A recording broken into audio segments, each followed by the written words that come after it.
Well, hello everyone. Welcome into Flying with Mike. Got a little conundrum going on, of course. But hang on, hey Hawker, welcome in. Working through this little issue I have with the aircraft, but we'll get through it here quickly. Let's try that one. Hang on a second. Where'd it go?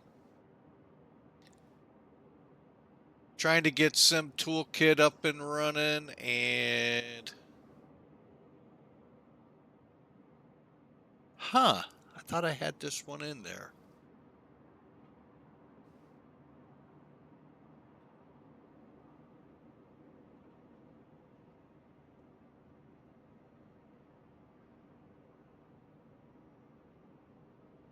All right, well, that'll have to do for now.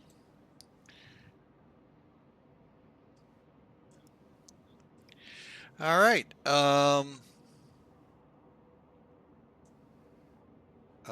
Hang on a second.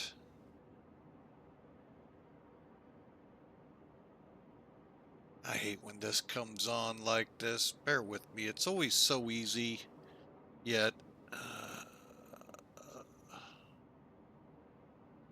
There we go.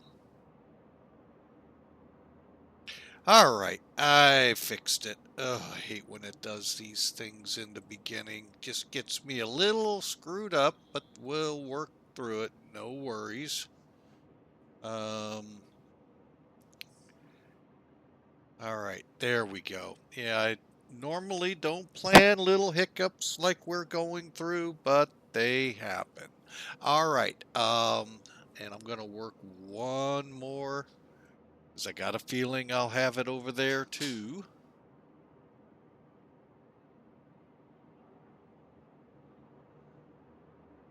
What I did is I didn't include the aircraft, and I'm going to just put it in there to be safe. That way it's a little easier over on Elevatech. Oh, well, that didn't do what I wanted.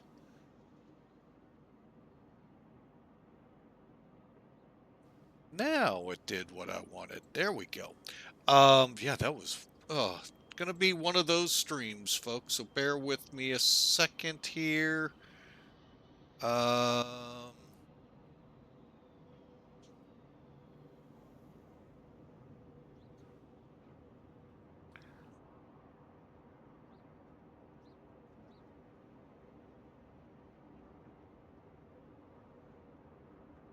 all right, and finding it can always be a challenge.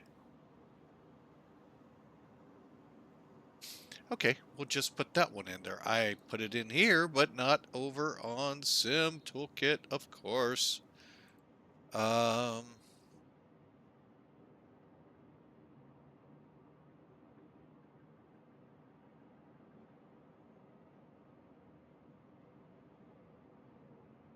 okay, and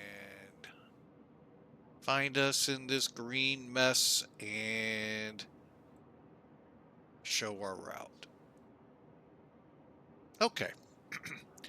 And that'll be the last we use of that. All right. So, sorry for all of that. Wow, let's get caught up kind of deal.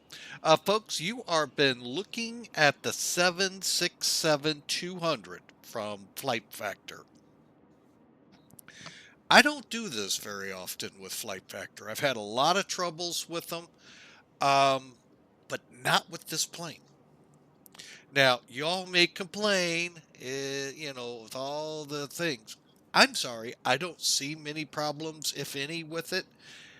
And one of the things that have really impressed me about the work they did on this plane, with every hiccup, well, minus this last one last week with the update that came to X plane, I've had not a lick of trouble with this plane getting through them. Albeit they do update it, but I've never had 1 ounce of trouble with both 767-300 and now this 200. So, I know I gripe a lot about them, especially with the Airbuses. I wish they would put the same quality they do in the 767 in the rest of their products, because, and I'm gonna go on a limb, I really wonder if the 757 has weathered like this one. Um, just amazing. If this was all I had, then yeah, I might look at one of my favorite aircraft, the 777 from them, but not after what we've been through. It is flight factor there, AvGeek Central. Um, okay, now, thank you, AvGeek, because now it's time to explain. Don't look behind a curtain kind of deal. All right, what's happened here? A If you go, let me see how easy. No, not going to be very easy. Let me try, because I know you all want this. All right, what this is, I'm going to send you what I did. First off, you have to purchase. Here comes the links, and there's a bunch. You have to purchase the Flight Factor 767 Professional Extended version. Okay, very important piece there. Why? That comes with the 767 300 300 freighter, actually 300 ER, 300, 200, I believe ER, in the purchase. Yeah, you heard me say it. It does not have the 76 or the KC46. So then there's a couple of links there. One to this pack of 6 or 7 that are actually 767-200 SFs. That is probably going to be your best aircraft for it. The passenger version, no. The SF, as you can see, has limited windows. Now, there was, and the original one that I flew on a lot was actually based off the 300 airframe. So what's the deal? In real life, the KC46 is built around the 767-200 airframe. Now, there obviously were mods put in it. They threw a boom on it and some wing pods, all of that stuff. But if it is the Dash 200 version of it that the aircraft was based off. Okay, so that's why I say the professional extended version. 1, you get freighters. 2, you get the SF freighters as well. Now, I do not know what the top of the line one gives you. I couldn't piece it out from what Flight Factor was telling me. So I have no idea if you go for the Gusto. Just know you have to use the 767-200 SF Pratt & Whitney engines. If you come on with the other, there's a good chance the engines will be white. If so, switch to the engines. And that's how this aircraft is in. Most of the earlier videos that I did with Sim Air Force and this aircraft were off the 300 freighter. But now someone has actually gone a little further and given us it in the proper airframe. Now you can quibble over everything else on it. But that's how this came to be. The long and the short story of it. And we are going to take it from here. Here is Fairchild Air Force Base, Spokane, Washington. Beautiful day. And no, I haven't messed with the weather today. And we're going to fly across the country See it on the tail, New Hampshire. That's right, we're going to Pease Air Force Base. So, well, actually, correction, slash Pease International Airport, which used to be the old Pease Air Force Base. Now it's an Air National Guard base that these guys are at. From what I understand, and Google, looking down, Mr. Google is never wrong. And there were 767s on the ramp instead of the old KC135s. Right Pat, I think, has some. I think Travis may have some, but they're making their ways out of McConnell um, to the bases. We'll see those, other reserve bases or reserve units out there, whether they get them or not. I'll be honest, folks. I used to work um, Scott Air Force Base, and then on the other side, we have heard talk about this plane for years. Personally, I don't know where they're going to park it if they ever brought it. Hey, Fortnite 5, 6, 5, 4, 3, 2, 1, boom! Hey, welcome aboard, sir. Hope you're having a great afternoon.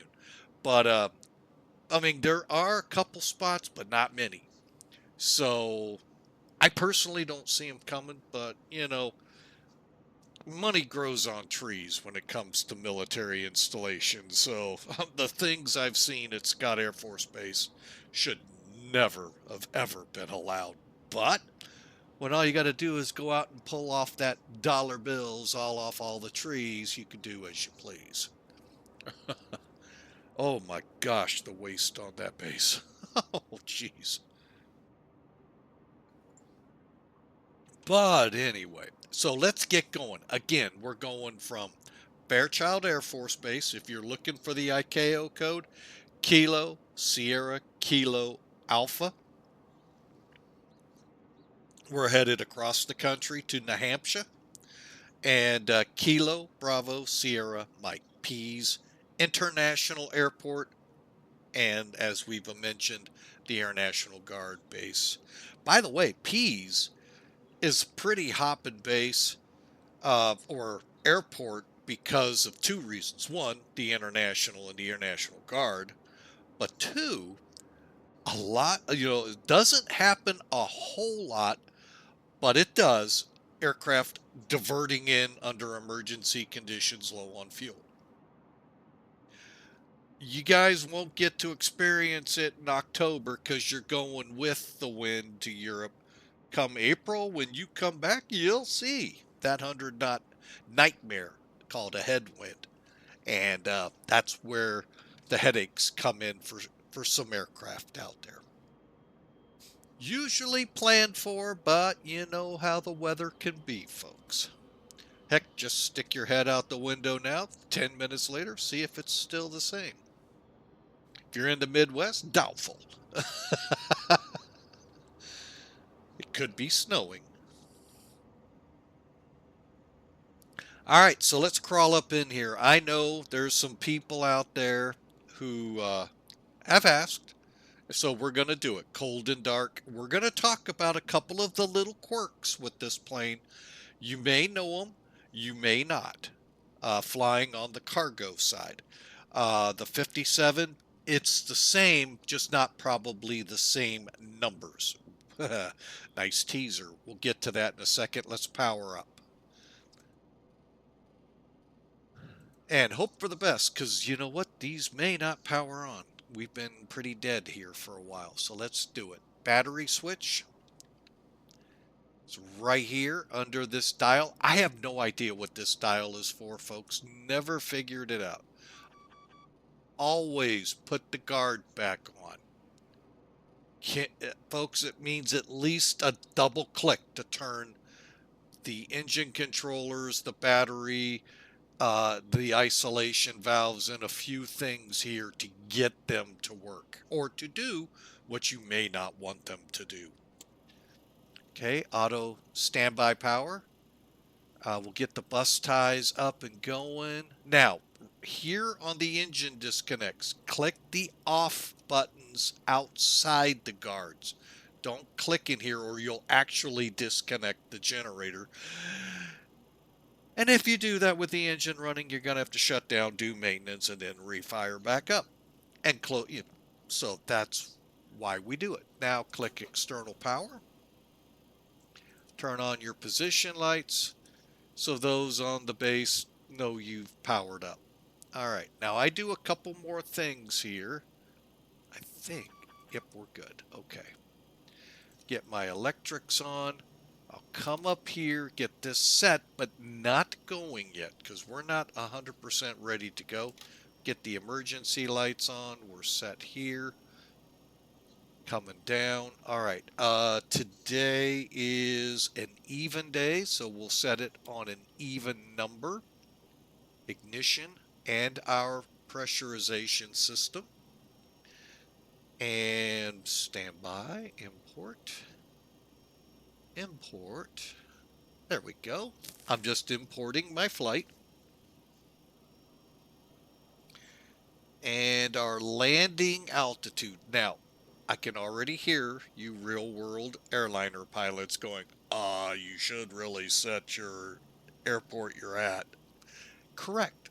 I don't plan to come back.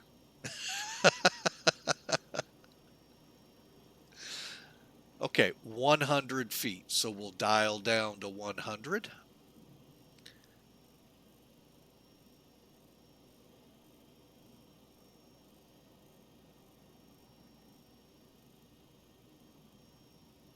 It's actually, what is it, 100? Oh, it is actually exactly 100. All right, and by the way, folks, Pease Air Force Base.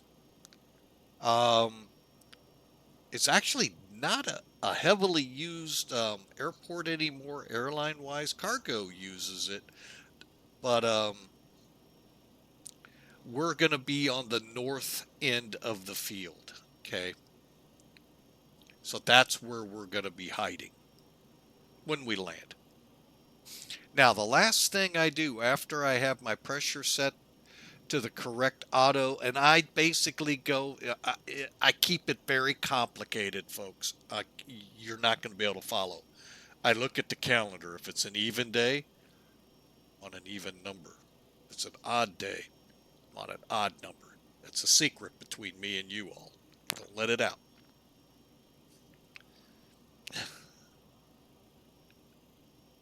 Trim air, recircs on, and all right, so we'll set that to auto, bring these guys into auto as well. Even though there is going to be, well, we'll get to that in a minute. And let me turn that down. There we go. It's not too bad in my ears. All right, so we got the aircraft basically powered up. However, what I'm using for a checklist, folks, just so you know, is, and all I did to find it, it's so hard to find out there, folks. Oh, I just told Google, search, either put the words flight factor or FF767 checklist. Was tough. Came right up. And that's what I've been using. I'm on version 2.7. I don't know if there's a new one. I'm one of those, if it isn't broken, why worry about it? And then we can adjust lighting if you're so inclined. And I'll be honest, it's confusing as all get out. So, like, I'll stand, to me, you see the way the switch moved. I think it's turning off. It could be turning on. And then down here, oh wait, not here. Sorry, wrong airplane. Then I just come over here, dial up panel, both sides, if it's not up already on the other. So far, so good. I see all our gauges and all came on. Good, so we don't have to do any wonky things here. Okay, so here we are before we begin to align the systems up. Okay? So let's talk. First off, flight plan. then we'll talk how the heck do you load this plane off that EFB. You haven't seen it yet, I don't think. So, all right, let's get Sim Toolkit up here and going. And let's talk the flight out. All right, Washington Center is on. We are flying for Sim Air Force, as the title says. If you join Sim Air Force, there are some benefits. We are a virtual special op group, so we can fly MOAs. I could technically air refuel behind me. You're allowed to come in. We assume responsibility for separation. All of that good fun stuff. I can fly formations. We can do all of that fun stuff. However, we have to do it on VATSIM in order to get the credit for it. It's like virtual airlines, and I don't know if any of y'all have ever started one and brought it over to VATSIM. You have to have so many pilots. You got to jump through hoop after hoop after hoop. Well, virtual special ops, even more. And understandably, because pilots have to understand you don't target tubs and try and take them out. Tubs being airliners. You got to have a little responsibility. Now, I do know Sim Air Force has been known to operate on digital commands system, DCS, or digital combat, my bad. That won't count to VATSIM because VATSIM isn't on that platform. So I don't know how all that works, but the fighter guys can maybe do training over there and then bring it over here to do what they do on VATSIM. I am a cargo hauler, primarily C-130, but a lot of times you'll find me in the airliners, either doing civilian reserve air fleet or moving VIPs around. So, just so you all know that. I'm not coming up right now. It is quite busy here in the Seattle Center. As you can see, all the green. So, I'm going to be smart and keep them mute for now. All right. So, let's zoom in. Flight plan, you can see it here and read it. Okay. I'm not going through that. There we go. I like getting the first view up to at least top climb. All right, so up here we start our brief. All right, now you're gonna see 160 people. I think it only hauls a maximum of 60 people. And cargo, primarily built for fuel, but they did realize these tankers could haul cargo, and they do. So, but the primary was as much fuel as you can stuff in every crevice of the airplane. They stuff it to fill the bombers and what have yous. So, it's they've with the KC-10, they were actually able to put enough fuel in one to fill a B-52 instead of a couple of KC-135s. So, this aircraft should be pretty close. However, we work off the payload, 33,600 pounds. Cool. So that should bring us up into the neighborhood of 2,000 or 210,250 pounds. That's our goal. We're going to block fuel out of here, 48,912 pounds. We do have a tailwind, so I'm kind of comfortable with that. And down at the bottom here of the list, you see our cost index of 80 and our intended flight plan altitude starting at 39. Not sure where WILTN is off the top of my head, but we'll punch up the 41,000. Or maybe not. We'll see.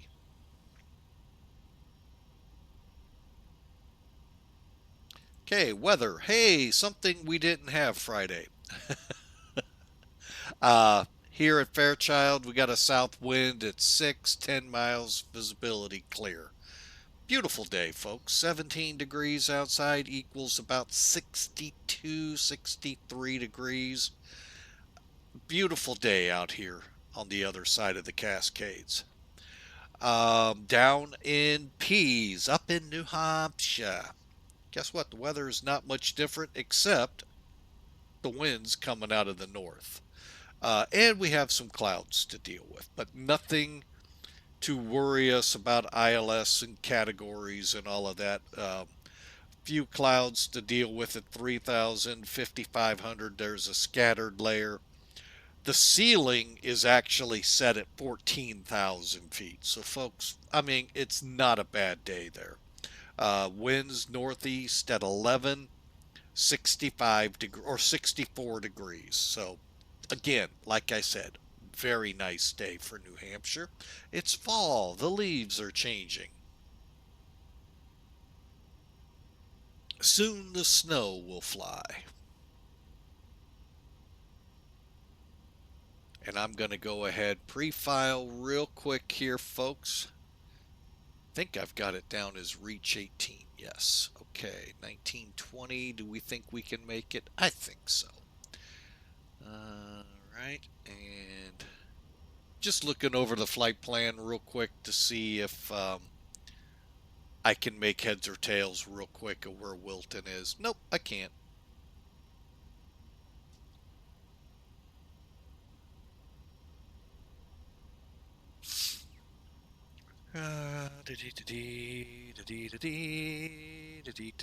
Okay, cool. And file it. All right. Flight plan is filed. By the way, I'm double checking while I'm over on the browser. We are on Sim Air Force's map. We use Smart Cars 2. How long? I don't know. I've heard rumors it may be going bye-bye here soon. So hopefully the powers to be know that and have planned for that.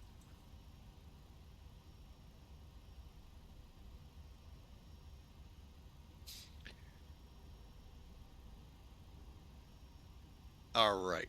So let's take what we just learned and apply it, because that's this airplane. This is where one of those quirks are. It's how you load it. Okay, so what we've done, let's get outside. We have the loaders, LSUs, and that includes this little cart.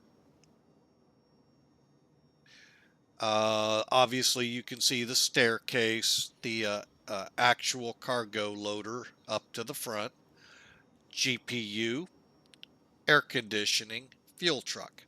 Now, in order to load this aircraft with people, cargo, and fuel, you have to have, unless you're hooked up to a gate and gate configuration, which guess what? The Air Force doesn't get to do very much.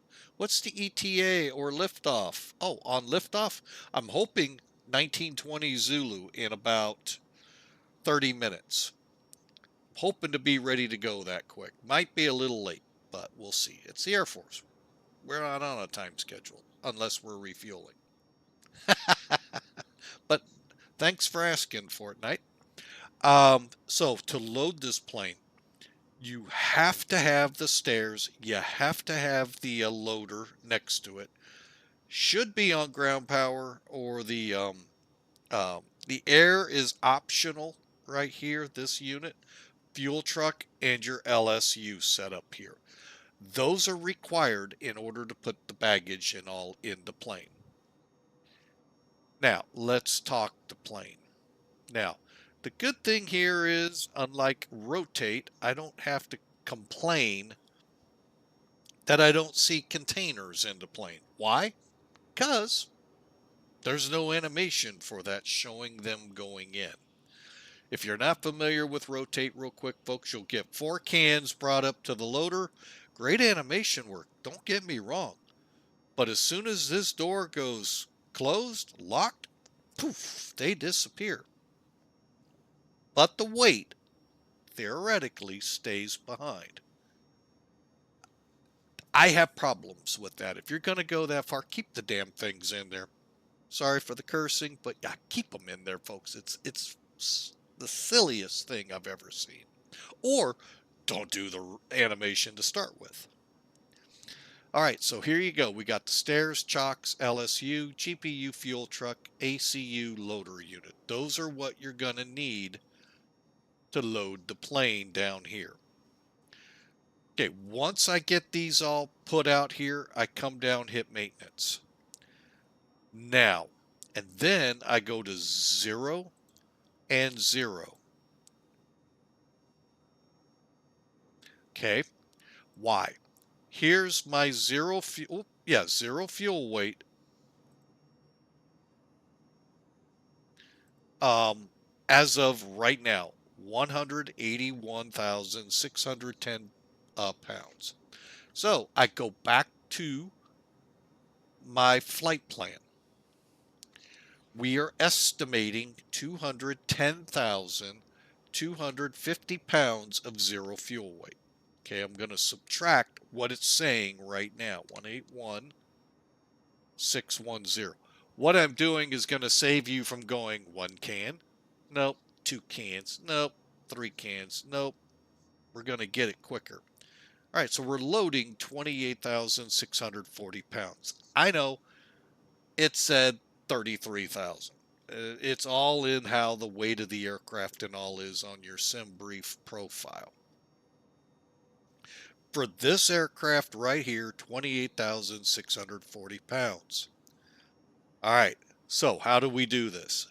First off, pallet number, cargo weight. I've said this a million times, but I know there's a few out there new to this plane. This does not mean, oh, I'm going to put however many of these are and the weight to match it. No, will not work. The pallet number is how many pallets you put in, but each pallet weighs 9,800 pounds. To include these guys down below. So take that number you have, divide it by 9,800. That's going to tell you a whopping two pallets. That can't be. We're going to find out. Okay. Now, let's see what that put us at. 200. Well, it is actually pretty close. Again, the sim brief number we're aiming for is 210,250 pounds. Now, subtract this number, the new number, 201.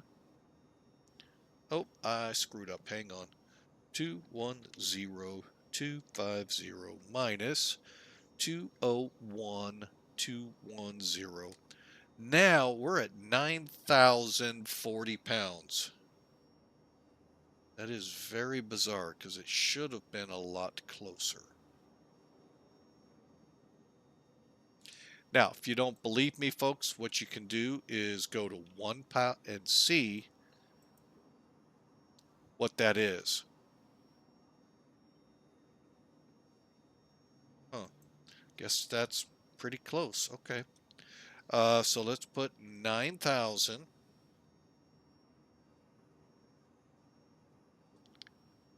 210,250. Okay, we'll go with it. Usually I can get 2 or 3 pallets in it, but not today. Now, the fuel weight had nothing to do with it, folks. 0 fuel weight is what we were working on. So it didn't matter. Now, gross weight, it would have, but not 0 fuel. That doesn't take into account fuel. Now, for our trip today, we're looking at 48,912. 489,912. Enter. Okay, try it again. 48. Enter. Oh, come now, please. There we go. All right. Now, we're almost done here, folks. So how I treat this cargo weight is kind of like bulk weight if you fly the really big heavies. You'll have your forward, rear compartments, and then you have that little door in the back, or in this case, you can kind of see it sticking out right here. Bulk goes in there. Actually, in a lot of airliners, that's where a lot of the bags go. But anyway, here, that's how I kind of treat it. So now, optimize your CG, load. And that's how you load this thing. It'll take a few minutes. We may or may not hear it. I turned it down. Let's turn it up a little.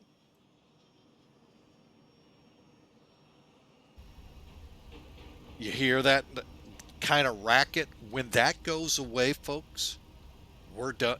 We're done. But everything has to stay in place until the loading of the plane is done.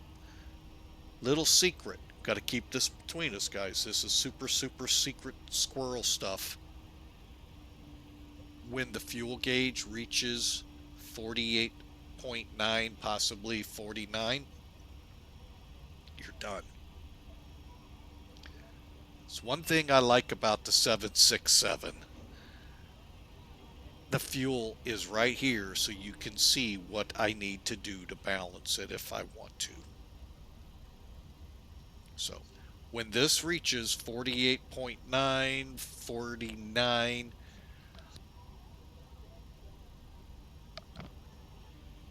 we're done. Hey, Man Rat, welcome aboard. So just a little secret there, and I'm going to go ahead and turn our window heats on now. Funny quick story about that. Back in the early days of X-Plane 12, and this plane finally ported over, I didn't turn the anti-ice on, the window heat. The windows iced over. And then if you looked at the KC10 and a couple of the other planes, they were iced over. The ramps were icy. I mean, it was unbelievable. Little overkill, in my opinion, but it's to their liking. I get it. But turn the window heat on, and in a few minutes, it was gone. In USIC, welcome in, welcome in, welcome aboard. And for a second there, I thought they were done, but we're still loading. All right, let's get to work, because we're trying to make that departure time. All right, so from here, folks, y'all should know how to load these planes. Okay, parking brake is set. It is right there. All right, now let's get back up. We did this already. Verify. Battery, standby power, external power's on. Auto. Make sure the utilities are on. And again, the outer switches, click to show on. Do not lift the guards and click them, or it kind of stinks. You're gonna have to perform more maintenance. Okay, and then I go through, arm the emergency lights, turn the hydraulics on. I'm gonna go ahead now, bring up the demands and window heat. Once we're done with cargo, we'll put the heat on, and then I work this panel as well. Oh, I left one open. All right, let's get to work.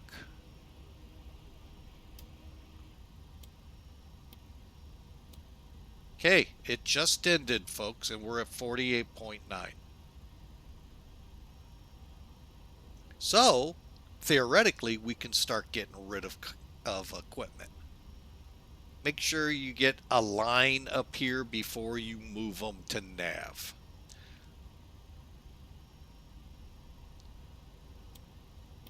And if you're not familiar with this, folks, I am going to point something out.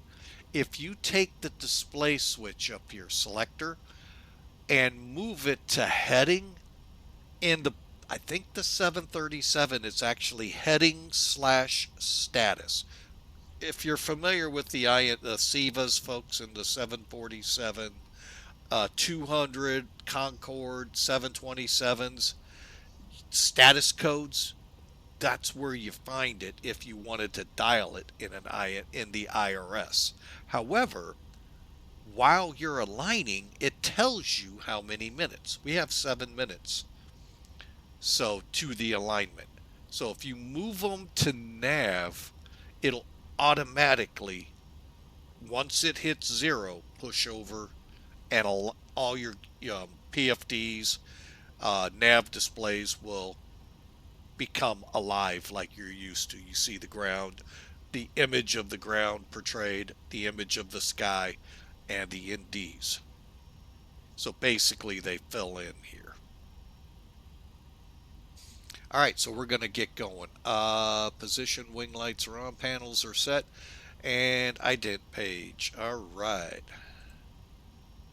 Quickly looking, go to FMC, check your RNAC, check your model version. I think I couldn't tell you right now what's up to date, but we update our nav data stuff October 3rd.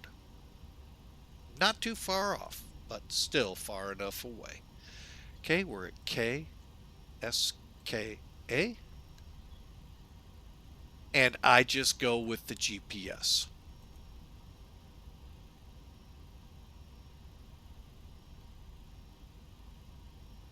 Whoop, PRM, I have no idea where that would have put us. And hang on, we'll speed the process up just up. Oh, I can do it down here.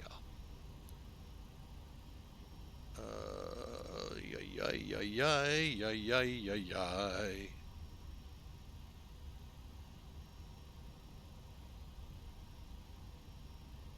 Okay, and it'll go in as,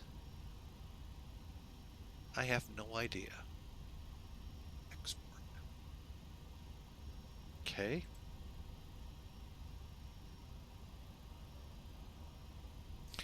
Bear with me a second here, folks. I just need to find out, okay, how to find it real quick. KSKA KPSM, and we're gonna go 001. Company route. Yeah, unfortunately, Flight Factor hasn't brought the um, init requests equivalent into here yet. Who knows? Maybe they will here shortly. Route loaded and activate. Execute. Clear. All right.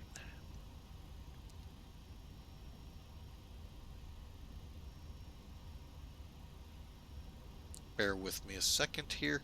Let's get charts in here. At the same time, I bring this up. Charts. Where are you? There you are. Okay, we always check our routing, folks. Okay, for today, we're estimating runway 23 for our departure with a 180 wind, 310. Okay, so it's really not going to be visible for you. Okay, no biggie. Let's go to departures, runway 23. And since there's no SID, we'll execute.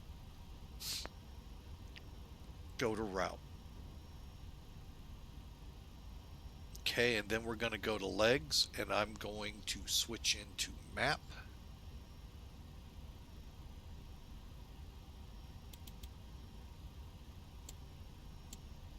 All right, and then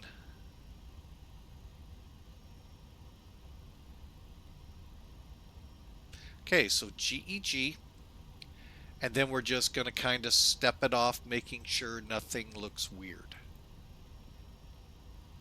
Wait a minute.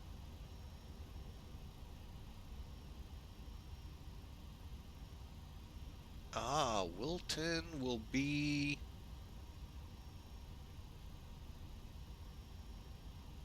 near Bismarck, North Dakota. Okay, that's one thing I like doing when I have step climbs, so I have an idea where that might happen. Wisconsin, just kind of looking on the charts that we're getting everything.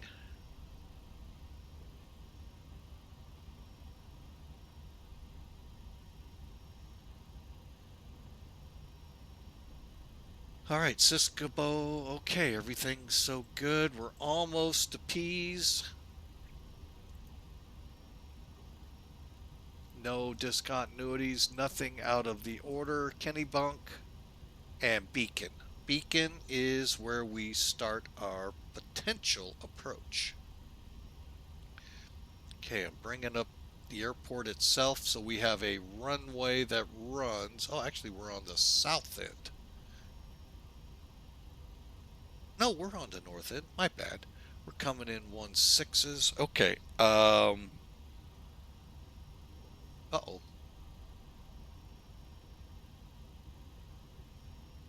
Did I put it in there wrong? Hang on. I sure did. Hang on. There's no B, guys. Here you go, man rat.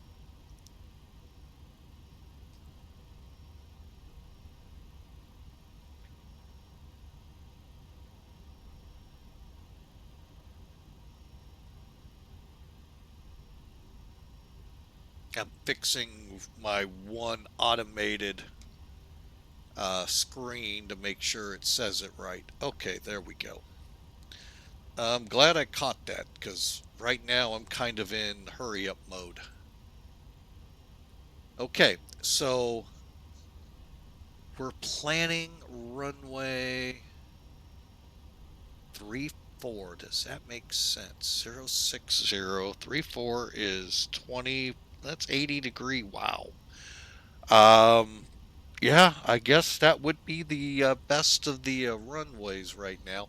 Of course, by the time we get over there, um, oh, Seattle's come down. Boston right now is up, and I would not be surprised if Boston Center um, extended out to it, or center, Boston approach. So 3-4, but for now, do they have anything for us? No. So for right now, let's look at what approaches we have. Oh, we could come right off the ILS.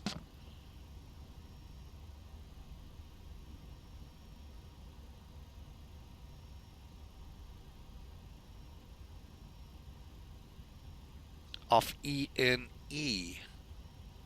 Let me take a look at that chart. Or we could come out here to Vitor, come in on the RNAV.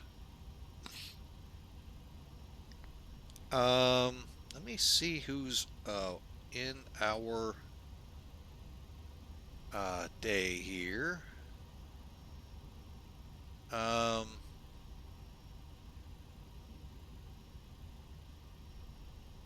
hang on. There, I'm gonna DM somebody real quick.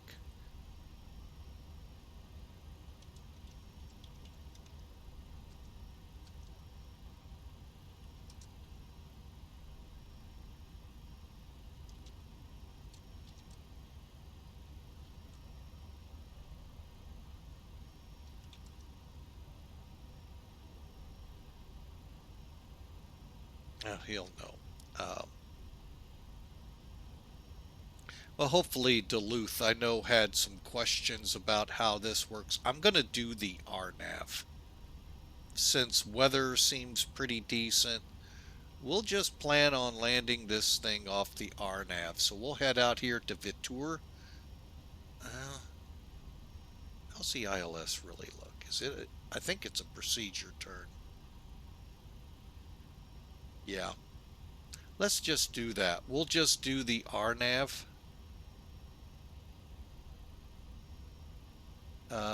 YITOR.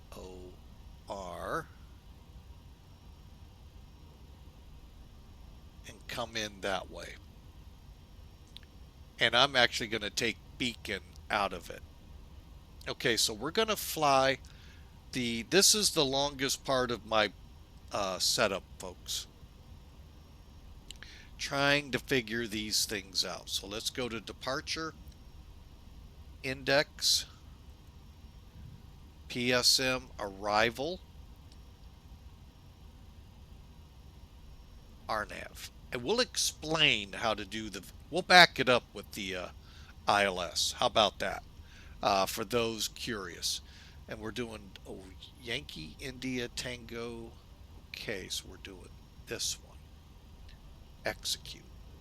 All right, so now, oh, it stayed. I love it. There we go. That is awesome. This is the first Boeing that's done this to me in X-Plane. So we'll go to Yitur, ID'd, Yonks, runway. Perfect. Execute. And missed approach, Itawa. Cool. And hold. Right-hand turns, of course. That don't look like right-hand turns. So obviously, we're going to have to do a procedure turn to get in there and do it. So, okay. Teardrop entry. I'm going, that don't look like right-hand turns. So, all right, folks. We're ready with the legs portion. And like I said, don't worry. We'll back all of this up with the ILS when we get there. No worries. Matter of fact, let me put that in the hopper here. ILS, there we go. That way I can pull it up real quick and explain how it works here. Duluth, we were going to DM you and let you know the 767 was in the air. Because I know you had some questions about it.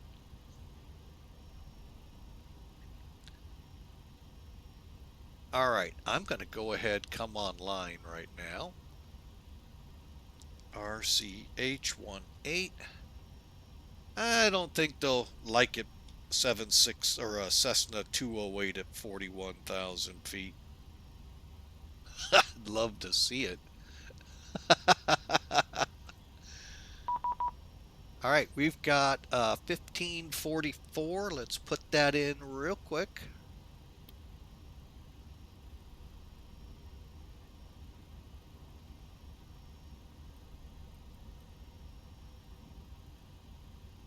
Okay, we are online, and what this is auto ATC. If there isn't a center or controller up, it'll in the US. Oh, dude, we got 4 hours minimum to get there, so take your time. But anyway, you'll get this in the VAT USA. Sometimes elsewhere in the world, but I've really only run into it here. Couple other things you got to be mindful of when you're in um, um, VAT USA territory, coming to other areas someday down the road. All right, so we're done with charts. All right, so let's continue with the FMC. Now that we're done with the legs, let's go to the init page.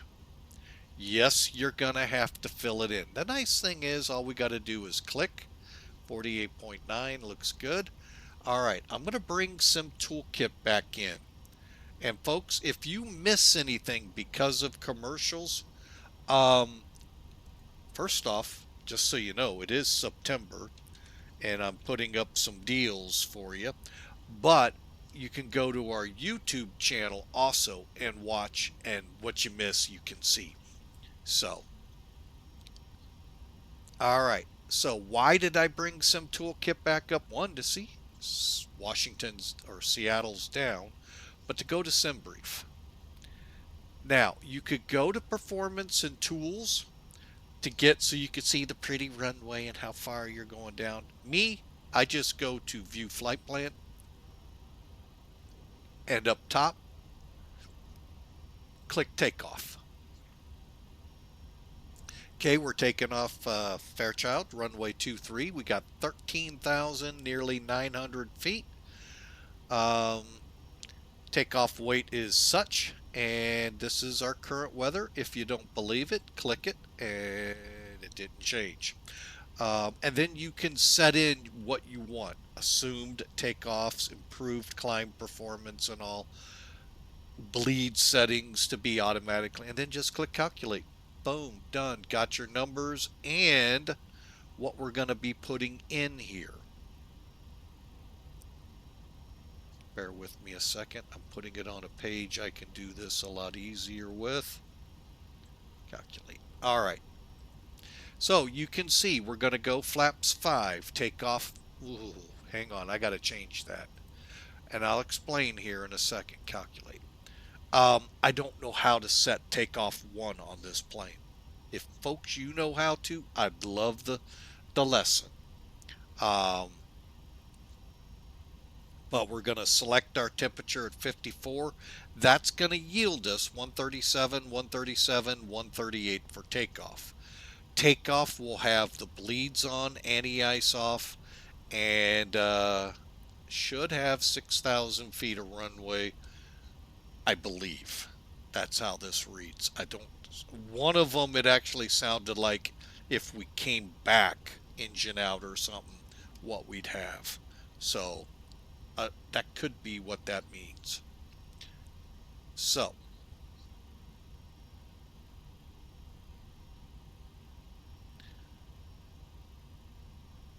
right, I'm going to go ahead and put ElevaTech up there and close it here. I actually have it on another window though. All right, so we're going to get our reserve. I'll be right back here in a second. Briefing fuel on this one is 8.9.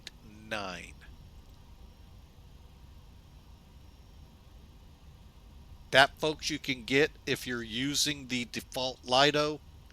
You know what? That doesn't take long to show. All right. Again, very simple tool to use. That's why I'm using it. SimBrief. All right, here's our flight. Come down a little bit to the briefing preview, show details. Now, if you have not changed the operating flight plan, this is what it looks like.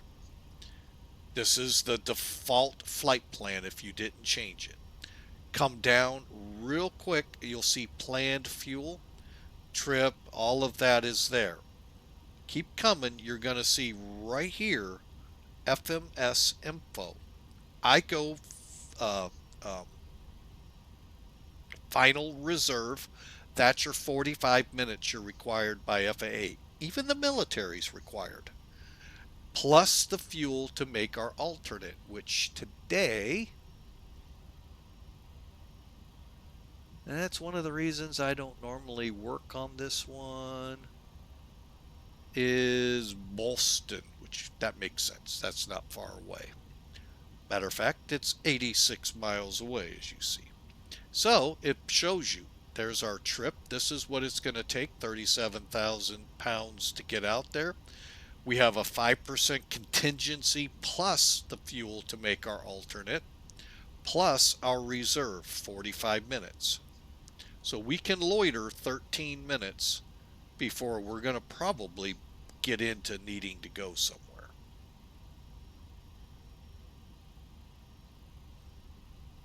Okay, and away. So, 8.9. I've got that put in. Now, cruise altitude, put in the initial. And our initial for today, 39,000.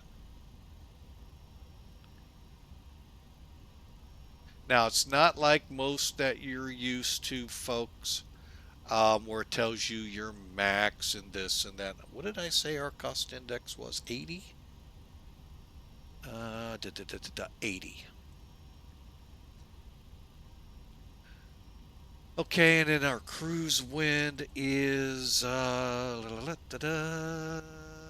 282 degrees by 45. Don't worry about that just yet. The message that came up, I'll explain in a second. Step size 2,000. Click. All right, reason we got that is we might actually, what I do is come over here. Okay, we're going to make Portsmouth with 11.1. Maybe some calculation in there. Maybe before the winds went in is when it realized, oh yeah, we'll make it. So back to route, perf. Now go to takeoff. Click CG. You can fill this in and go. I go to the next page. Runway wind. We put in 180 at 4.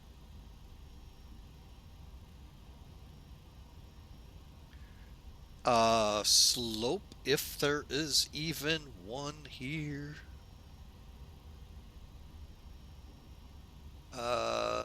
0.3 up. Okay. So, how do you put it in? Up 0.3. Reference temperature is 20 degrees. OAT, outside air temperature. Next page. Now, what you've done is just fine-tuned the numbers in the computer. Whether it'll actually equate to anything is nothing. Hard to say. 52 degrees. TO. Flaps 5. Turn them on. Let's see. We came up with... Oh, now mine is different. Interesting. Oh, that's because it's takeoff 1. Hang on.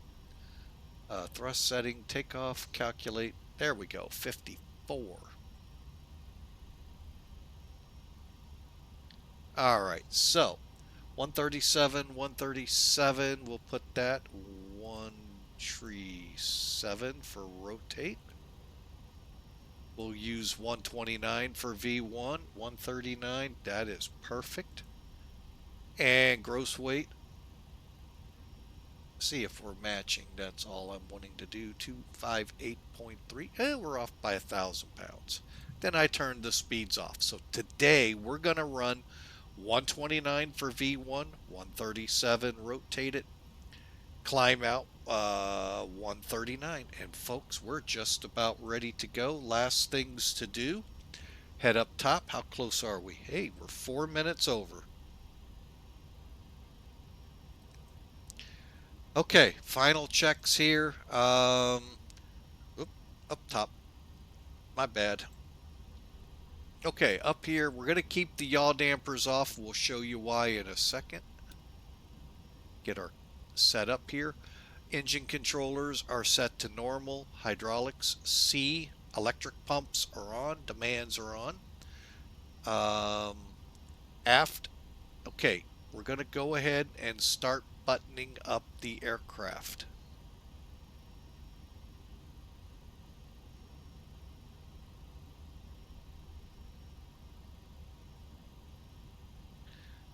And then ground. Stairs and chalk stay. LSU goes. GPU stays. Fuel truck goes. ACU has to stay. My bad. Don't have the APU running. And the loader unit can go. Speaking of, let's just finish this up.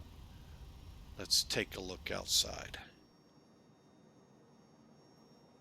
Reason the ACU is here is so that we keep air in the airplane for now, to keep us nice and comfy. Cargo heats are on. Engine starts are set for both. Engine 2. Left and right window heaters on right here. And passenger sides.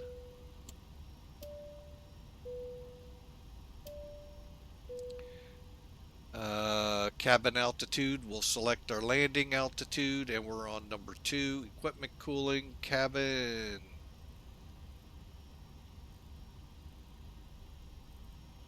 Okay, we're ready to go. Trim air's on, recirc's on, temperature set, auto set. Packs are auto. We'll turn those off for takeoff, folks. And then our bleeds currently are off. Okay, cabin temperature is auto. Okay, let's fire up the APU. That is the, well, we might as well turn them all on.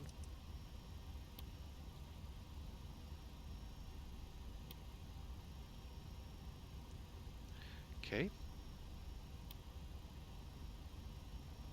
You can actually monitor how the EPU is doing. Right. Wow, that got up quickly. All right. Well, we're 100%.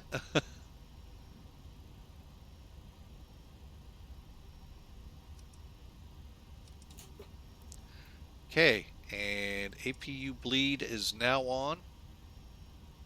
So I'm going to go ahead, turn us off.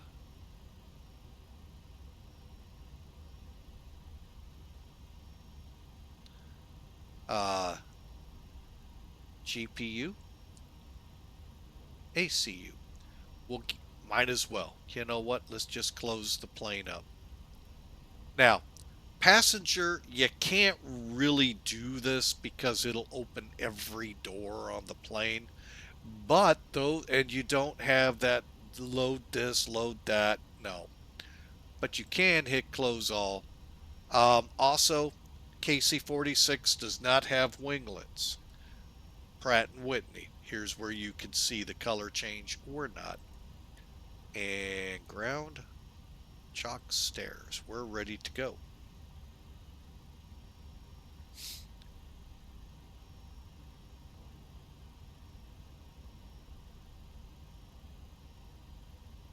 Okay, we said the altimeter is 3010. I'm going to show you another neat little trick here. See, this altitude disagrees is not because of this one, folks. We're going to go ahead and set it. We have a couple of click spots here to help you. Okay. If you click this little set screw, you're going to see it go away. What happened is the altimeter on this side, the captain, varied from this one by, I forget by how many points or numbers, depending which one you're in. So you get the altitude disagree on the screen in front of you here. Okay, when you click that set screw, it sets this one to whatever this one is. So like when we get to 18,000 feet, I'm going to go to 2992. We'll get disagreed. My speed brakes. That's why. I was wondering why that was. So we'll click the set screw and we're good to go. There's one other click point on this plane. On takeoff, we go to takeoff go around, correct? And that'll take you to the proper power setting and all of that on takeoff. Unless you're on a reject or a inbound landing, then it sets you to toga power, max power, so you can climb away. That is this set screw right next to speed. Like I said, we'll get to it mere moments.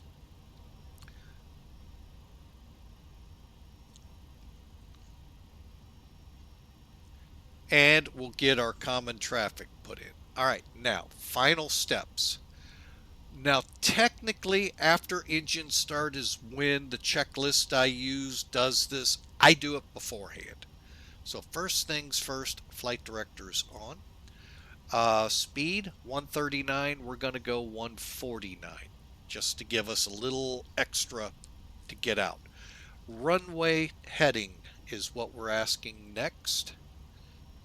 Runway heading 231.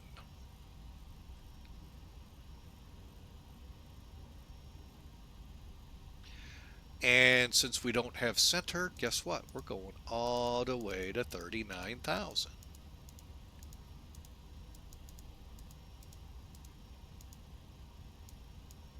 Okay, again, flight directors are on. Auto throttle will stay off till we get to the runway. Everything else gears down, 3 green. That horn you heard was the takeoff configuration check, meaning we're not configured for takeoff, hence the alarm.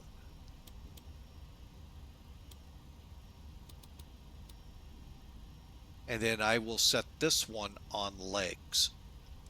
Why? Is if we have ATC and they say go direct such and such, then I can on here click the line select key next to it, and then click it up. This one I keep so we can see our numbers. Okay, we're ready to go, folks. I don't know about you. Buckle up. ACARS double check is running. And it doesn't say I'm streaming. No worries. Not worried about it. Let's do it. Let's take a look outside first. Make sure everything's away. The ground crews would be doing this. Chocks are away. We're ready to crank them.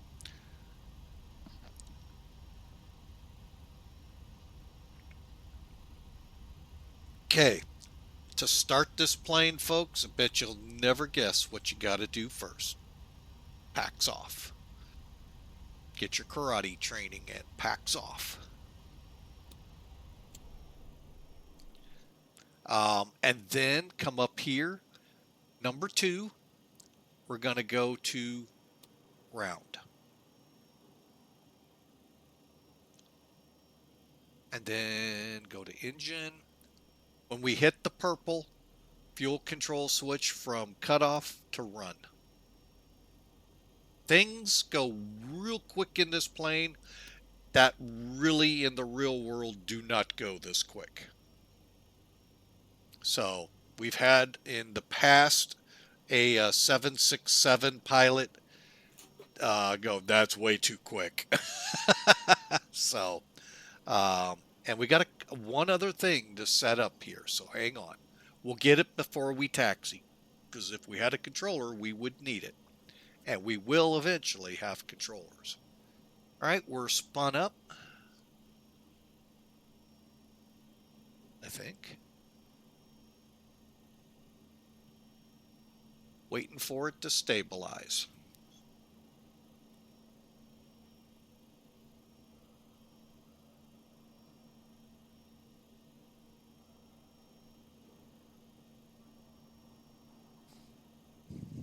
All right, looks stable to me now. Let's go up, get the other one going.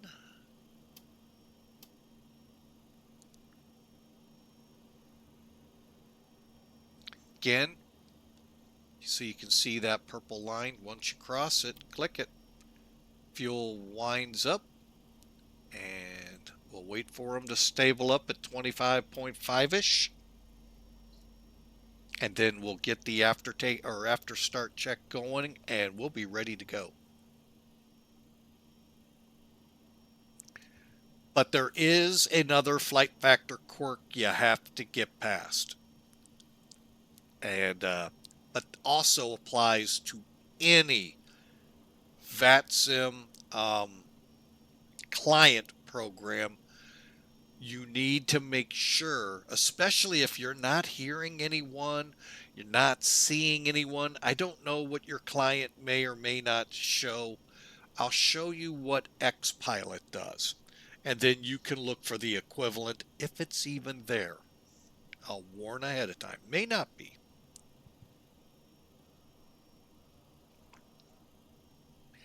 Okay, we're just about stable. Good enough for me. Okay, we're stable. So we'll go up top here. Actually, we're going to read the checklist. Okay, so we're not getting pushed back, so we don't have to worry about sending the tow truck away. Left and right engine hydraulics on. Anti-ice, not needed. Left and right engine bleeds, on. Left and right packs, auto. APU bleed, off. Now, what I do here is maybe different. I haven't been told it's wrong. I turned the APU generator off. The aircraft is already running. Actually, we're going to need to do this.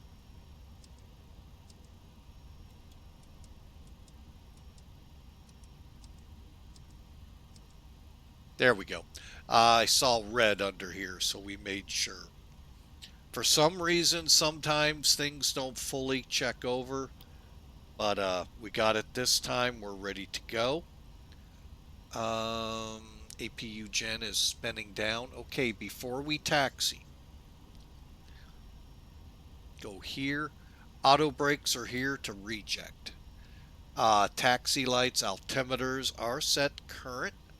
And stape trim, 4.2. Guess it, folks. That's pretty much how Boeing is. Guess it. I think we're close enough. Um, Flaps to 5. And EFIS 200 on both sides, and then set how you want. Do not turn, okay, we can turn the weather up, but we're not supposed to turn it on yet on our MCP till we get out of the ramp area. Flight controls. Okay.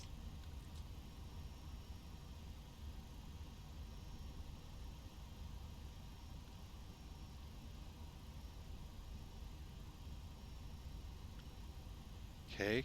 Looks good. Make sure they center, folks. Now, here's why the yaw damper's not on. Let's see. It sometimes surprises me.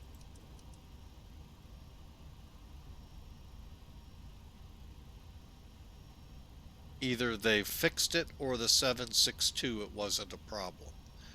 The problem was the rudder would be kicked. So until I got airborne, I'd keep it off. Right now, I'm going to let it ride. Blanket. All right. We're ready to go except one thing. Insuic packs off, packs on.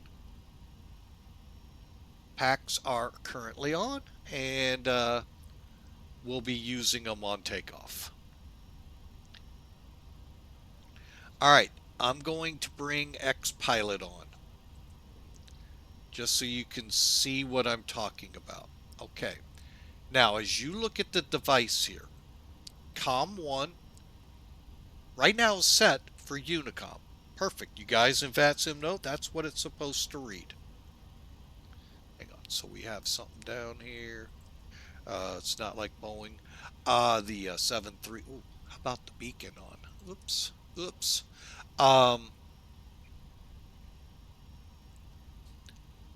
And you see mode C. Those are the big things you hear controllers. You need squawk mode C, please. Altitude is another word for it. However, what is missing right here? So if I was to key up to talk, nobody would hear me, whether they want to or not. Nor would I hear them, whether I want to or not, because they're not highlighted. So you come down here. You know what? It's easier to just do it this way. We'll get the RX. That's the easy one. Just pull up and then turn it up. Believe it or not, A320, I think it is, or was it the A350? One of the two I have, you actually had to turn it up. You wouldn't hear them. Flight, oh no, it was rotate. You had to turn it up. Yes, that means you can turn them down when they're obnoxiously too loud. Now, it's already pushed in. However, the problem is it's not lit up. Now, look. Now you can talk, whether they want you to or not. Now you can hear them, whether you want to or not. And now I can hear 121.5, and hopefully nobody's jibber jabbering. That's been a big thing here of late. Now, to those curious how to do an ILS approach, this gauge right here, this radio, we'll talk about. We're going to set it up. Like I said, we're going to back up our RNAV approach with the ILS. So, just so y'all know. So you'll see it currently In just a few minutes, we'll have the, I'm sorry, in about, for those curious, it'll take us, I hate this format. Dang it. Um, no. The one I usually use, folks, is the American Airlines one. Up here, well, I can go up here. My bad. 4 hours and 30 minutes. So we're going to get taxiing. We need the common traffic frequency. So .ctaf KSKA. Right there. Put that in COM1. Right up here. Put it over here. 120.350.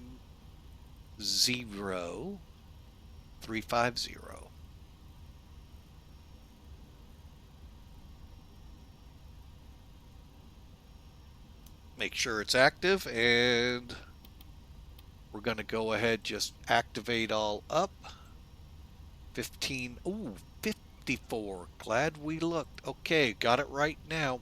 Here we go. And FSS is not controlling, so here we go. Not our area, at least.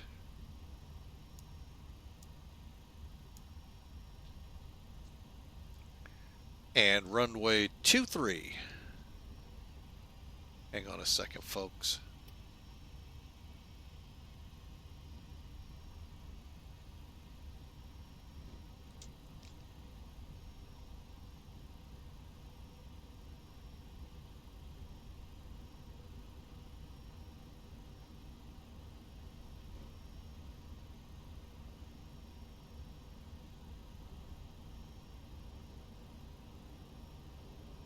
Thankfully, there's no planes here and we can take a shortcut. But again, that gives you an idea. I know I took a long time here. I wanted to explain a couple things really in depth. Some new people with the plane helps them out a lot.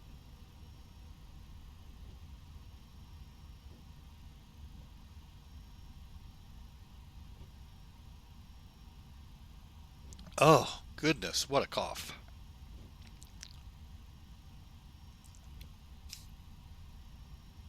All right, so let's see where we are on the airfield.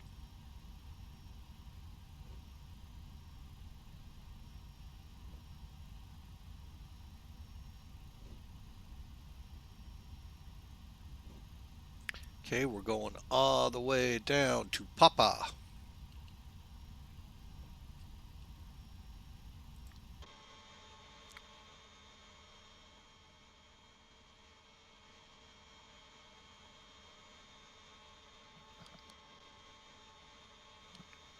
Packs will be on.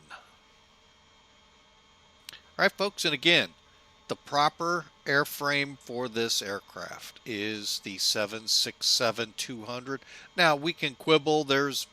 I've heard rumors there are other things about this plane that are different, just like the Poseidon, the P8. But I can't verify it because the last time I remember seeing this plane looked just like this. So I'll just keep that to myself.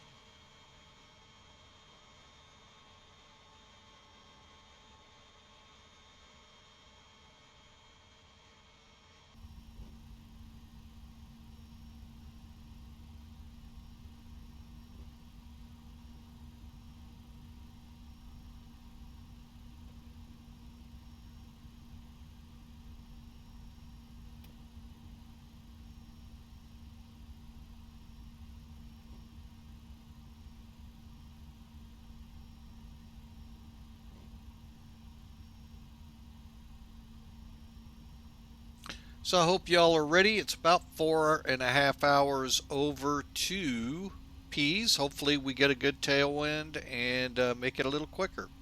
So hope y'all enjoy. and welcome aboard. Thank you for being a part of Flying with Mike. New to the channel? Hey, why don't you think about following?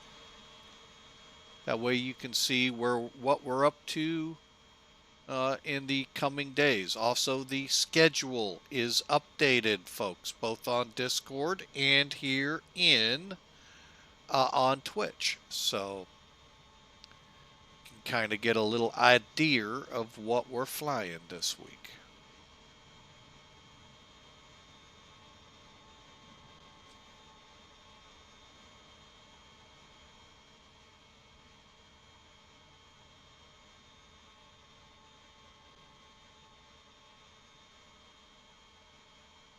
Fairchild traffic reach 18 heavy, departing runway 23.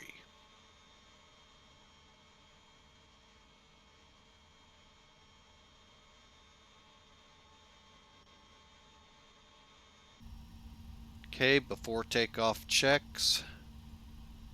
All right, stave trims, everything's set. All right, let's see. Roger, clear for takeoff.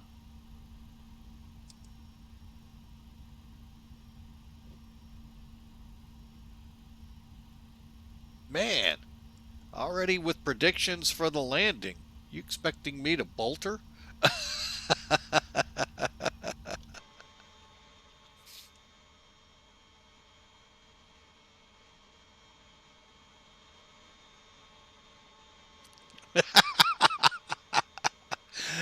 Oh, here we go, folks.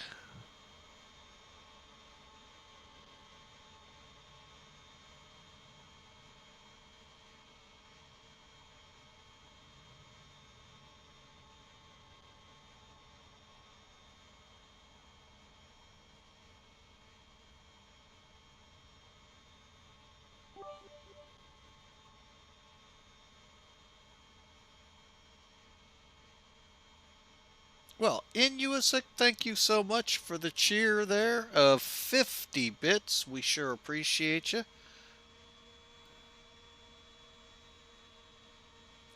All right, let's see what we can do with this 12,000 foot runway roughly.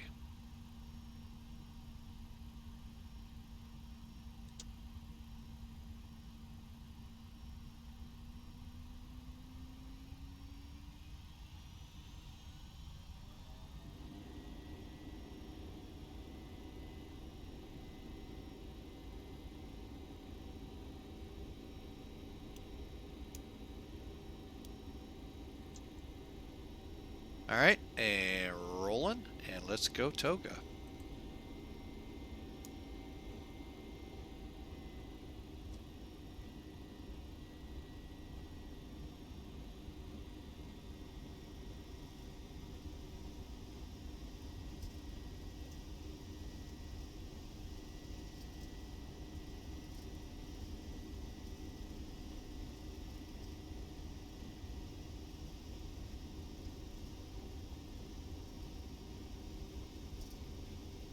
One, rotate. Gear coming up.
All right, folks, we're on our way. All right, we'll switch to progress now over on that side. We'll put this up here.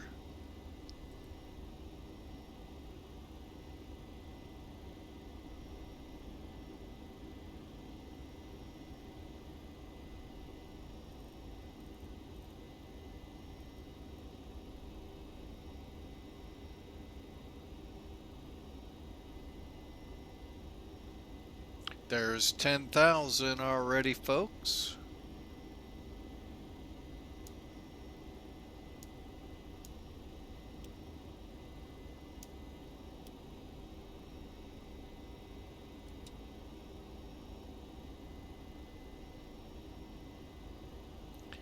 And we're on our way, folks. I hope you enjoyed. Sorry it took a little bit of time to get out of there, but like I said, there are people new to this plane because this version's out now.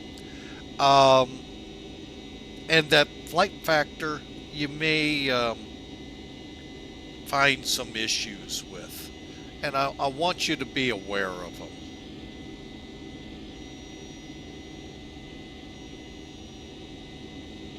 Nice little look at our base behind us as we trek on out of here. Actually, Spokane Airport should be, I believe. I can't remember if we're north of it or what. But anyway, we're real close together. Oh, that's right there, folks. See what I mean? Everything's got to be choreographed just right there.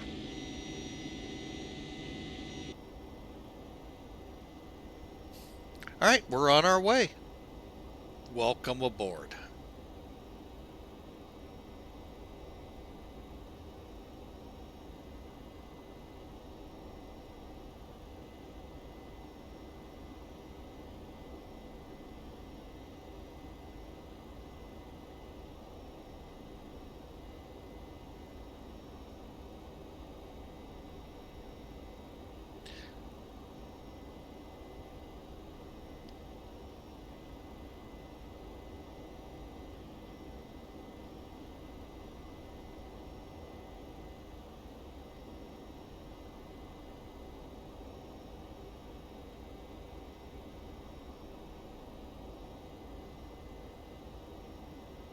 Kind of watching that estimated time en route 455. Kind of watch it, folks.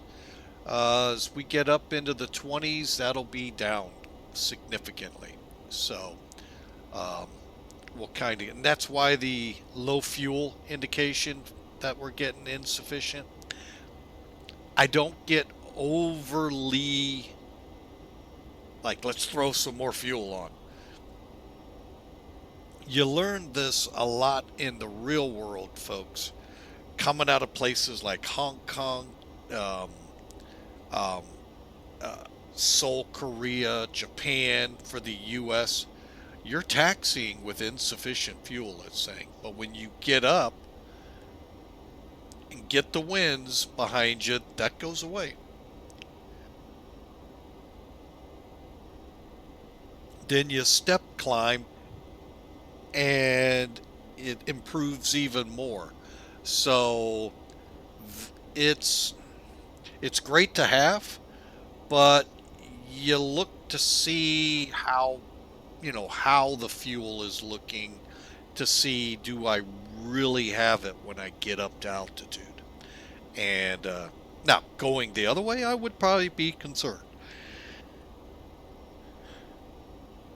Because those headwinds, folks, both sides, both ponds, Pacific and Atlantic, boy, those headwinds can really ruin a day. And if you get lucky and there's no wind, that's just as bad. Because, say for instance, we were going and we knew we had a wind, say 282, will be nice, just like it is, but at like 5. Now that would be some concern because we're really not going to pick up anything other than you know. So they take a lot of things in. They've got a lot of charts they can look at performance wise to see is it a go or no go or more fuel. Some cases they can't.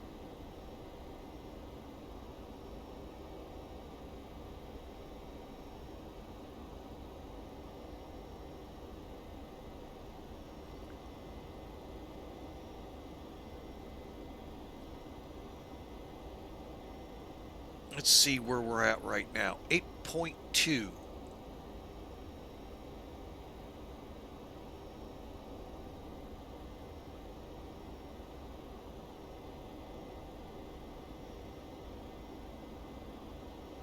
And we were looking to have 8.9. So let's wait and see when we get up to altitude how this really plays out. And we're already down to 4 hours and 17 minutes. Dropped 30 minutes, folks, in less than 3 minutes.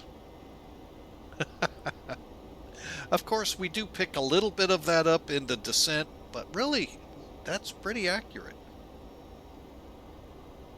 Both Elevatex and Sim Toolkit. So, all right, we've crossed 18,000. Let's set it.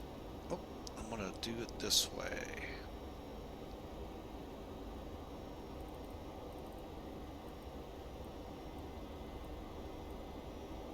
Altitude disagree. Click the screw. It's already set there. Let's set it here.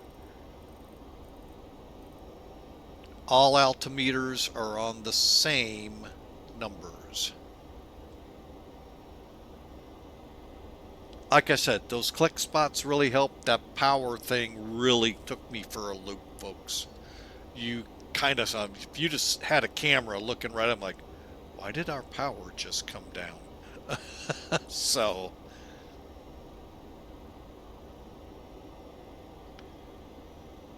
we're on our way. Enjoy, folks.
All right, folks, we're getting up here to top climb, 3.5 hours out of Pease Air National Guard Base, skirting through the clouds, as some say, surfing the clouds.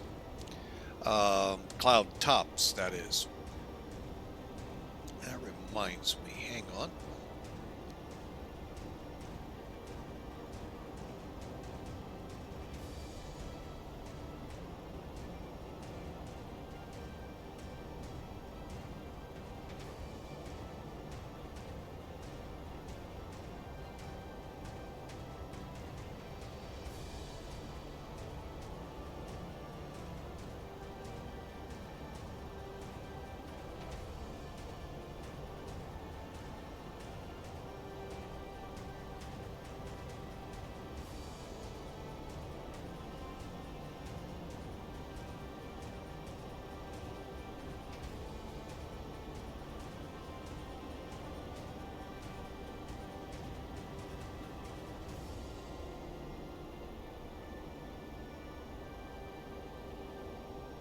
Alright folks, I was just checking a post I put out there earlier today over at X-Plane, and maybe it really did get disabled, the cirrus cloud effect. And I've been kind of missing that, because while this can be realistic, it can also be a little overkill on the clouds. Especially when we're talking levels like 39,000. Not to say the cloudiness can can get up there that high with appropriate fronts and stuff like that. It's just the wispy cirrus clouds that I'm used to seeing. I don't care what hemisphere I'm in, just do not seem to be there. So I thought I'd ask, did it get disabled, or was I misled? Which, that's always the big one. But yeah. So I thought I'd ask. Can't hurt. Right now it appears it was either disabled or I was, like I said, wrong.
Okay, folks, sorry about that. Was away part of a pre-alpha team for a program coming out shortly, another VATSIM tracking type program.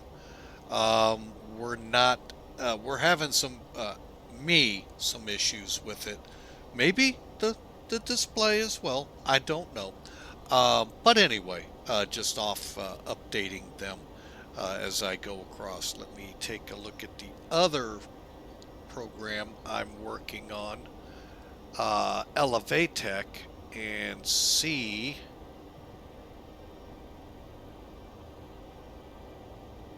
Yeah, it's interesting. Always interesting in the development process to be a part of it. Hopefully, we put together over with this one a very spectacular program. LEWIT, I'm allowed to talk about. I haven't set up anything yet to show in good displays. Where's that 7.4 headed? Anchorage. Just caught it on the LEWIT map. But we'll get it up there when I figure out how best I would like to show it to you. Like I do Sim Toolkit. Now, Sim Toolkit's out there, folks. One big misnomer about this program, Sim Toolkit. Unlike Volanta, there's nothing payware in Sim Toolkit that I have yet come across in this year and a half. I don't know how long it's been out. I haven't run across it. That's why I left Volanta. There's payware, folks. Uh-oh, stand by. Be right back.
All right, folks, sorry about that abrupt leaving there. Wife came in. Her and my youngest were out getting groceries. She had a very determined steps, and that's usually two reasons. One, and most men here who have wives will understand, I did something wrong. Or she needs the bathroom. It was neither. Some things were left here by my youngest, and she I thought for sure I did something wrong.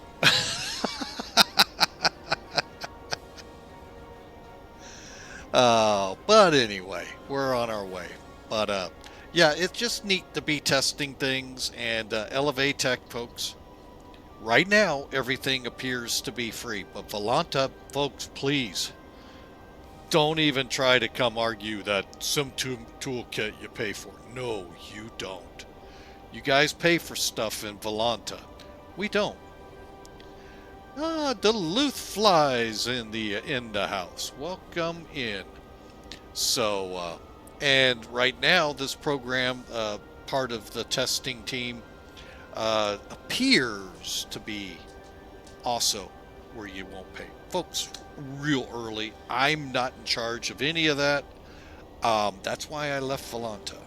So, anyway. So, we're on our way.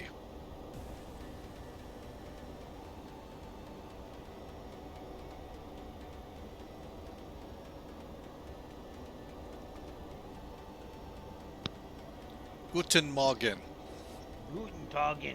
Guten Morgen. Guten Tag. Whatever it is. What's up, sir? Not much. I don't know. I don't know what happened with my 7.6, but every time I try to land it, when I pull the throttles back, it goes into toga mode.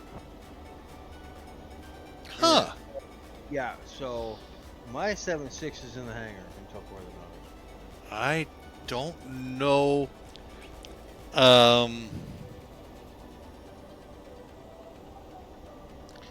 Have you Tried updating it? Yes. well, I wouldn't be able to tell you what's updated on it or not.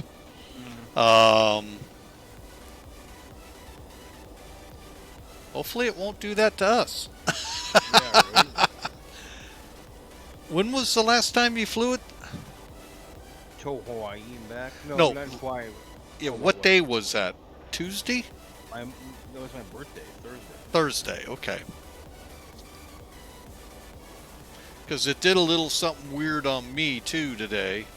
Like what? Well, went to take off, hit the toga button, right here, Yeah. and the power went down. But yet still enough to get in the air. It was just kind of weird. Right. So, we'll find out. Right. In a blistering 3 hours and 20 minutes.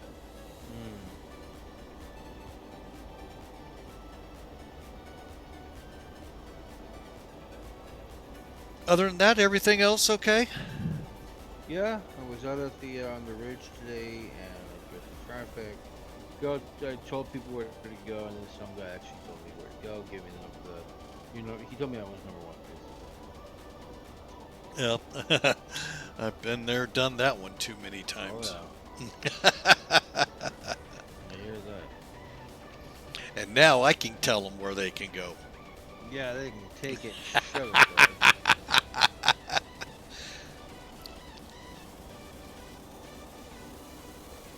Where are we going? Where are we going to? We're going to Pease Air National Guard Base. It's actually Pease International Airport, north of Boston. Okay. Ah, I see. New Hampshire. New Hampshire. Yes, I see this. I had a girlfriend who was in New Hampshire, and I kept calling it New Hampshire. She's like, "It's not New Hampshire."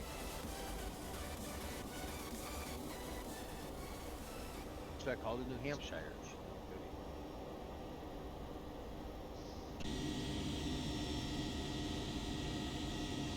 It says New Hampshire up there. Oh. Oh. Don't worry, I had a guy in Germany flying on VATSIM. Everyone's saying Munchkin into Munich. Yeah. So I said Munchkin. He goes, "We are not Munchkins." Okay, God. fine. You go back to my standard call sign for anything in Europe. Center, this is such and such. You're right.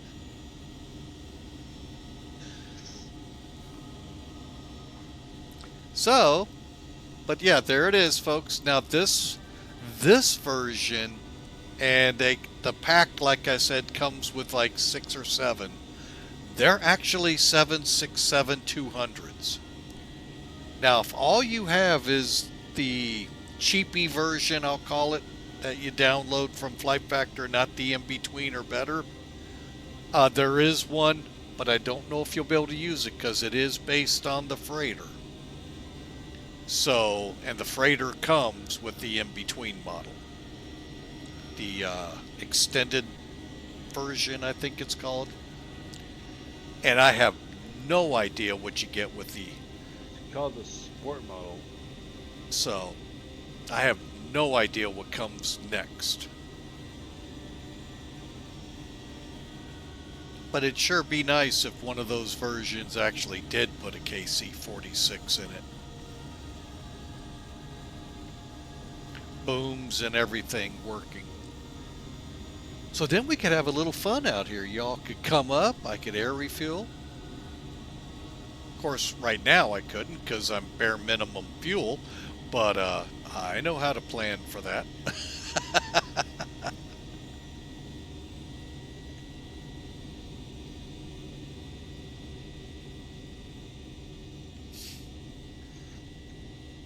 I've actually, with Sim Air Force, have flown the North Atlantic with 2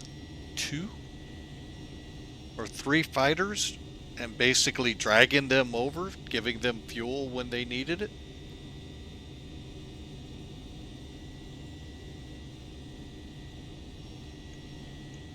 So, it's been a long time, so my calculations may be a little rough, and it's a different plane. My calculations are exactly right. What did I do? Enough to understand. Wait a minute, what?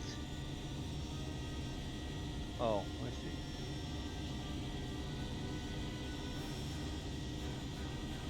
Oh, wow, what a time to go live.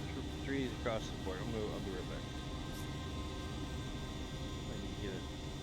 No, I'm not gonna get it. My computer's slow. Feed the gerbils. Yeah, true. T-bone steaks. That'll get them going. Right?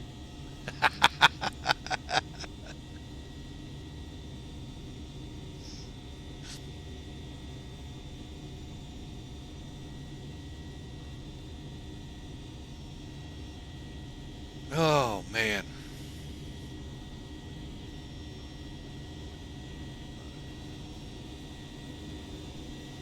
Really?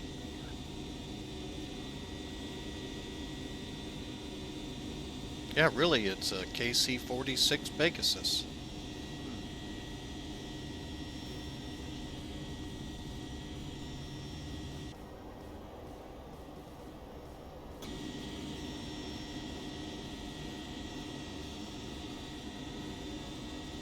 Oh, I need to see, where's that step point again?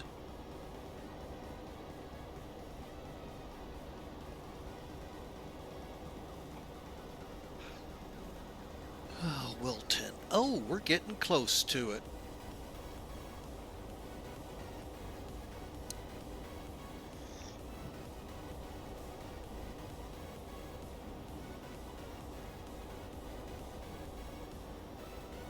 Got 300, rough 50 miles to it. All right, cool. Oh, that program we're working on with that Jonathan guy. Yeah. My aircraft's not showing up. I know, a lot of people aren't. Nor is my stream. Yeah, I know. So, He's aware of it. He's aware of it. Okay, well, I wrote it up there, so. Well, that's good. That's what I'm saying. He's aware of it several times over. So. Yeah, we put it in the Discord like he told us. Yep, that's good.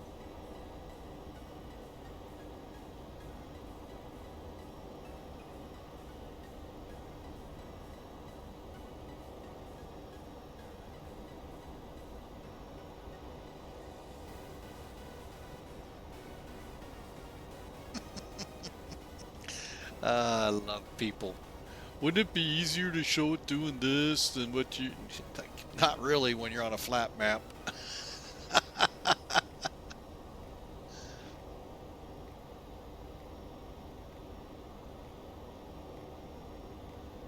And Zebo users, there is a new one out there. Ah, damn it. Sorry. Should have told me that earlier. Yeah, I figured you looked. No, I didn't. Oh well, it ain't gonna hurt anything. No. But yeah, he released it, was it today or last night? No. Today at 9:30. Okay. And I saw Skymatic up much earlier than that, so...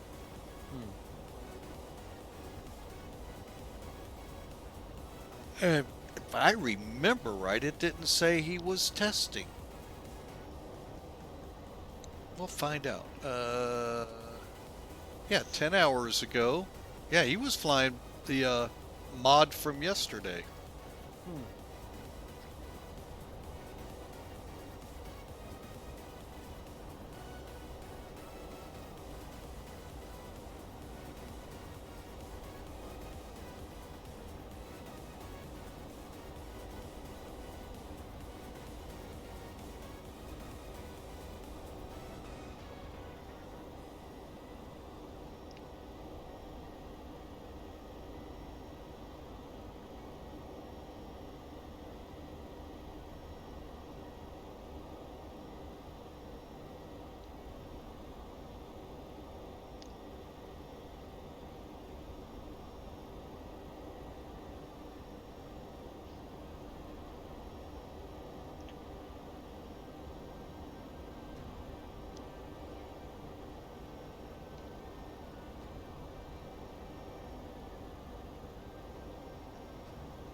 And folks, I'll be right back.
right, folks, we're back with you.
My cohort. My cohort. If he's still here. I'm still here. Going. There he is. Say hi to the pretty people, Mike. Hello, hello. No, I'm just working on setting my noise gate. Mm. What is attack and hold and release times on OBS? I don't know. It doesn't show that in this.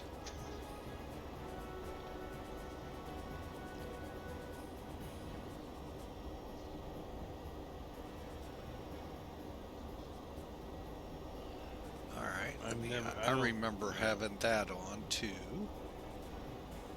Suppression.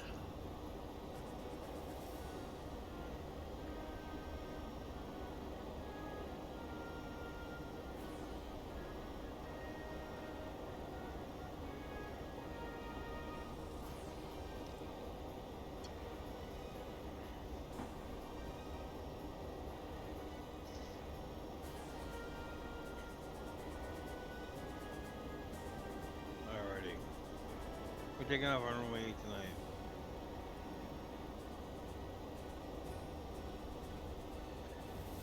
Load up. There is a compressor. All right, Steve. Thanks for stacking.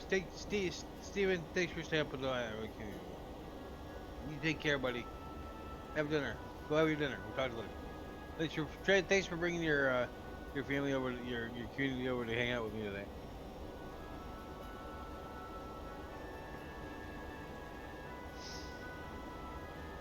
You really can't. Oh, is that when your doctor's appointment is, Alyssa?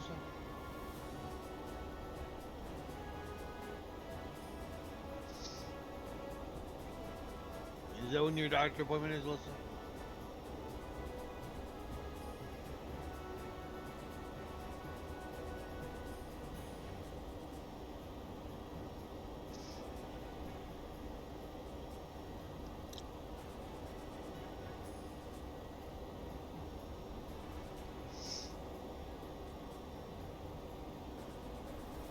You're on short file? Yeah, I typed that whole sentence wrong. I can't. I know. I figured as much.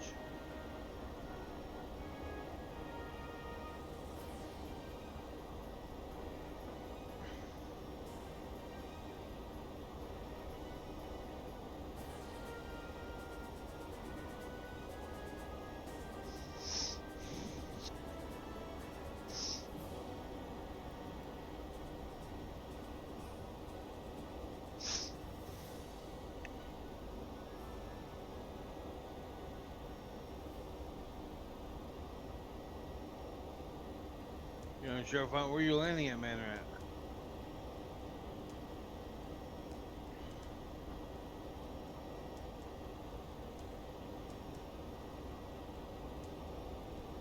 Right.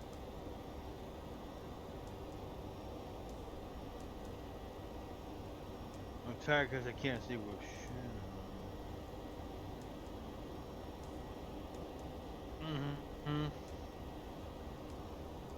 Well, is JFK? Okay.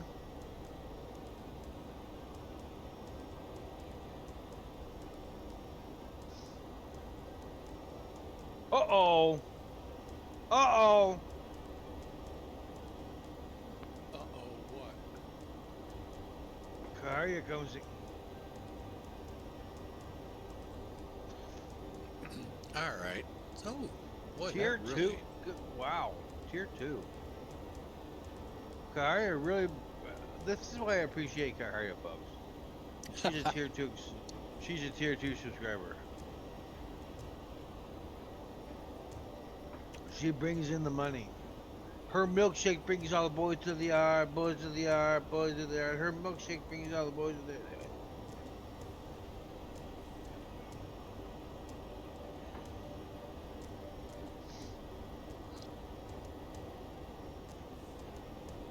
Yeah, we'll see how these sound settings, folks. If you hear anything on stream that's kind of weird, let me know. I've been working with some filters for this mic, and hopefully things are sounding okay. Right now, I'm hearing something right now that's really weird. It's just it's a guy talking. He's annoying. Besides, well, that's besides me. Well, I had to catch that for a second. I mean, I can stop talking, real simple. No, I'm kidding. Please, the mellow tones of your harmonic voice are so silly. You know what makes me mad? Oh my god!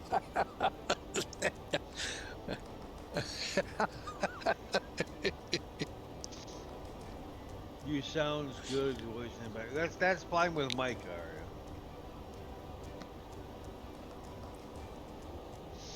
Who is the voice? It's Mike. Flying with Mike.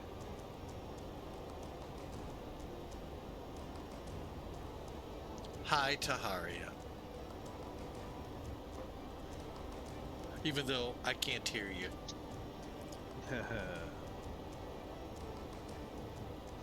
Oh. Ah, she says.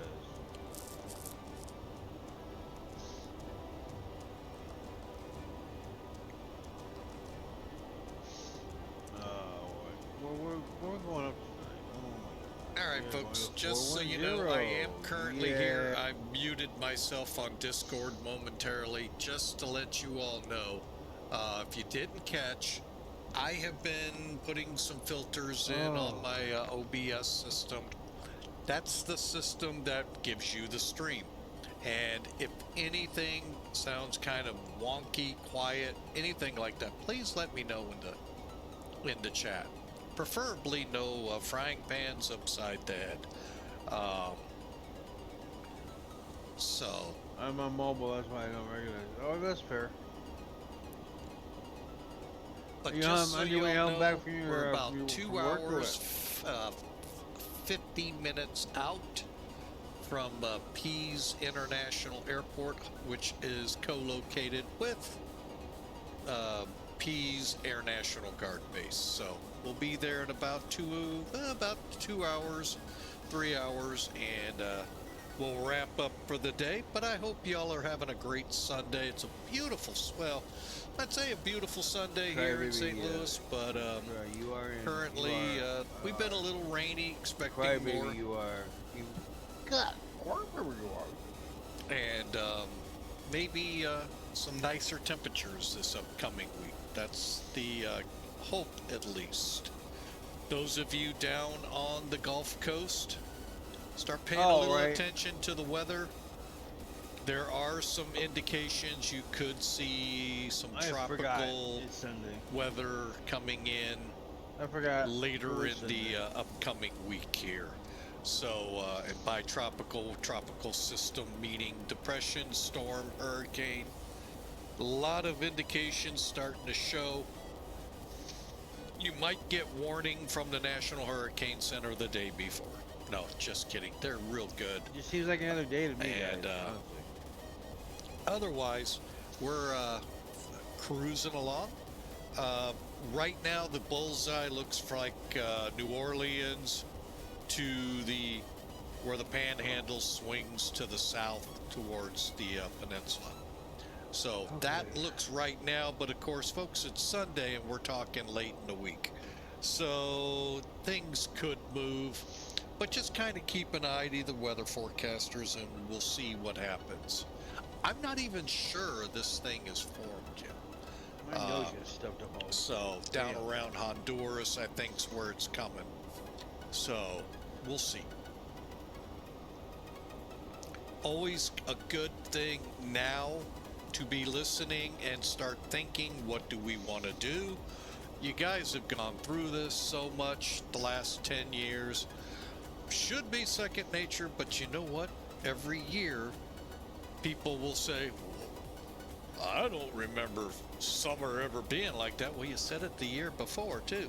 So, or fall, or winter, or spring, or never did that before, and it sure did the year before. We're all human, folks. We're memories are not infallible. From the bits, and for some reason I don't anymore.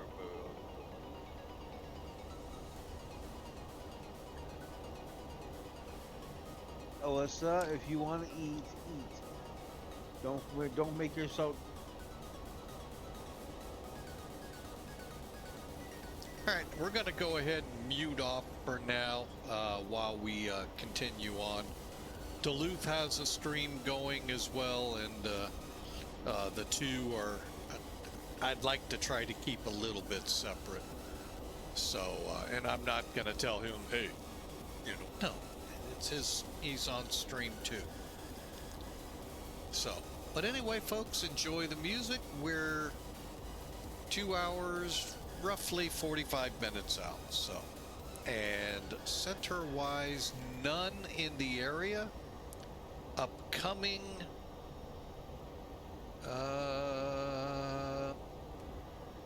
actually, that wasn't what I wanted. To find out what's upcoming, let's see, we're crossing into Minneapolis territory, so if I remember the actual course, we're gonna stay north of Chicago most likely, and yeah, most likely Boston extends over Pease, so we'll see. But again, 2 hours 45 minutes to go, folks. You never know what could happen in that time frame, so we'll just kind of cruise along and enjoy. So I'm going to go ahead and unmute on Discord, so if you do come in, let us know. Drop in the lobby, let us know you're there, and we'll pull you down to where we are.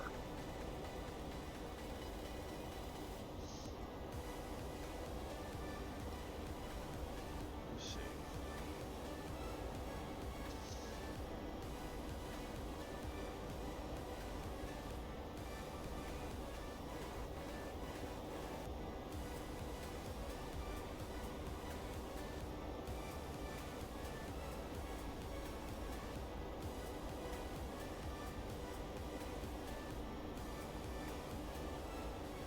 The heck?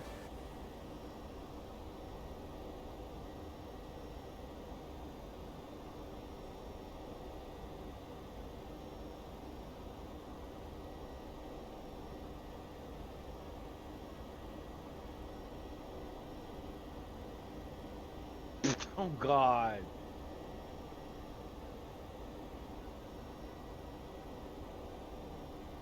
Oh my God. Oh my God. Hang on a second. Hang on a second. Hang on. Hang on. I gotta play this for everybody. Hang on. Hilarious. Hang on.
Can see.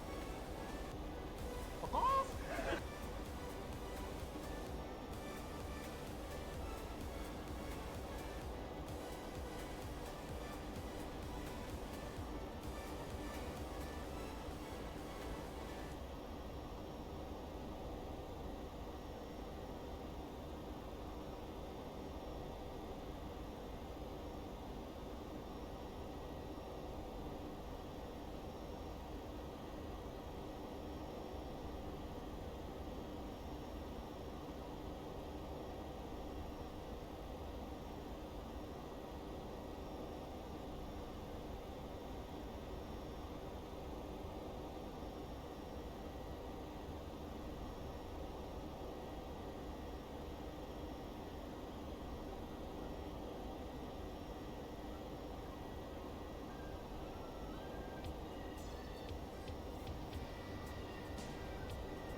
All right, folks.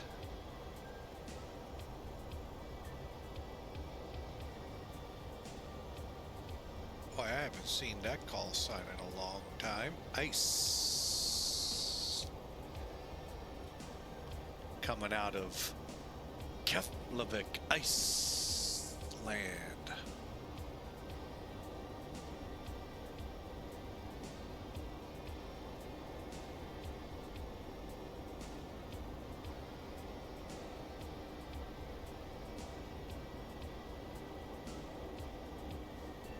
All right, hope y'all are having a great day, and looking forward to the week. I know it starts tomorrow, folks. Yeah, I know. Back to that grindstone, back into it.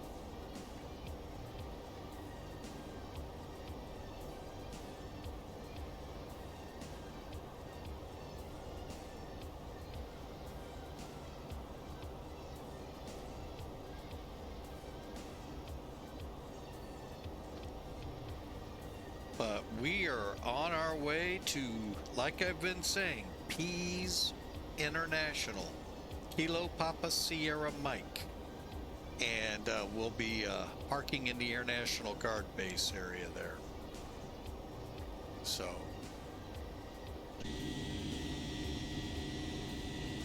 since our aircraft is from New Hampshire,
Yeah, it would be better if they had the booms and all included, but you know what? I probably wouldn't load it up anyway, so because I've got the E4 for Felis's 747-200, and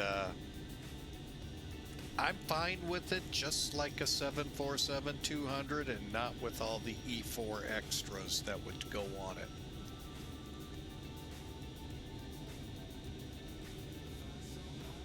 And I'm just a little nervous to actually try and make it work. It's one of those, if it's not broke, I don't like fixing it. But thanks for asking, Kaharia. Welcome aboard.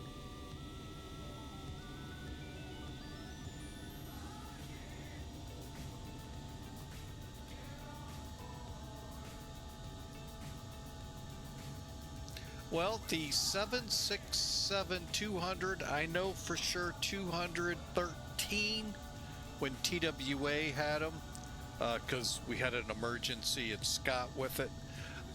Not really sure. The 3 and 400s can get into the mid to upper 200s. The 300's the one most people are familiar with. But I don't know if the 200s are that very prevalent anymore or not.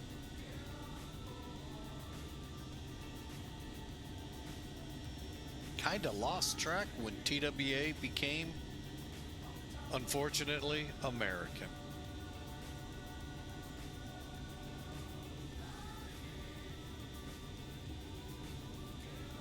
But had American not taken over there, they would have gone away anyway, so.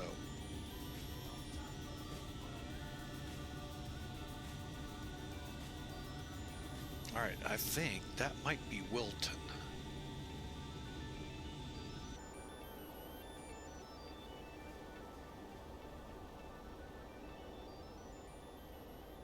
Oh, wait a minute. Yeah, we passed WILTN a little ways back. The reason I'm, oh, we're right over it. Hang on.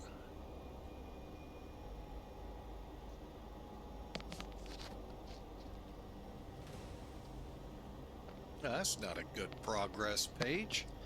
If you're flying across the pond, your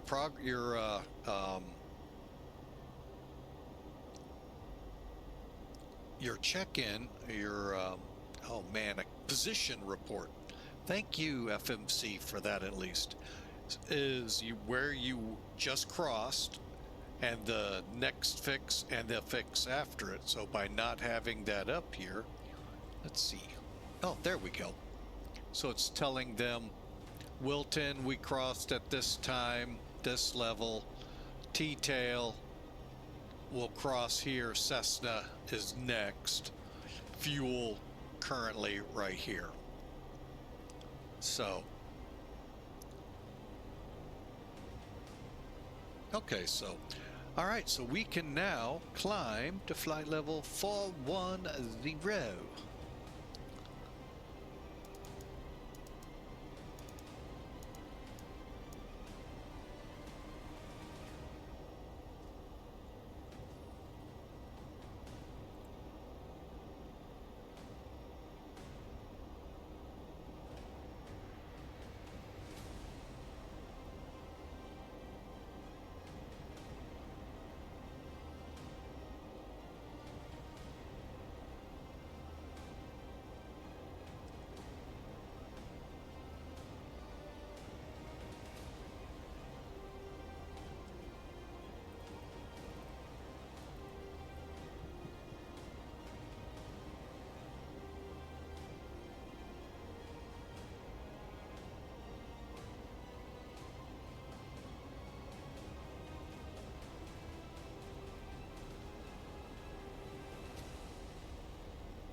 All right, yeah, I haven't had to do many step climbs in this plane. That's why I'm a little rusty at it. I have not crossed the pond, oh, in ages in this plane, so I'm very rusty with it. All right, we'll go back here into Discord with Duluth and Company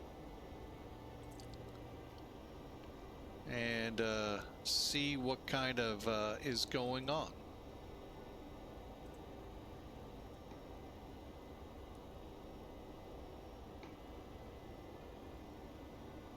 Okay, we're headed up to 41,000.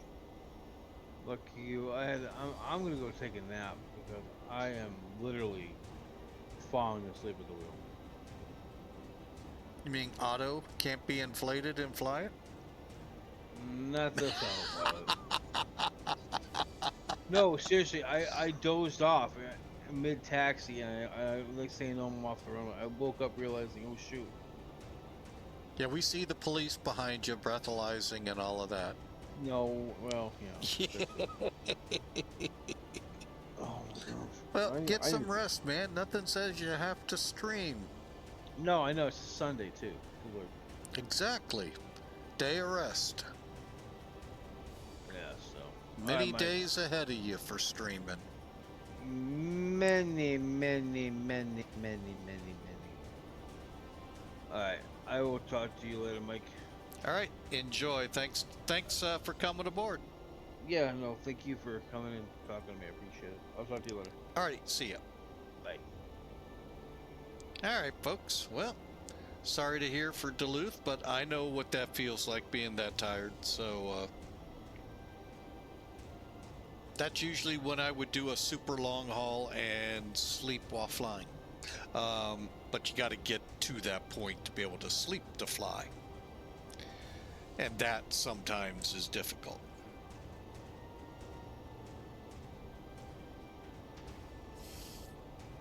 Well, folks, we're going to continue on. We are in cruise. We are looking at a blue sky ahead of us. And hopefully what Duluth was talking about on approach won't happen to us.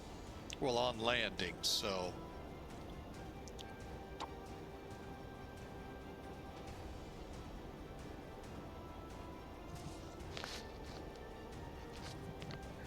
Hopefully. And like I said in the beginning, folks, through X-Plane 12, this whole process, I'm thinking we're coming up over a year or a year. I can't remember how long we've been in X-Plane 12.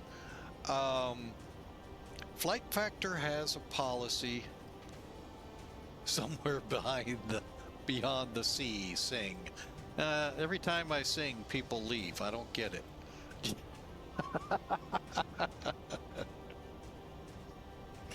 But I lost my train of thought. Flight Factor has a policy where they don't keep their planes up to date with whatever X-plane has out beta-wise, even though all of their planes are loaded as beta. Oh well, that's their company. They do as they please, lose it how you want. It's up to them. All right. However, through all of these little iterations, these waves, this plane, the 767, has been a tried and true warrior. I have not had, knock on wood, and my head is hurting from how hard I'm knocking on it. Not a lick of trouble with each of the updates, so long as when Flight Factor updates it, I update it. Unlike the Airbuses, which we've had a lot of trouble with. So I kind of wish they'd take that and put it into that side of the house. But again, not my company. So did I short it? No, I didn't. Why is it shorting on? Oh, it's still trying to climb. Okay.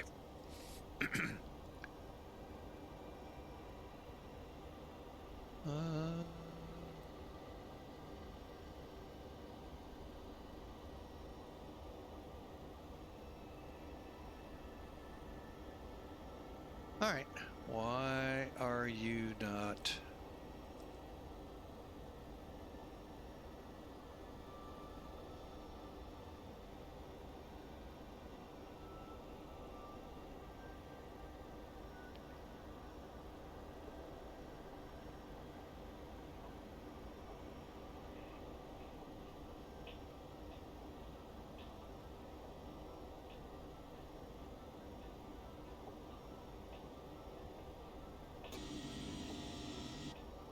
I just got that nervous feeling we're not climbing, or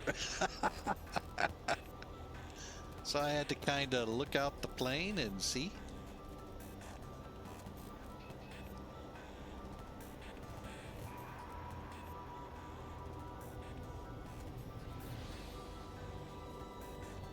Let me take a look at my flight plan here. What were we planning?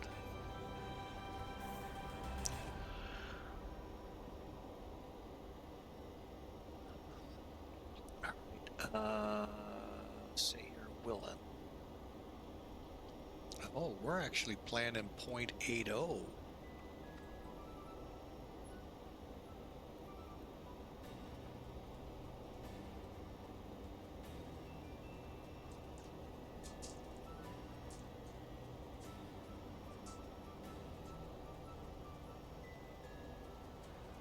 All right, folks, 2.5 hours to Pease Air National Guard Base.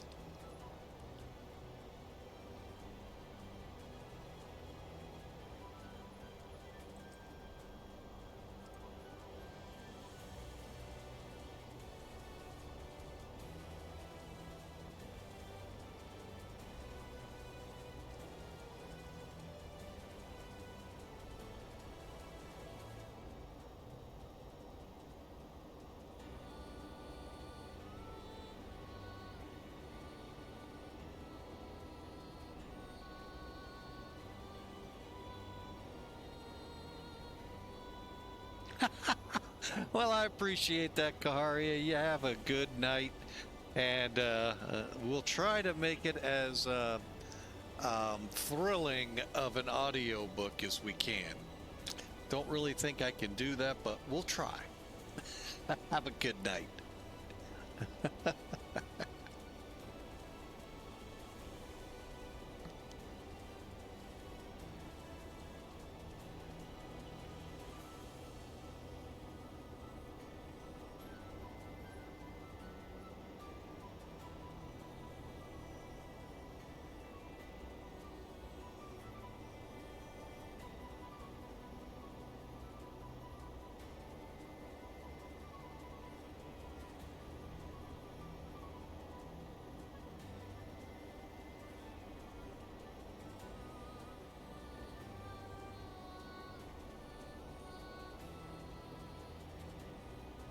All right, here's what I did wrong, folks. Okay, I put the 41,000 down here and clicked it to step 2.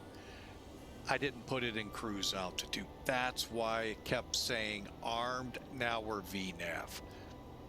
There, added a little action to it, folks. Dun, dun, dun, dun, dun, dun, dun, dun, dun, dun. And it's going to take us back up to 82. All right, well, we'll take it.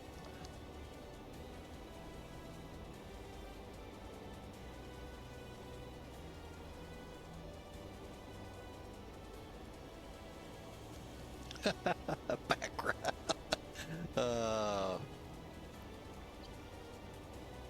You, a viewer, more win-win. Well, we figured that one out. It's been a while. Still trying to reacclimate back into this plane. I really like flying it. And like I said, folks, flight factor, boy, they did something right here. You all can quibble and tell me how wrong I am, but it hasn't had any problems. Or at least I haven't. Duluth told me what happened to him into Los Angeles a few days ago. So I'm going to keep that in the back of the mind as I come down and hope for the best. Now, I don't know if he was auto landing, manual landing, or what. So hopefully we'll follow suit. Preferably without the toga. So, all right, folks, we're doing so good. We're putting the audience to sleep. Man, what a great stream. I'm gonna have to put that one down in the books. I put the audience to sleep on this one. And boy, my wife / CEO for Flying with Mike came up with a phenomenal idea for flights to, I'm always having trouble finding places to fly to. Now, it's not because I only go certain places. No, I try not to repeat. The hard part is when you fly for like an American Virtual or FedEx, you're gonna repeat every now and then. Although there are ways not to with FedEx. But that's always the Sim Air Force. I can fly pretty much wherever I want. So whatever whim comes upon me, we can go. To that end, she came up with a great series of flights for me to fly. Every place I've been. Now, I know to many of you out there, well, yeah, I was on this side of town and I was on this side of town. I, being a military brat, have been in a lot of places. Like I said, I've started off in San Bernardino, went over to Germany, came back to Sacramento, down to San Bernardino. You get the picture, folks. That's actually 13, as of just doing the military side of the house, 13,500 plus miles. Now, there will be repeated destinations only because my family went where I was born, San Bernardino, twice. Scott Air Force Base 3 times, me a 4th. So that's gonna happen. However, there's some interesting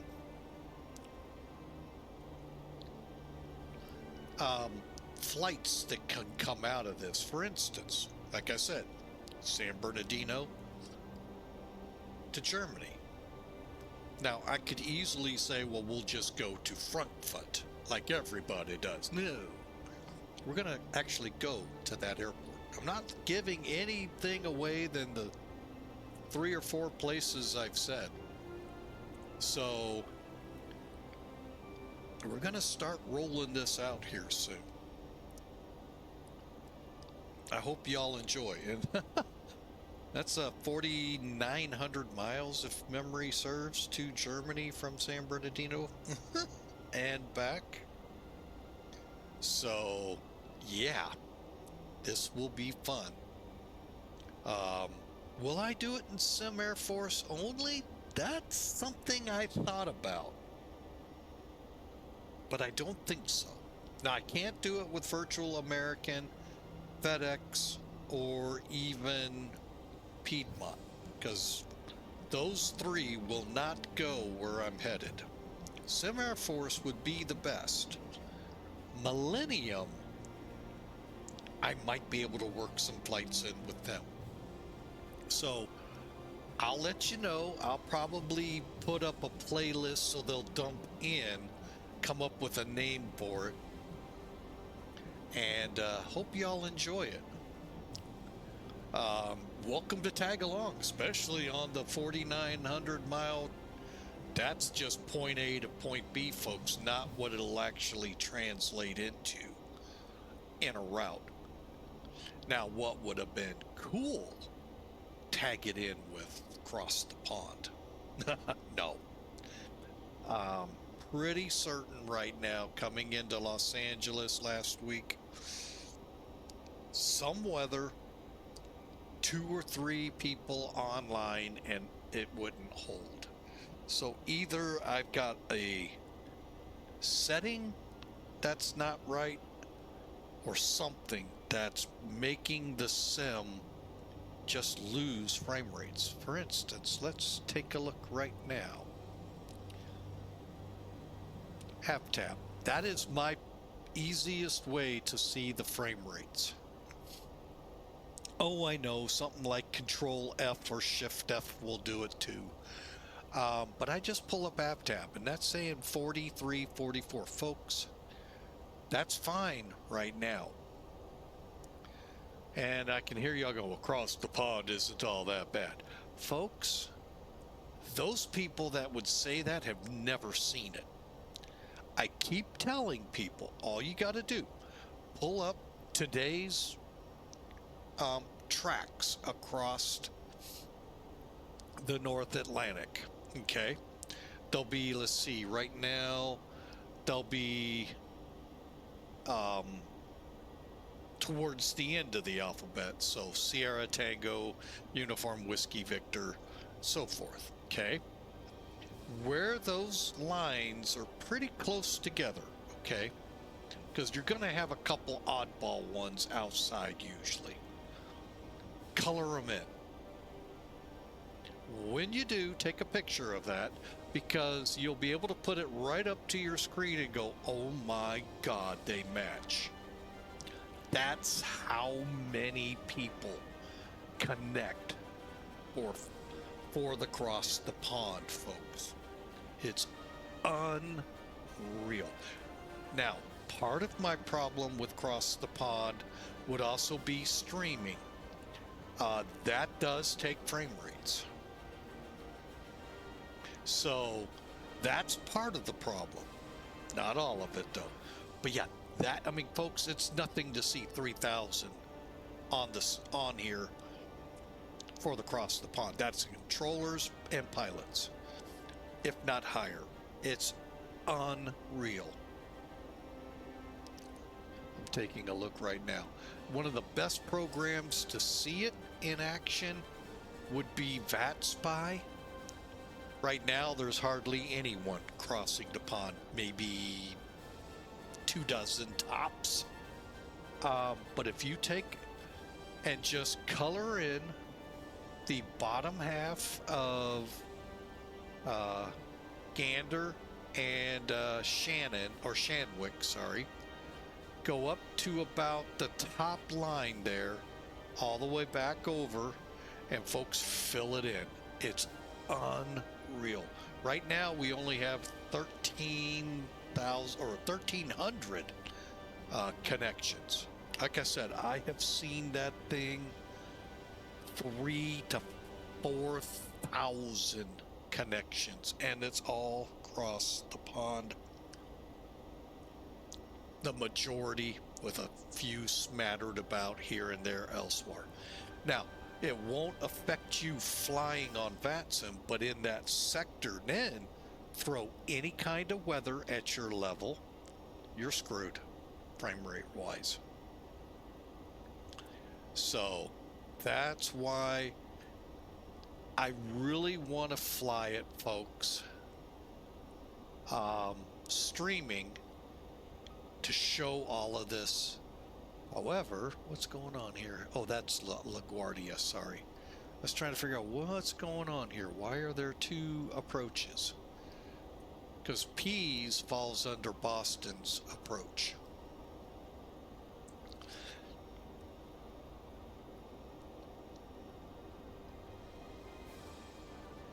So that's why more than likely I won't fly in it. Frame rates.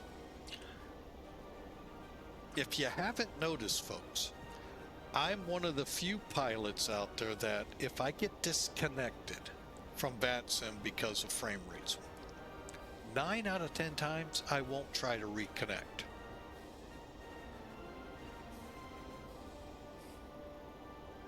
And that's out of respect for everyone else there, because me popping up, holding for a minute and a half, dropping because of frame rates again, it's no fun for both me and, more importantly, for all of you. And some people out there are oblivious to that, and they keep connecting and then getting kicked off.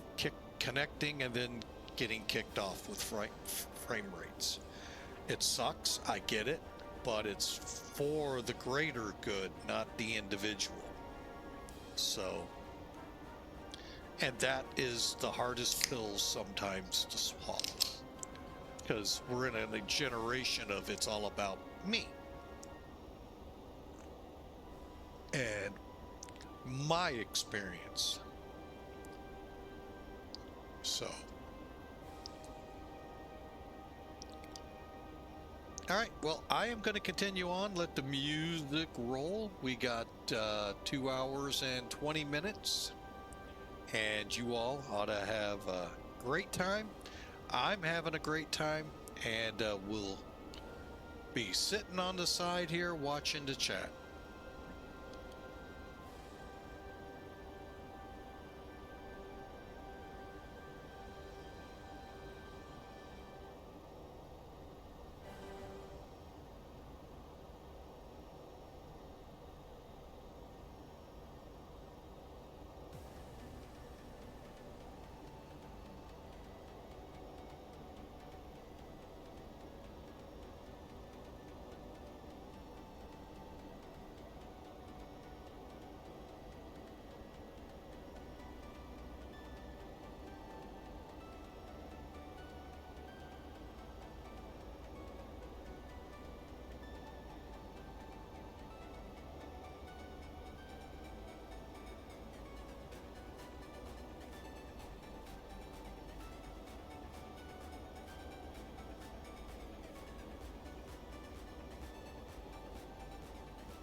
All right, folks.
All right, folks. Sorry about that. Oh, a lot of stuff in my eyes here of late, bugging the you-know-what out of me. All right, looking up at the clock, coming in at just over 2 hours. We're kind of just north of Chicago Center. Well, yeah, kind of right over, well, north. How about this? In between Minneapolis and Duluth. Cutting across there, headed over to Portsmouth. So, we're about halfway there, I think, is what the map will show. Unfortunately, this one does not have a bar scrolling across like Sim Toolkits does. Good or bad, I mean, we all have our preferences, folks. Let's be real. So,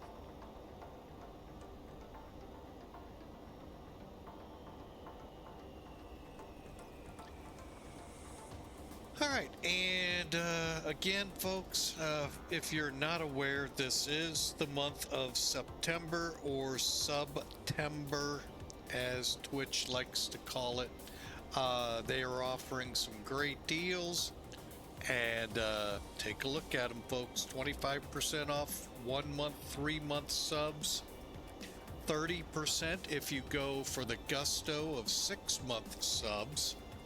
And if you're into their merch in the Loot Cave, 20% off using the promo code TwitchSub20. We'll say this again at the end of the ads. But yeah, if you're looking for ad-free viewing, folks, that is the best way to get away from these annoying ads,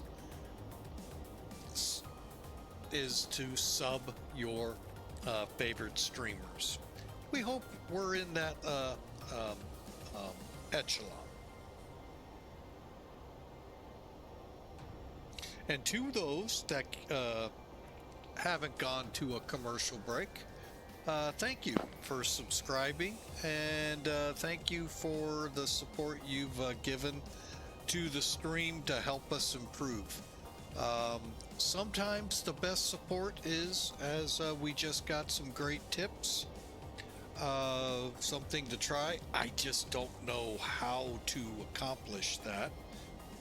Taking the stream portion to my laptop, second computer, run the flight sim on one, the stream on another computer. Don't know how to do that.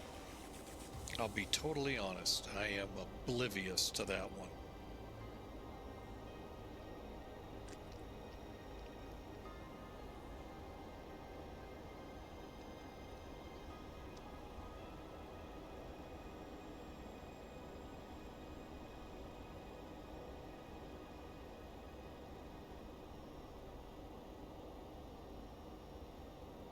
All right, welcome back, folks. Again, if you want to avoid those annoying ads, and I hate to say it, folks, I have increased the amount of minutes per hour we'll run ads to help in the having some money available for some things we're looking at for the stream.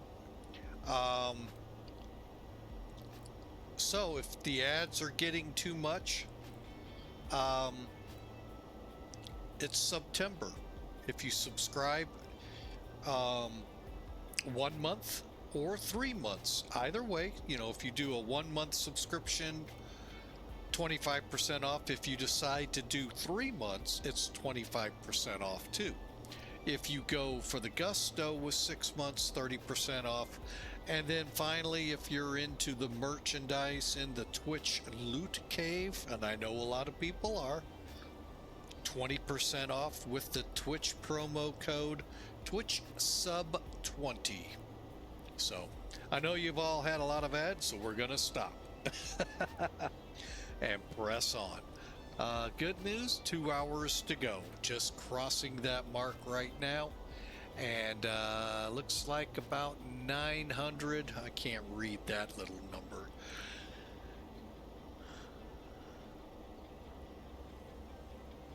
We're just going to say about 900 miles. Unfortunately, I can't read how small Elevatech text is.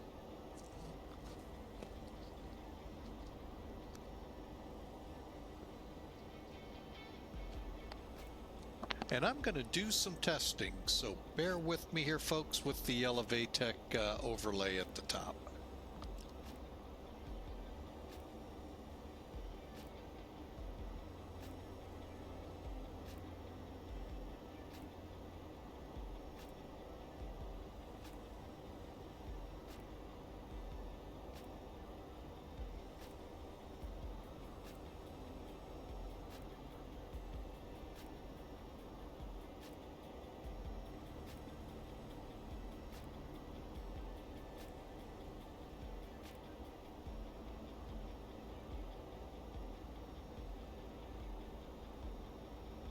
All right, that pretty much was a bust.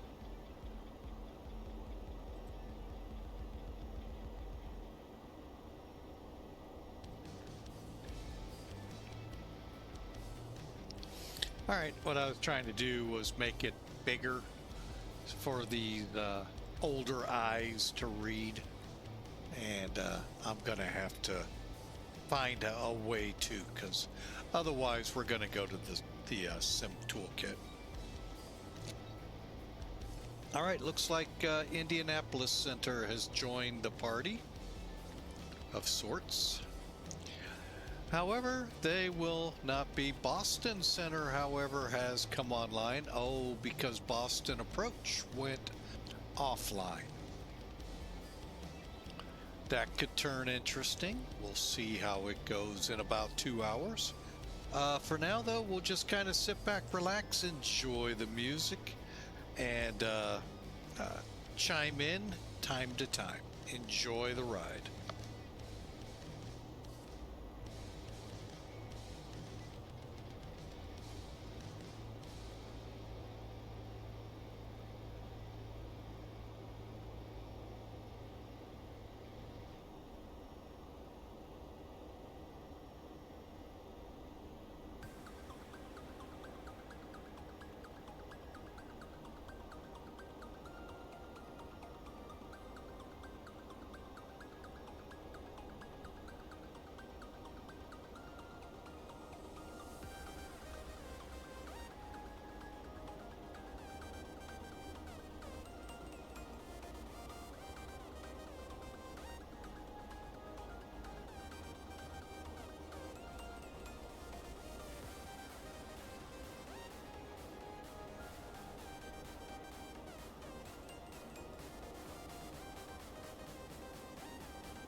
All right, folks, we're back with you. About an hour and 15 minutes out. We may graze Toronto's airspace.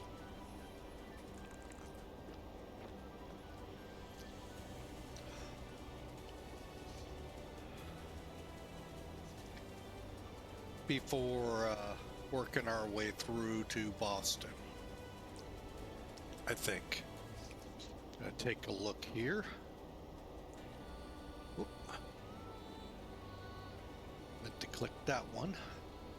Oh yeah, we're going right through Toronto. Yeah, we'll be turning for it here real soon.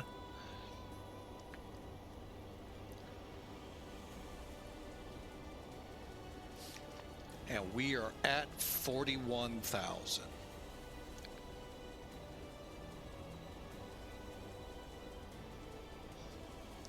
All right, looking here, we've got Atlanta, Boston. Oh, well, one of them we may have just came out of range. I don't know.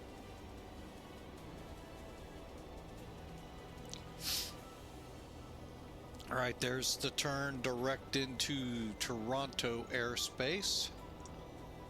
But currently Boston, Chicago, DC, Indy, KC, Toronto, and Winnipeg are all up. So we have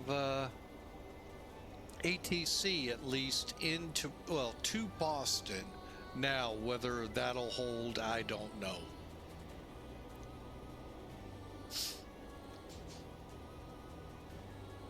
So I hope y'all enjoy. Hope you've had a great weekend and ready for another week. There we go, coming out of Discord. Hope you're ready for another week, another first full week of fall officially. Anything forecasters told you up till Saturday? Hate to break it to you. They were lying. Fall starts yesterday.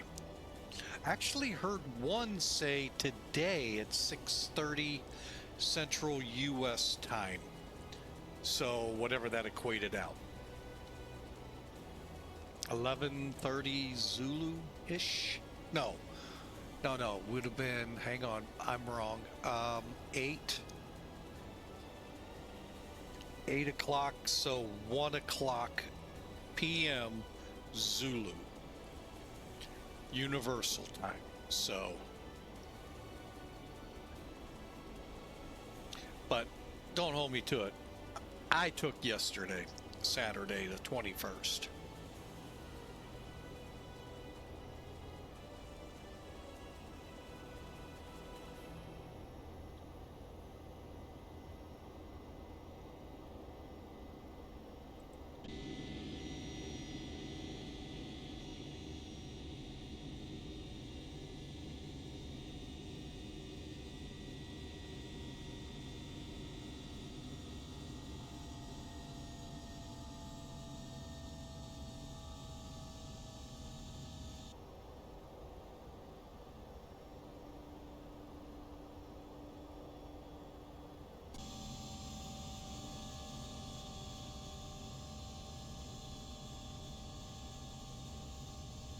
I heard that winding down and went, uh-oh. Sorry, folks, I had to do that quick check. All right, so we'll be called upon to talk to Toronto here in a few. And then we'll make our way into Boston Center and our destination, Pease International Airport, Kilo Papa Sierra Mike.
All right, folks, we're just under an hour out. Let's go ahead, start looking at this before we get called upon by Toronto. What are their frequencies first? Toronto 125.775. 25575.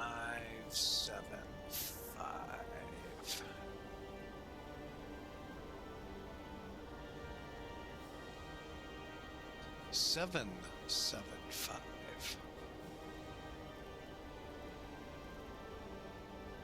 All right, there we go. All right, so real quick here, folks. For those curious, we've chosen the RNAV approach into. Hang on a second. I just covered my screen up. Why'd I do that? There we go. Oh, and we're lost. There we are. Yeah, we should be getting called upon here any moment. All right, so as you can see, we're about to go through Ruby, Peepla,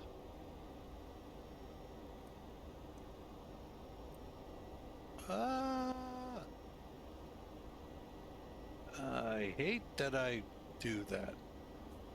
Down through Cisco, Ragtax.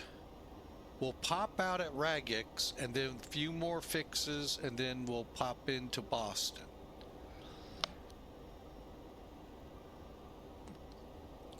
Okay. All right, so let's bounce back. Now, the approach for today. We are planning the RNAV to runway 34. I don't think anyone's changed anything up as of yet. 060 as of an hour and 3 minutes ago, 8 knots. So yeah, we're still probably very borderline. All right, hang on a second here. We'll continue the briefing after we switch over and talk with them.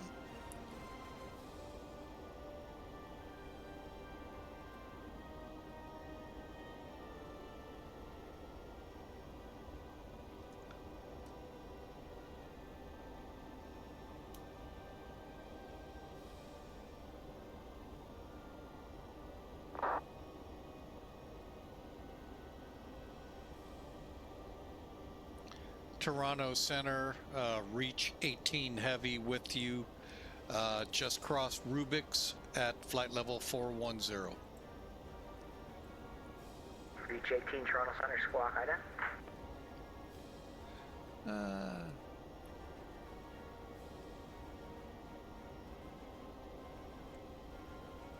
Reach 18, squawking ident. Reach 18, you are identified. Flight level 410, welcome aboard. Rajo, Rajo, Rajo. All right.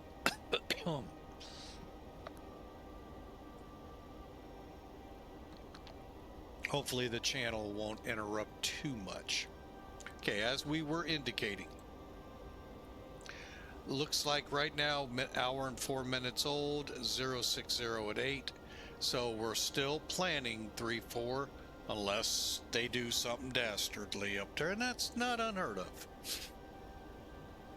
Again, the RNAV will take us from Kennebec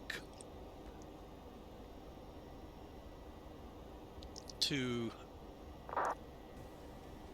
Yetor to Indeed, Yonks, and N.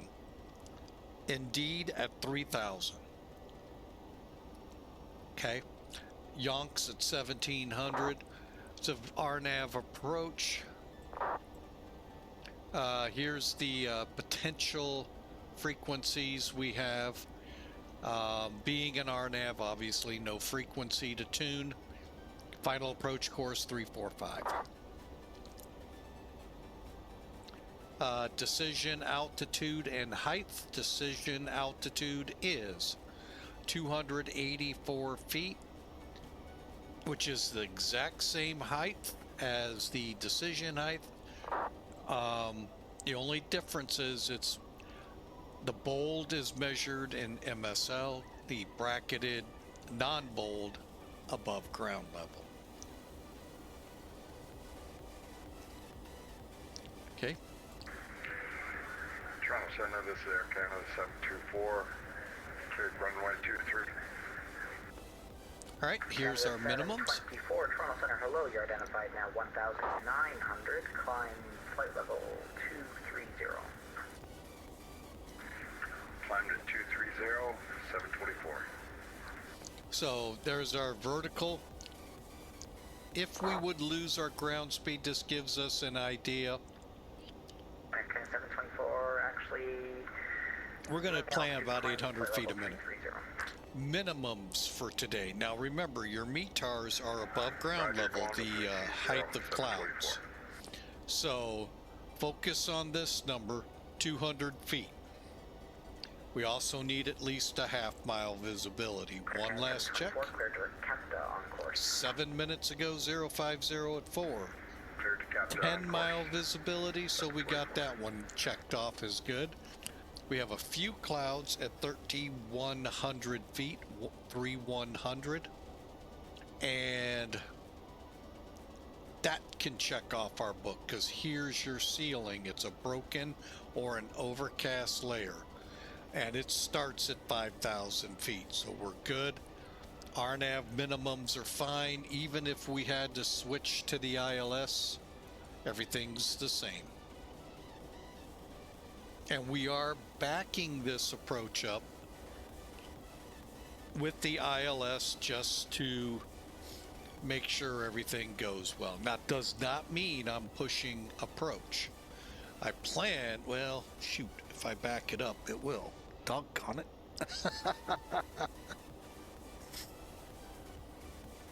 So we'll play it by ear, folks. I'm glad I turned on the anti-ice because we have precipitation outside.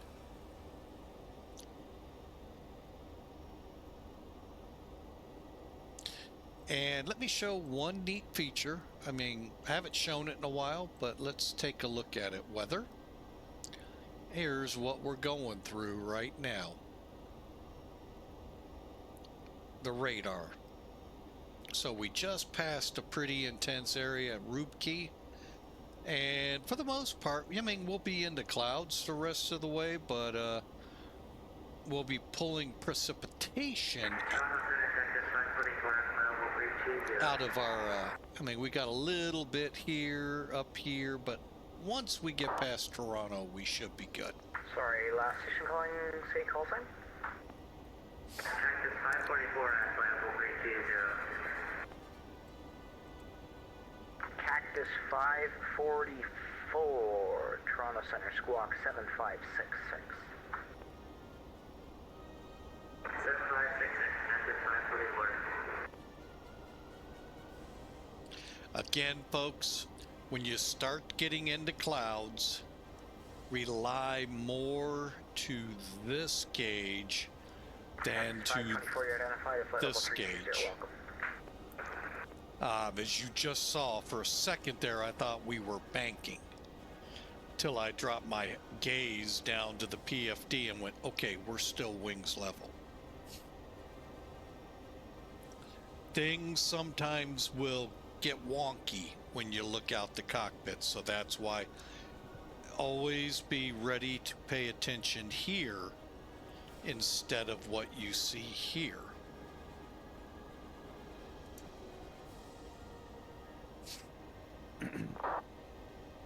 And for us VFR junkerts like I was as my private pilot's license, it's hard. There are times you will actually think the plane is banking and it is not. So be mindful of that. Really, any crash is Canada horrible. 7681 ready to send 17,000. Information Foxtrot, the Toronto altimeter is 29er and cross Iston level. Alright, 1 ready to send 1 to 7,000. We'll pick Pegasus and cross Iston level. Air Canada 716. All right, so in regards to that, there was a crash, I believe, in Korea, and I believe it was an F-16. The pilot went into clouds, came out. Now, when you're over ocean, that's when things get really Canada 615, are you up? because the horizon goes away. And for us to think about it, it's hard, was upside down when he came out.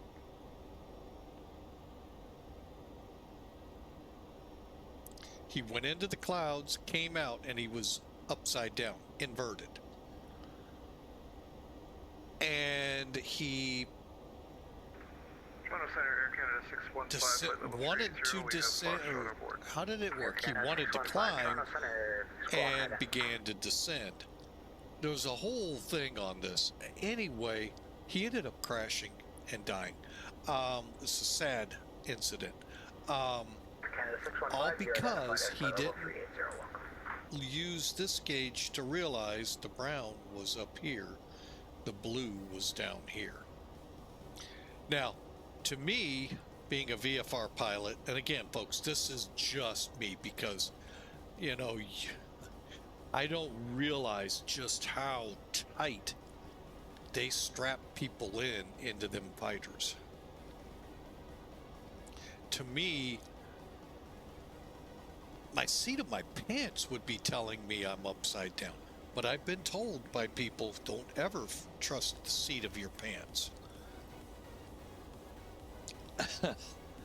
I mean, he's in a helmet, so if he had long hair, it wouldn't be hanging in front of him, or her.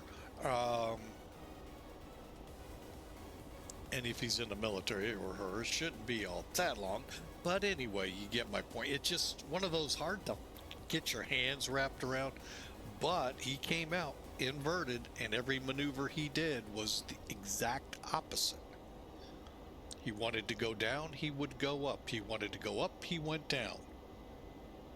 Now, so that's why don't rely out here or by that seat of your pants. Although to me, sometimes that is right. Rely on your gauges.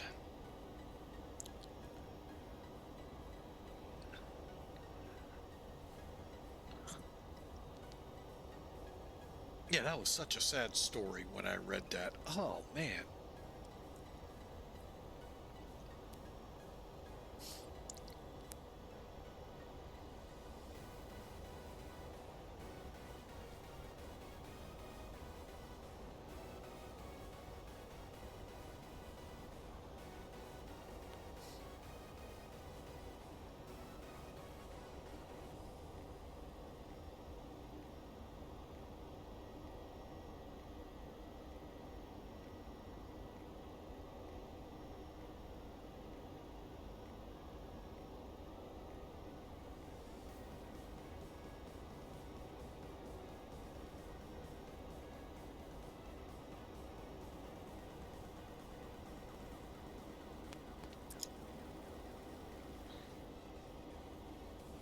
Toronto Center, Charlie Golf Tango Romeo with you out of the city, climbing through 700 feet.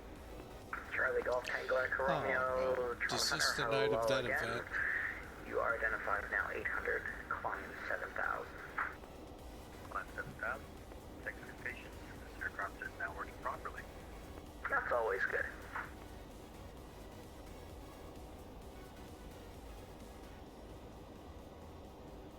All right. We're not far away from exiting Toronto, and a little bit of time before we go into Boston. And Golf Tango Echo Romeo, you're clear direct Sudbury. Clear direct Sudbury, Golf Tango Romeo.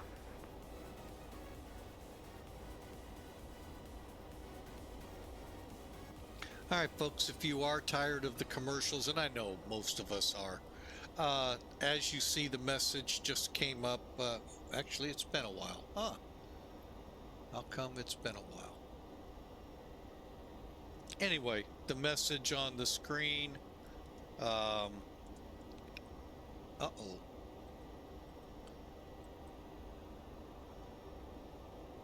There it goes.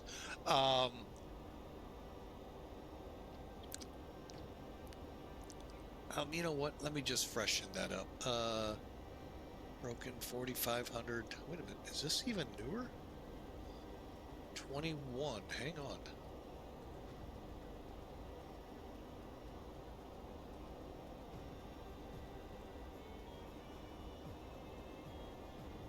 Oh my. That's an old METAR. Holy mackerel. Anyway, let me get a fresh, wow.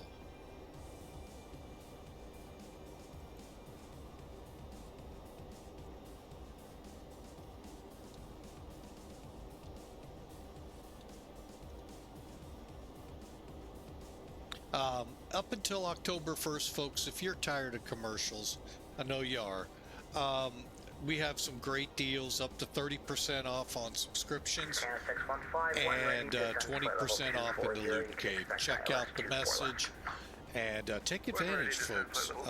While we benefit from the income, you benefit a lack of commercials. I'm working to take one of our channels here on Discord, turning it into into the subscriber channel area, and make a subscriber only channel.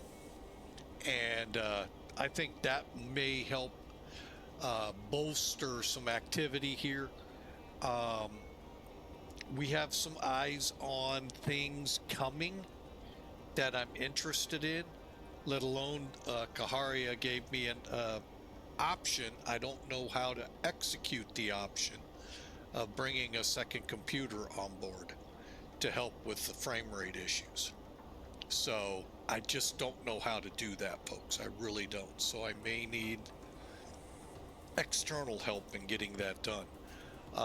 But to help gain revenue, we've upped our ads time per hour. Was I think every we're up to about, I think it was 3 minutes an hour. Now we're like 5 minutes an hour or something like that. We've upped it a little to try to help generate that revenue. There are some great aircraft coming that I'm not sure whether they'll be pay or free, so we're kind of gauging that. But we're also preparing for, who knows, maybe FJS will go, surprise, there's the 727. Would love it. I don't expect it.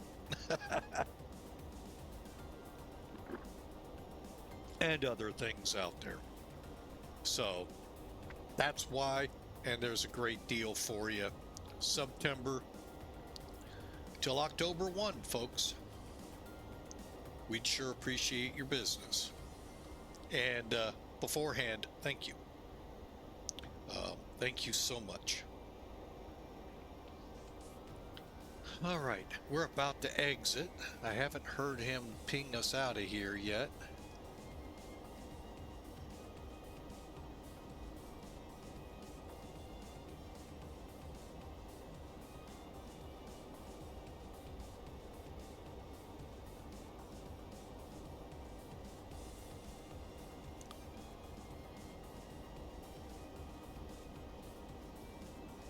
Where my frame rate issues come into play, folks, New York City, Los Angeles, we watched it this week coming in Thursday from Honolulu. Great run across the ocean. We got turned in on final.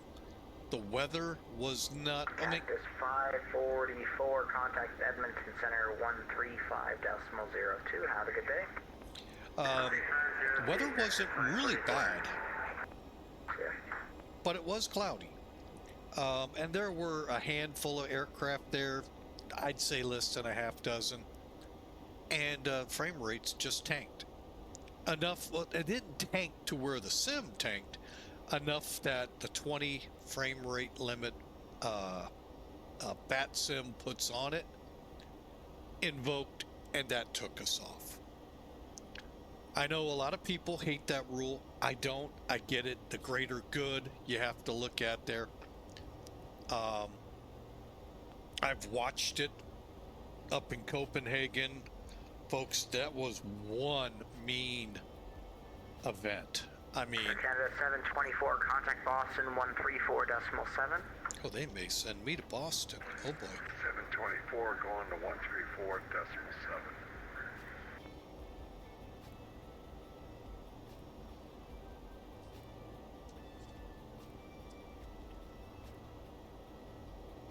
Making sure I don't have any notes for this. I do not. Okay. All right. So I get it.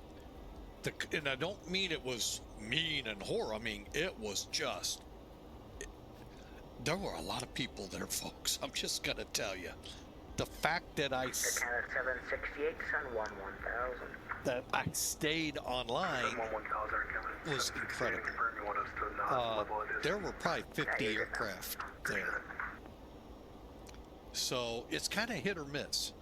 And crossing the pond, looking at the pairings, I think I could do it depending on what I pair out of. But again, also the weather.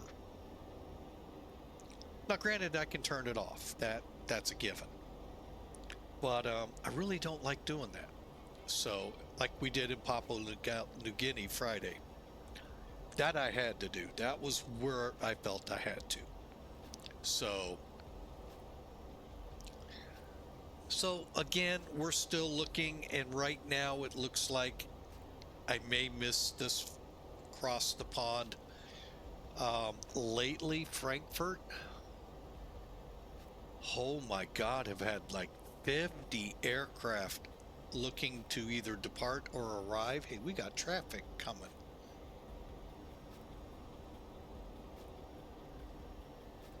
There they are. Right over here, folks, if you don't see it. Nice contrail. I think that's a contrail. Yeah, I think he's going to hold us until we cross over into Boston. Yeah. He gave 724, I think, Boston, so.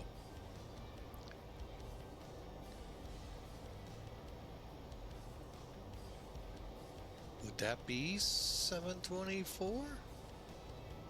That very well could be. That's probably Air Canada over there, folks. How about that? And it's starting to get dark.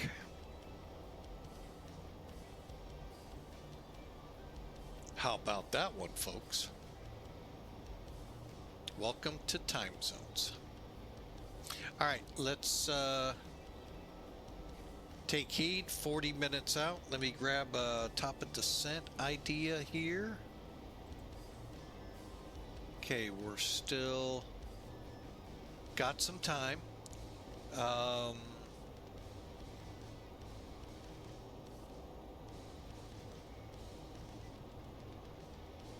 You know what? I don't think.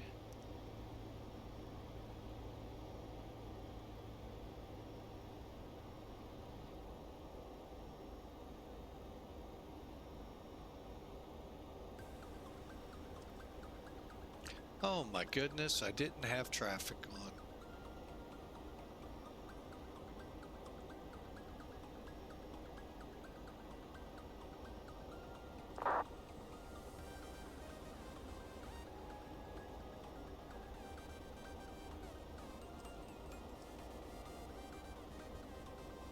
And I didn't turn my weather on.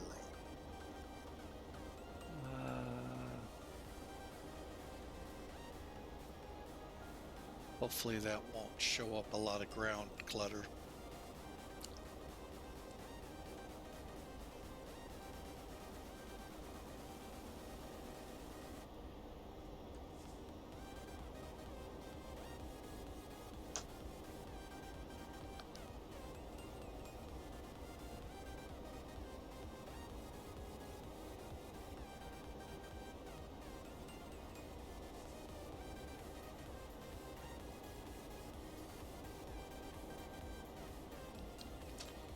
I kind of thought this guy was going to hold us.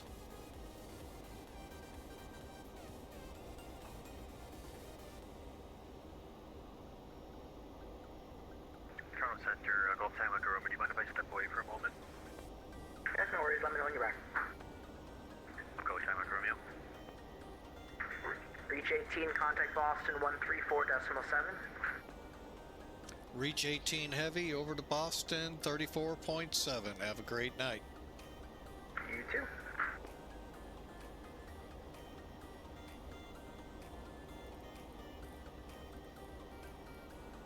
November 247 Whiskey Tango, runway 19, taxi via Alpha, cross runway 10. Taxi runway 19er via Alpha, cross runway 10, November 247 Whiskey Tango. Brigo 5740, contact Boston approach 133.0, good night. 133.0, Brigo 5740, good. And Boston Center, Cessna 22318, be advised, we're going to be a little bit more to the more southeast direction. We're going to be following the shoreline south. Cessna 22318, roger. Ray, you are radar contact. Position as reported. Maintain VFR and the go ahead. Keep giving me weird altimeter settings on my list here. Danbury altimeter 3005. Alright, roger, enemy altimeter 3005 will maintain VFR and we'll see direct shoreline 223. That's SIMAF 262 coming out of the 2.6, going up to 5,120 headed.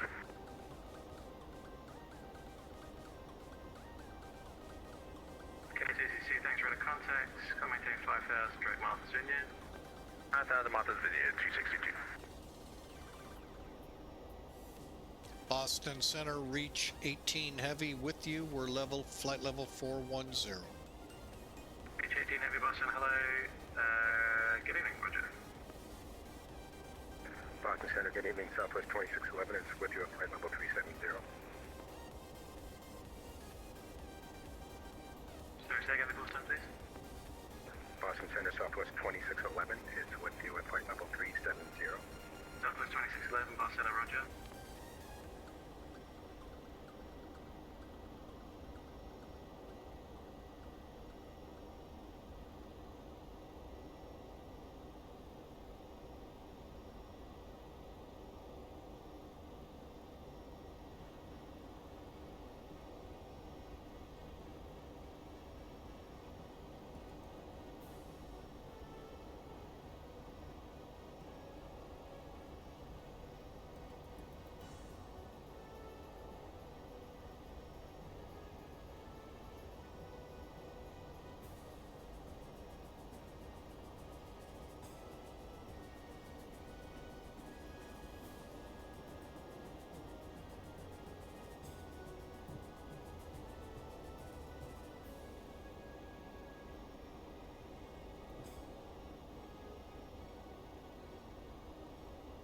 Number 96808, sorry, turn right, heading 360, trying to localize it.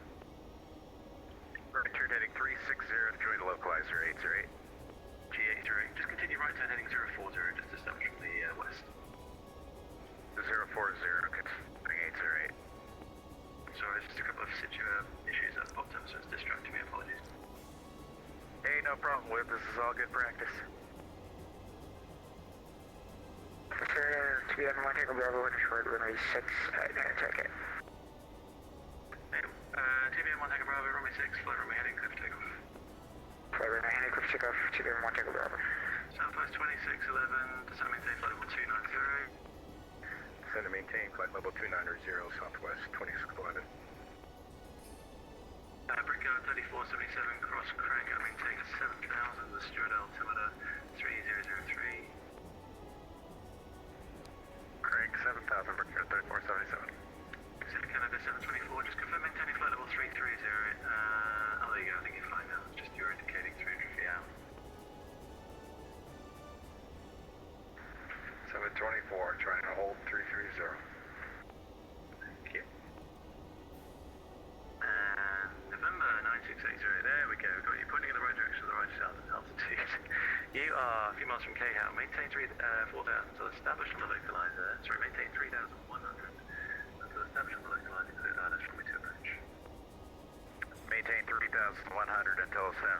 Glass are clear. ILS runway 2 approach. 808. Thanks for the tour.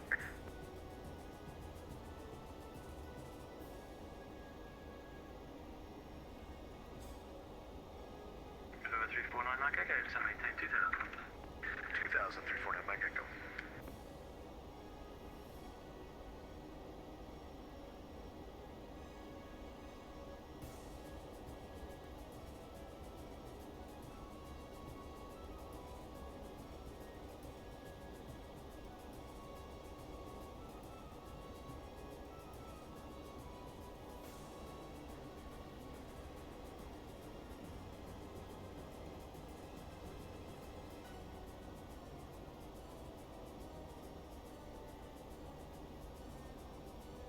Austin Center, November 247, Whiskey Tango at Albany, runway 19, holding short, ready for departure. Citation 7 Whiskey Tango, flight runway heading 19, clear for takeoff. Flight runway heading 19, clear for takeoff. November 247, Whiskey Tango.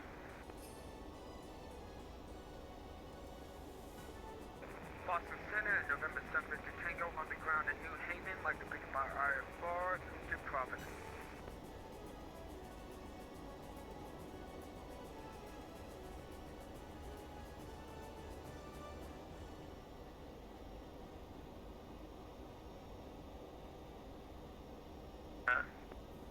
Sorry, station calling to second, please.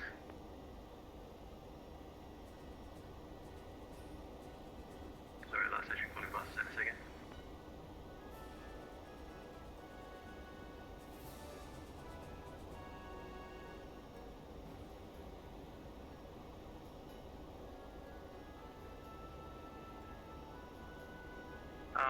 Truck on the ground at New Haven. I don't cover New Haven top down, so if you are heading into Boston airspace, which I think you are, you can give me a call when you're airborne.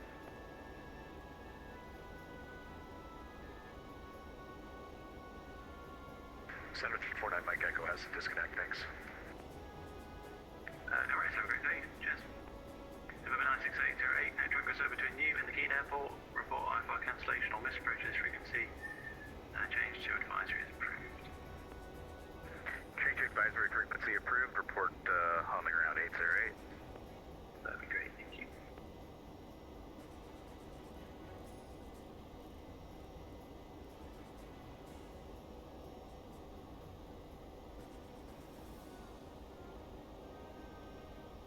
Southwest 2611, descend and maintain 111,000, Kennedy altimeter 3003. Descend and maintain 11000, altimeter 3003, Southwest 2611.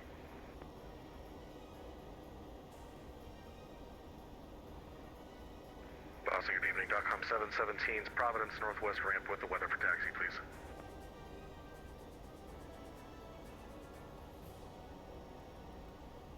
.com 717, roger, stand by. .com 717, runway 5, taxi via Bravo and Mike, cross 34 Mike. 5, Bravo Mike, cross 34 Mike, .com 717. TBM 1 Tango Bravo, East Airborne, I'm going to take maintaining 2000. TBM 1 Tango Bravo, ready to contact, next come maintain level 240. Maintaining level 240, are we able to turn off the route? 1 Tango Bravo, clear direct Martha's Vineyard. Direct Martha's Vineyard, 1 Tango Bravo.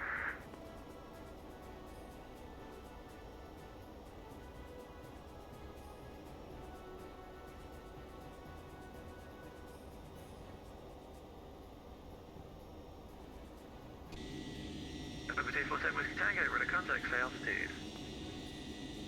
4000, for November 247 Whiskey Tango.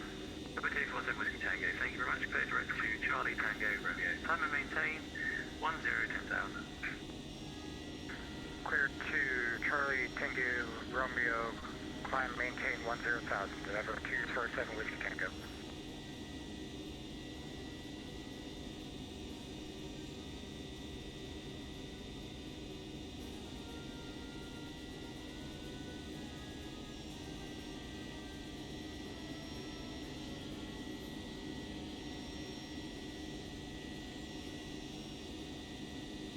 Southwest 2611, descend maintain 8,000.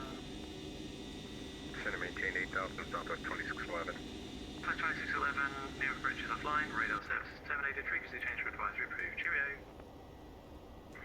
Echo advisory, Southwest 2611, thanks to ATCF, good evening, bye-bye. You too, Delta 4241 Boston moving. Good, Boston, Delta 4241. Delta 4241, Boston, hello, ready to contact, maintain flight levels 370, please. Maintain 370, Delta 4241. I can see you descending now, never mind, Delta 4241 is to maintain flight level 200. 200, Delta 4241. Air Canada 724, cross site pad, maintain flight level 190. Going to 190, 724. Yeah.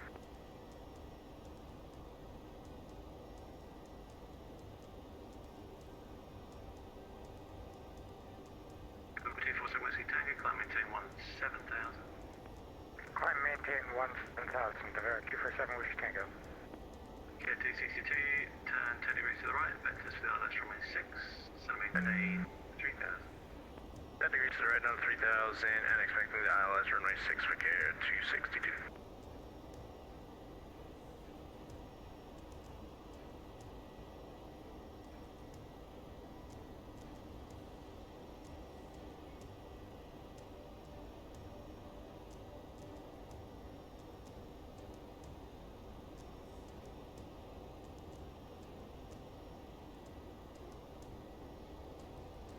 Delta 4241, clear direct to Loves. Aww. Say again for 4241. Delta 4241, clear direct to Loves. Direct left, Delta 4241. Delta 4241, correct. Cross Loves at and maintain 6,000. Blue Stewart altimeter 3003. Delta 6000, Delta 4241. Breakout 3477, clear direct crank.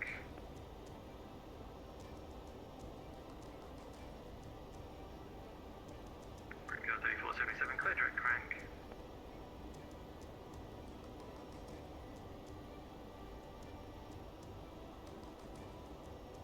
KT62, turn 20 degrees to the right. 20 degrees right, 260.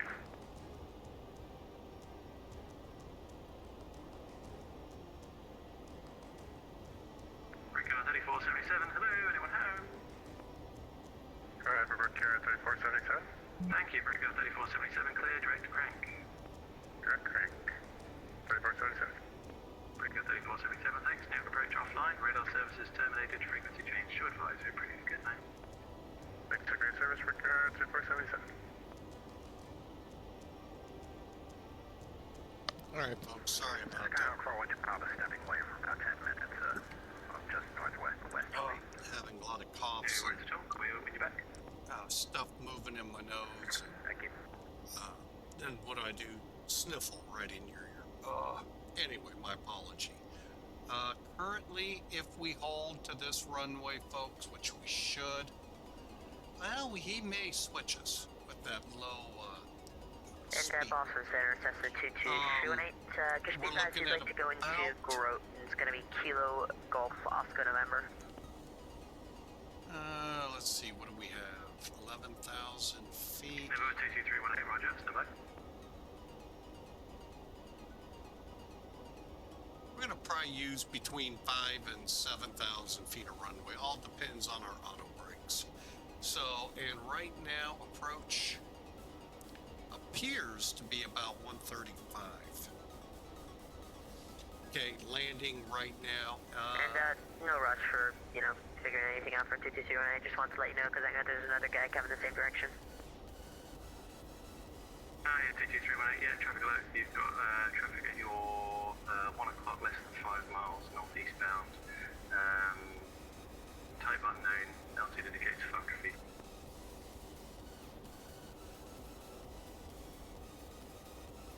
Uh, 22318, expect runway 5 across. Alright, Roger. Well, expect only 5, and yeah, I see that guy's pretty much directly below me now, but no, should be no factor. And yeah, I was just concerned about the 172 that's going Westchester, same direction, but or the opposite direction, but yeah, should be no factor for going any further.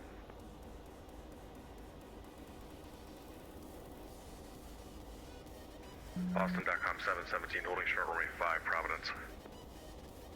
.com 717, thanks, fly runway heading, runway 5, clear for takeoff. Clear for takeoff, runway 5, runway heading, .com 717.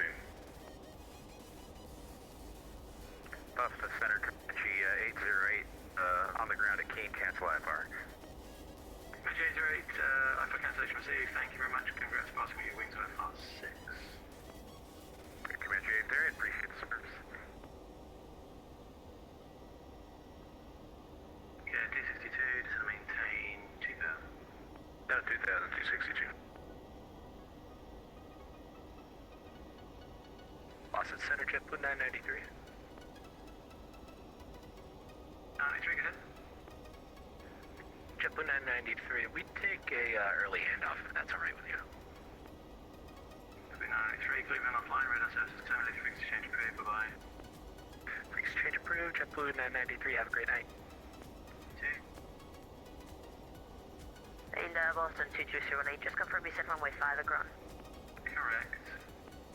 Okay, Rash, looks like runway 5, 22018. Okay, 262, 3 miles from Craig, fly heading 090, maintain 2000 to establish, cleared ILS 6 approach. 090, 2000, cleared ILS runway 6 approach, get 262. Boston Center, November 7th Tango, with you, 2,400, 5 miles to the south of Madison. November 7th Tango, Boston, hello, check squawk 17. Cambridge, we're gonna start our descent. Squawk 1722, 7 to Tango.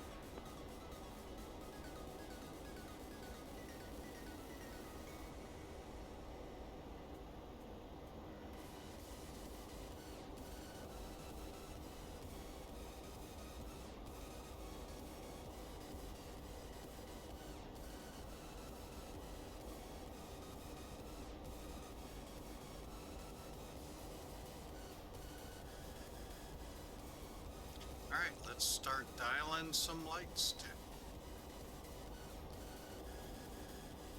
Make that our last.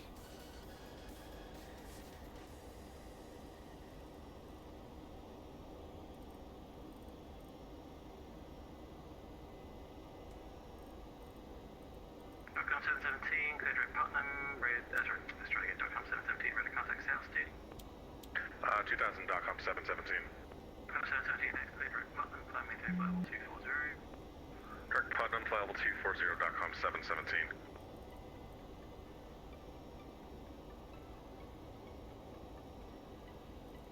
Delta 4241, new approaches offline, radar services terminated, frequency change to advisory approved, good day. Going to Unicom, have a good day, sir.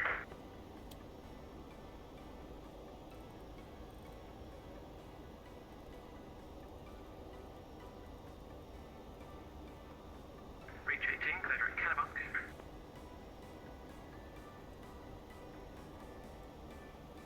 Reach 18, what were we direct to? Reach 18, clear direct Kennebunk, Echo November, Oh. Echo. Copy, Kennebuck. Reach 18, direct. K262, runway 6, clear to land. On runway 6, K262. Alright, November Kennebuck. 7, Victor Tango, Barcelona, thanks for radar contact. Maintain 5,000, clear direct to, well, you can continue to Madison. Maintaining 5,000, continue to Madison, 7 to Tango. Number 7 Victor Tango, thanks. You got traffic at your 1 o'clock northeastbound at a Cessna 152, maintaining 2,500. We have the traffic inside for 7 to Tango.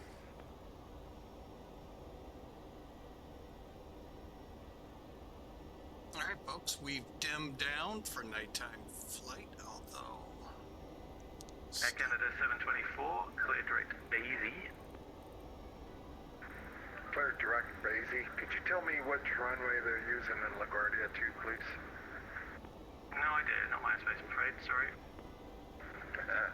Roger, thank you very much. Clear to Daisy 724.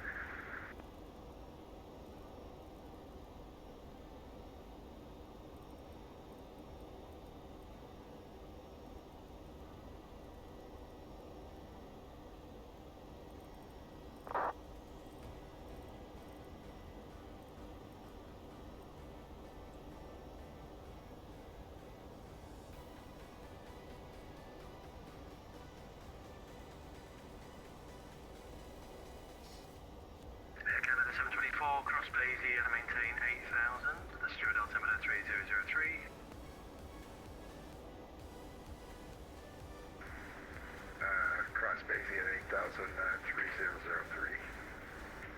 724. November 7 Victor Tango, the Bradley altimeter 3006. 3006, 7 Victor Tango. Skyhawk 318, Bradley altimeter 3006. Alright, seatbelt signs on. November 22318, Bradley altimeter 3006. Hey, Roger, 3006, KFMC. 22318. Sorry, I got confused. I thought you said Skyhawk.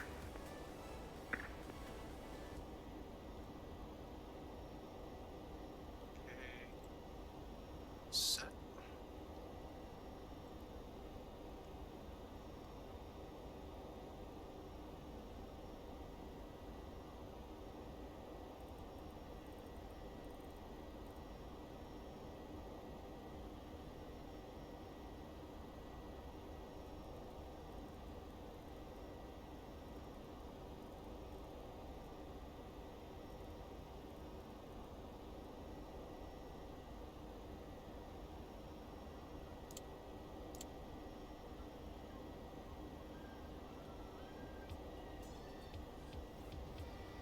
Canada 724 New York approaches offline, radar services terminated, frequency change approved, goodbye.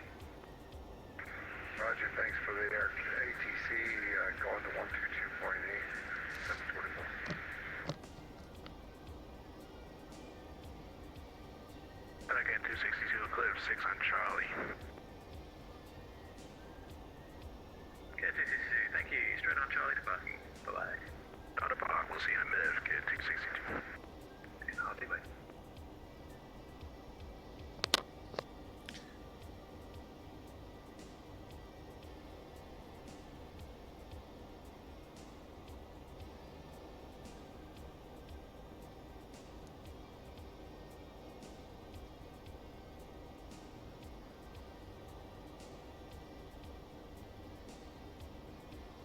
Really wonder if he's going to direct me to... Well, let me get ready just in the case.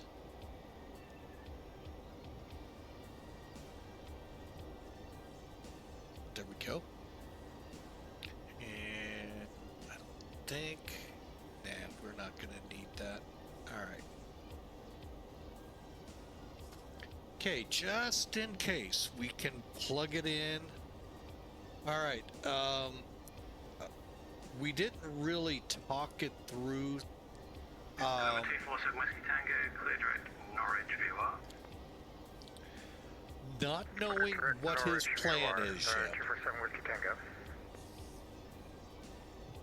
November 247 Whiskey Tango, cross Cran at and maintain 11, 11,000, the Boston altimeter 3008.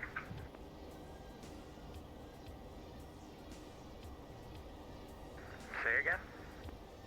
November 247 Whiskey Tango, cross Cran at and maintain 11, 11,000, the Boston altimeter 3008. Pass Cran at 11,000, Boston altimeter, say again? Actually, that's incorrect, my apologies. November 247 Whiskey Tango, cross Providence at and maintain 11,000. The 250 knots, the Boston altimeter 3008. Cross Providence at 11,000, Boston altimeter 29908 at 250 knots, 247 Whiskey Tango. Boston altimeter 3008. 3008, my apologies, 247 Whiskey Tango. 17 and 1 Tango Bravo request. Go ahead. Can you please direct Autoviola Charlie Mike Kilo? Bye-bye. November 51 Tango Bravo, clear direct Charlie Mike Kilo. Direct Charlie Mike Kilo, 1 Tango Bravo, thank you. Boston, reach 18, request what runway are we planning at Portsmouth? Just working that for you now, stand by.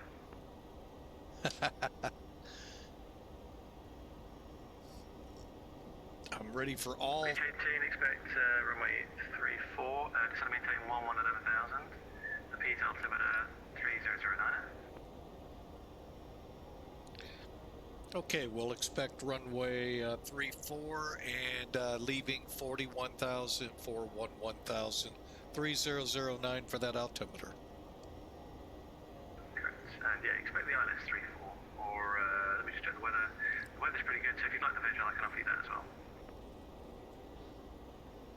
We can take the visual.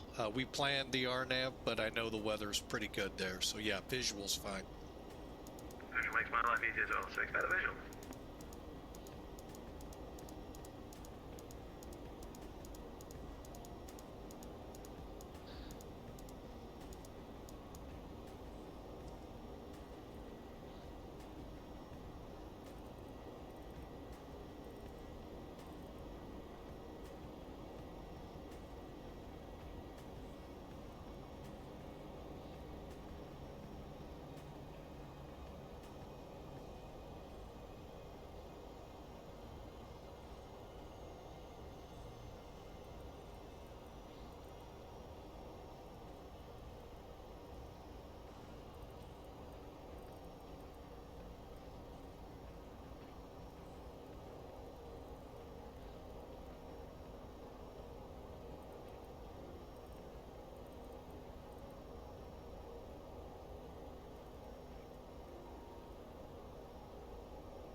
Boston Center, Hawaiian 89 heavy at 8,200, climbing for 14,000. Hawaiian 89 heavy, Boston Center, radar contact. Cleared at HANKK, climb and maintain flight level 360. You say clear direct, HANKK. Hawaiian 89 correct, climb and maintain flight level 360. Climb and maintain flight level 360, clear direct, HANKK, Hawaiian 89 heavy. Boston Center, November 247 Whiskey Tango, descending to 11,000 for Providence Waypoint. 247 Whiskey Tango, roger.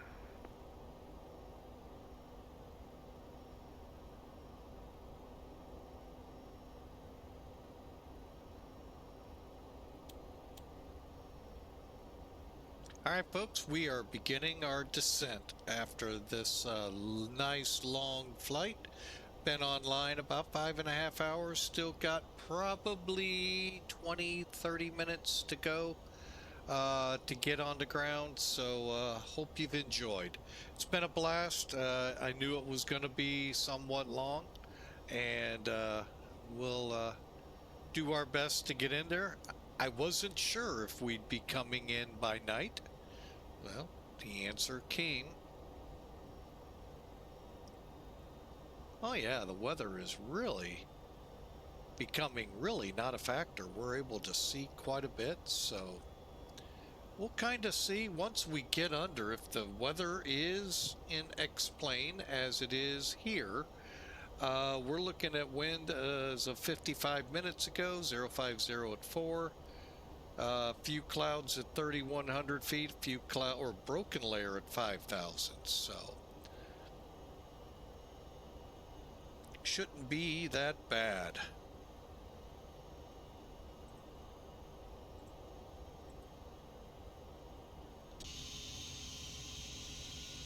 Oh, I know what I wanted to look at. Don't really need a logo light.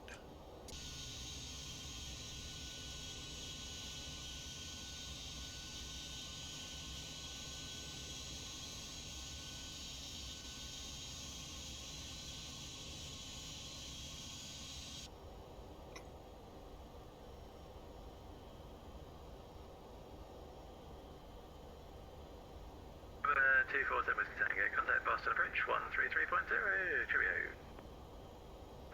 133.0, now 247 Whiskey Tango.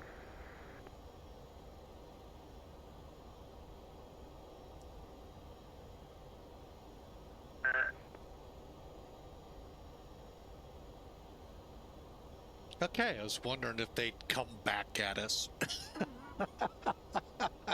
November 7th Tango, expect the visual approach runway 5, clear direct to the Papa Victor Delta.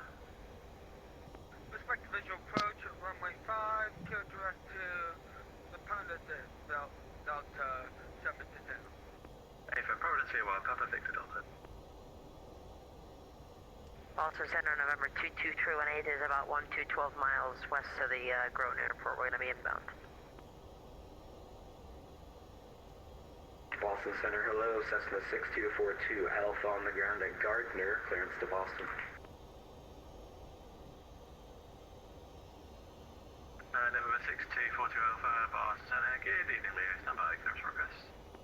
November 22318, thank you. Yep, it's runway 5 at Groton. You can join on the left base, runway 5, and say intentions.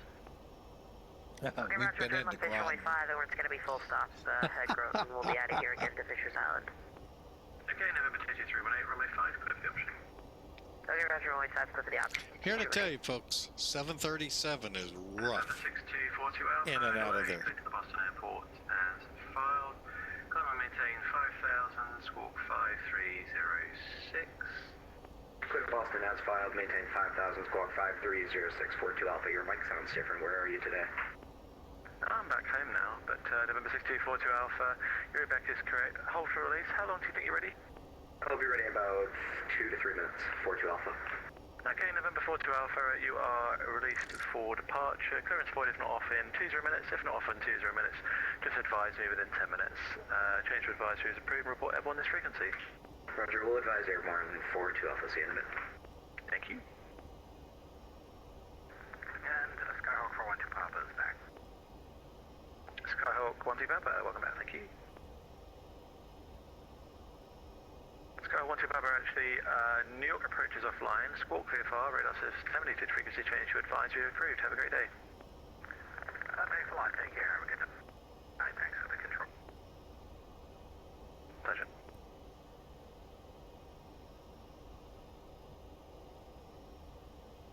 Reach 18, you clear direct the field, descend and maintain 3,000. Clear direct Pease, reach 18. 18, reach 18, correct, descend and maintain 3,000. Oh, forgot that part, sorry. Continuing to 3,000, reach 18 direct to the field.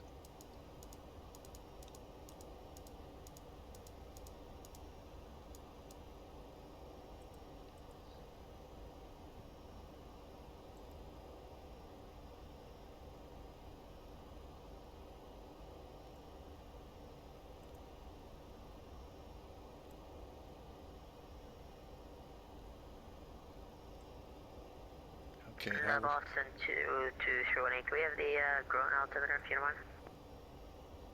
Sorry, Groton altimeter is 3003. Roger, 3003 on the altimeter 22318.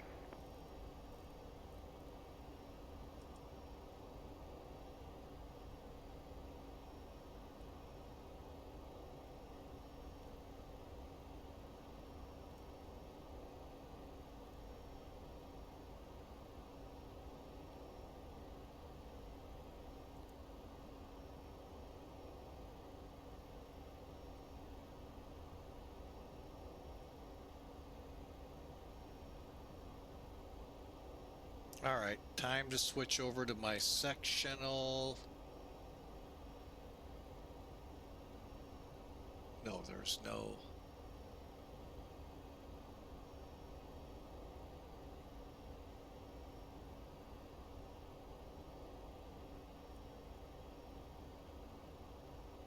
Don't have the airport yet. That's because I'm looking at Manchester. Dang it.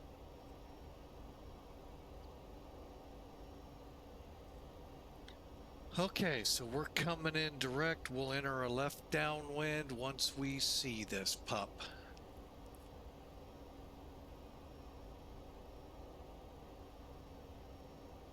Boston Center, Care 515, Nantucket, for back to Boston.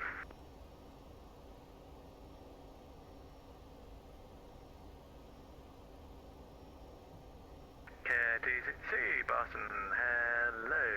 Sorry, are you looking for clearance back to Boston? Yeah, we're looking for the IFR clearance up to Boston. You've still got your New Bedford and Nantucket flight plans still in the system. I forgot to file, that's my bad, hold on. No worries.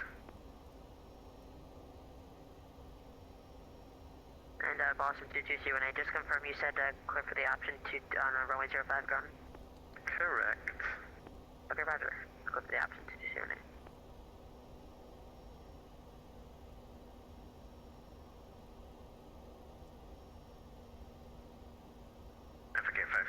should be changed now. Alright, no, I'm afraid not. Interesting. Sometimes the system can be a bit strange. Maybe if you try disconnecting, refiling, and then reconnecting. Let me try to semi. Boston Center, hello, JetBlue 2354, crossing nose at flight level 270. JetBlue 2354, Boston Center, good evening, roger. Hawaiian 89, clear direct, Golder. Clear direct, Golder. Hawaiian 89, heavy. Aloha.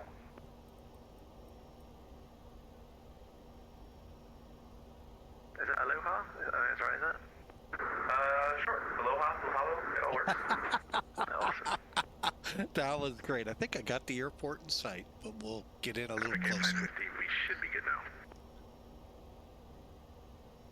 Boston Center, Cessna 22318, request backtrack runway 5 for the exit on Delta, make it quicker. Cessna 22318, that's approved as requested. Taxi to parking via Charlie. Okay, roger, we'll backtrack runway 5 to taxi to parking Delta, Charlie. Thanks so much, 22318.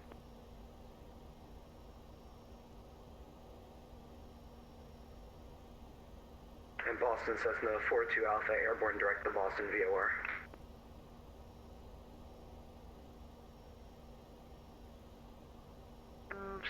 November 6242 Alpha, radar contact, maintain 5000, and just confirm you're direct to Boston VOR. Maintain 5000, and we are direct to Boston VOR 42 Alpha. That's good to me, thank you. Boston Center, hello again. Comanche 96608. Do we get IFR clearance with you or approach now for Hartford? We're at Keene. If at Keene, it will be with me.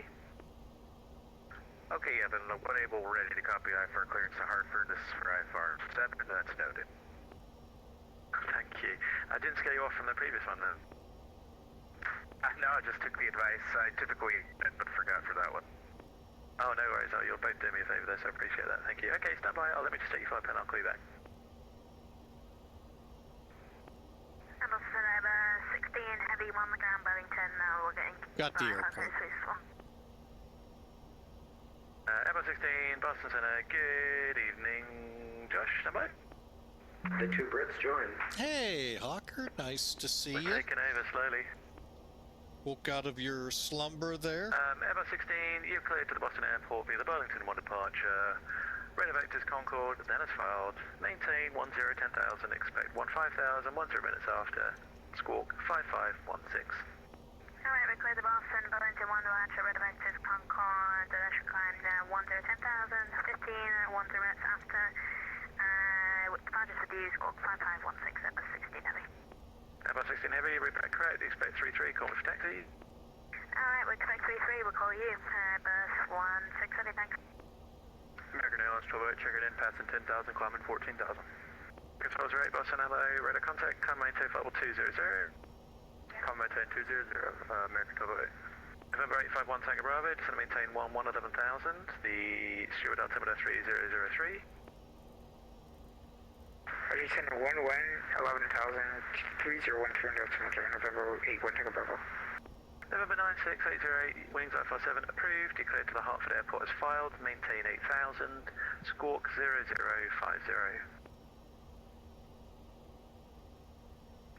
Cleared to the Hartford report via as filed, maintain 8,000, squawk 0050, 808. November 96808, reback is correct, hold for release, how long till you ready? To the hold short, we'll probably need about 5 to 10 minutes. We'll go with 10 minutes. Okay, November 96808, you are released for departure. Clearance void if not off in 20 minutes. If you're not off in 20 minutes, just advise me of intentions within 10 minutes. Change of advisory is approved, report airborne this frequency. Thank you. Okay, advisory brings change approved, and if expecting any delays, we'll report this 3808. Reach 18, descend and maintain 2,000, report the field in sight. Reach 18 down to 2,000. I thought we had the field, but clouds got in the way. Oh, those pesky clouds. Reach 18, no worries at all. Fly heading 160, you're going to be on a left downwind. 160 left downwind, runway in sight. Reach 18, thanks. Clear visual approach runway 34. Cleared visual 34, reach 18. Delta 389, 11,000 and 14,000. Delta 389, Boston, Boston Center, good evening. Climb, maintain flight level 360. 360, Delta 389. November 7 Tango, Center, maintain 2,000, Providence, altimeter 3006. Down to 2,000, San Victor Tango. Master K550, we should be ready to go now. 5-4. Okay, K550, my apologies, sorry. I do have your flight plan cleared to the Boston Airport as filed, maintain 2,000, expect 8,000, 10 minutes after, squawk 4720. Alright, clear to Boston as filed, 2,000, 8,000, 10 minutes after, departure would be with you, 4720 for K550. K550, repack correct, expect runway 6 and advisory for taxi. 6 and we're ready for taxi for K550. K550, runway 6, taxi via Echo. Echo to runway 6, K550. Boston Center, good evening, Delta 13 with you, 1,000.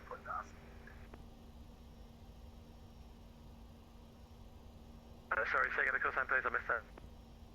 Delta 318 with you, 1,000. Delta 318, Boston departure, sorry, Boston Center, good evening, climb maintain flight level 320. Climb maintain flight level 320, Delta 3. Boston Center, Airbus 16 Heavy, ready for taxi.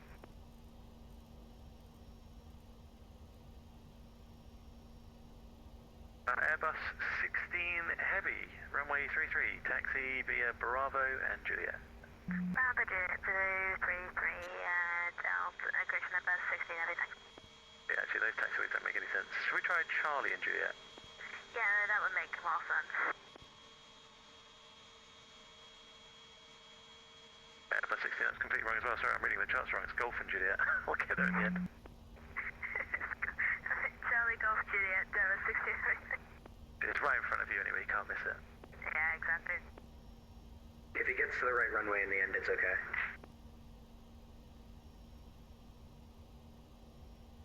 American 1208, clear direct Sandy Point, Sierra Echo Yankee.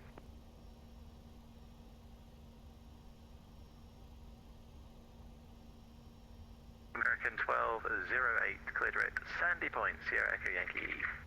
Clear direct Sandy for American 1208. Yeah.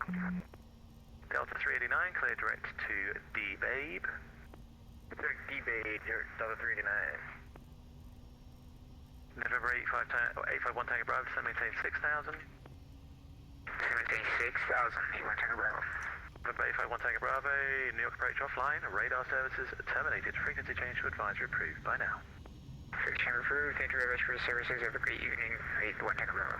Boston Airbus 16 Heavy, short 33, ready to go. So needy, aren't you, Josh? Airbus 16, roger, flight runway heading 3-3, clear for takeoff. Heading 3-3, clear for takeoff, Airbus 16 Heavy. November 7 Victor Tango fields are going to be at 12 o'clock, 13 miles, report in sight. We have the field inside for San Victor Tango. Hooray, November 7 Victor Tango, cleared visual approach runway 5. Clear visual approach, runway 5, San Victor Tango. K550 at the end, flight runway heading, runway 6, clear for takeoff. Runway heading, runway 6, clear for takeoff, K550.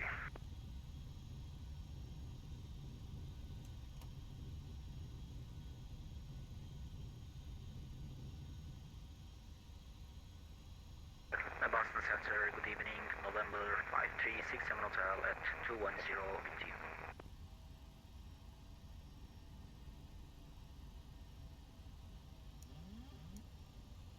Sorry, last station call, sorry, I was coordinating again. November 5367 Hotel is with you at 21,000.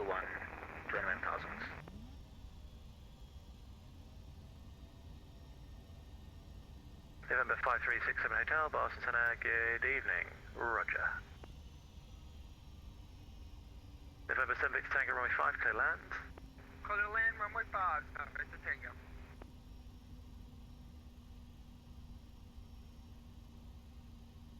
Reach 18, runway 34, clear land. Clear to land, runway 34, reach 18.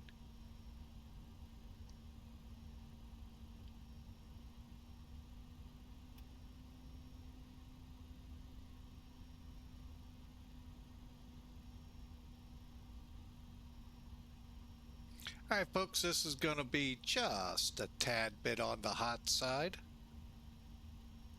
Warning is for an overspeeded flap. Direction, about 16, heavy passing through 3000. Airbus 16, radar contact, thank you. Climb maintain 15,000, turn shortly. 15,000, Airbus 16, heavy.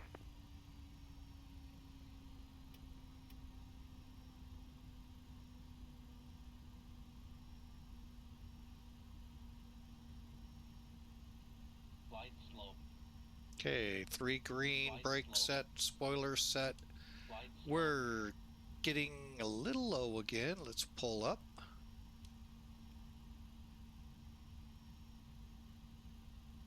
Flight slow. Flight slow. 500. Flight slow. Flight slow. Boston Center, Comanche 96808, passing 1,200. Flight slow. November 96808, radar contacts, climb maintain 8,000, and clear direct Gardner. Climb maintain 8,000, direct Gardner, Comanche 808. I think our KS550, flaps are radar full. contacts, altitude. 1.6. KS550, thanks, climb maintain 8,000, clear direct Fredo. Up to 8,000, direct Fredo, KS550. Of course we're landing. 100. Airbus 16, left turn heading 180. Left 180, Airbus 16. 50. 20.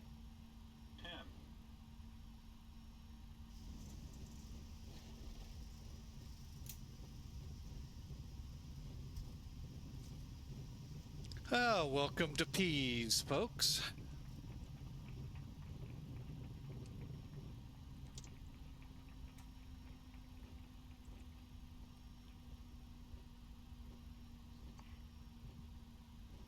Kind of a roly-poly runway.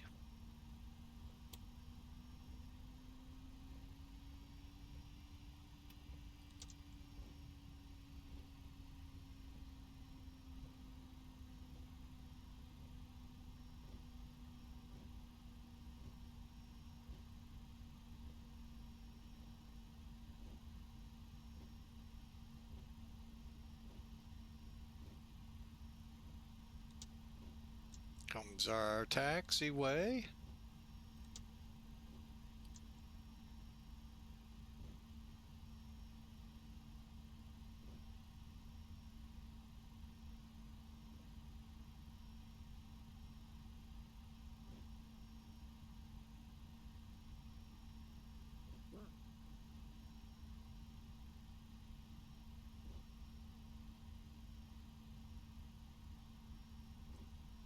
And Boston Center, reach 18 off at Charlie to the Air National Guard ramp. Reach 18, welcome. You can taxi to the National Guard ramp via Alpha. Thanks very much. Via Charlie Alpha, reach 18. Thanks for the ATC. Sure thing.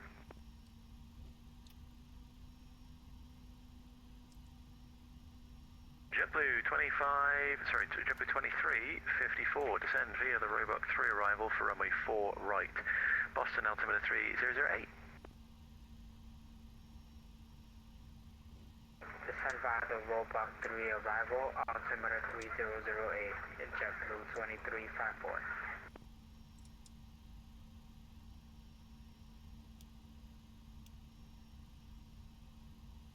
Airbus 16, clear direct Concord. Direct Concord, Airbus 16.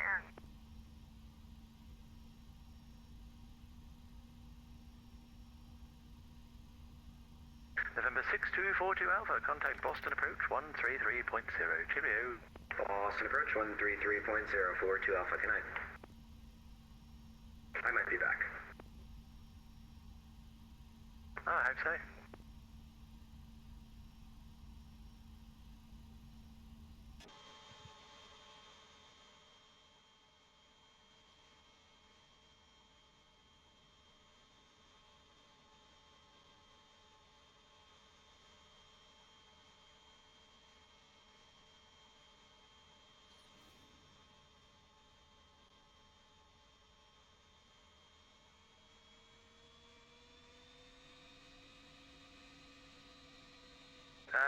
Beacon 1208, Boston.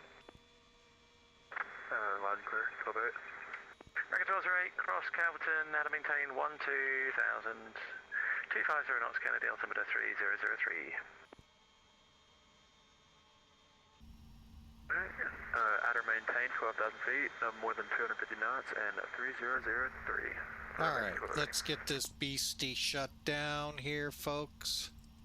All right, we had a fun time. We'll go over everything here momentarily. And what was that waypoint again APU for, will be up and running fast. 1208 is Calverton, Charlie, Charlie, Charlie. Charlie, Charlie, Charlie for 1208.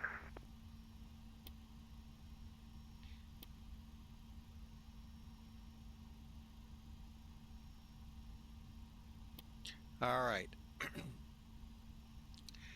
After landing, AP, everything's off. Flight directors. All right. Speed brakes, auto brakes are off. Okay, taxi, APU's up and running. We'll get it on the gen.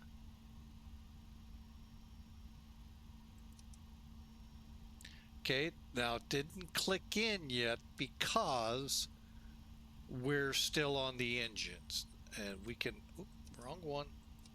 There we go. Flaps, transponder to standby.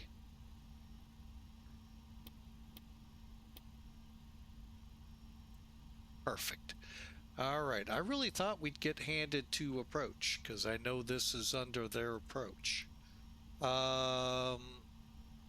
Okay, engine selectors. Actually, hang on a second. Let me help myself out a little bit here. Yeah, let's approve the fallback, please.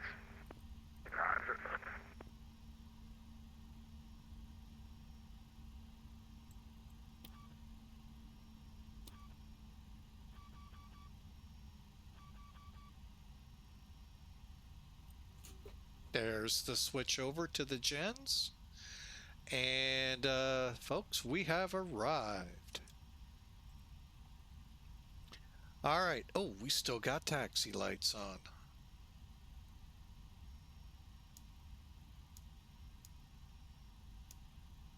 All right, and we'll keep the wing lights on. All right, folks, welcome in. Let's bring in GPU, air, loader, stairs. This is an Airbus 16 Heavy. We have about 100 track miles to our top of the sun. Any chance we can get a little bit higher, please? Sure. Say your cruise level request. You can have whatever you like. Probably 200, something like that, please. Airbus 16, climb maintain level 210. 210, Airbus 16 Heavy, thanks.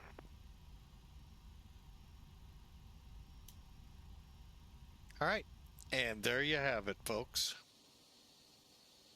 Except for that guy keeps forgetting his beacon. Now, I left the wing lights on just to help ground crews. Oh, and I got another thing I can do. It's up. Okay, charts are up. Okay, so the cabin should be nice and lit.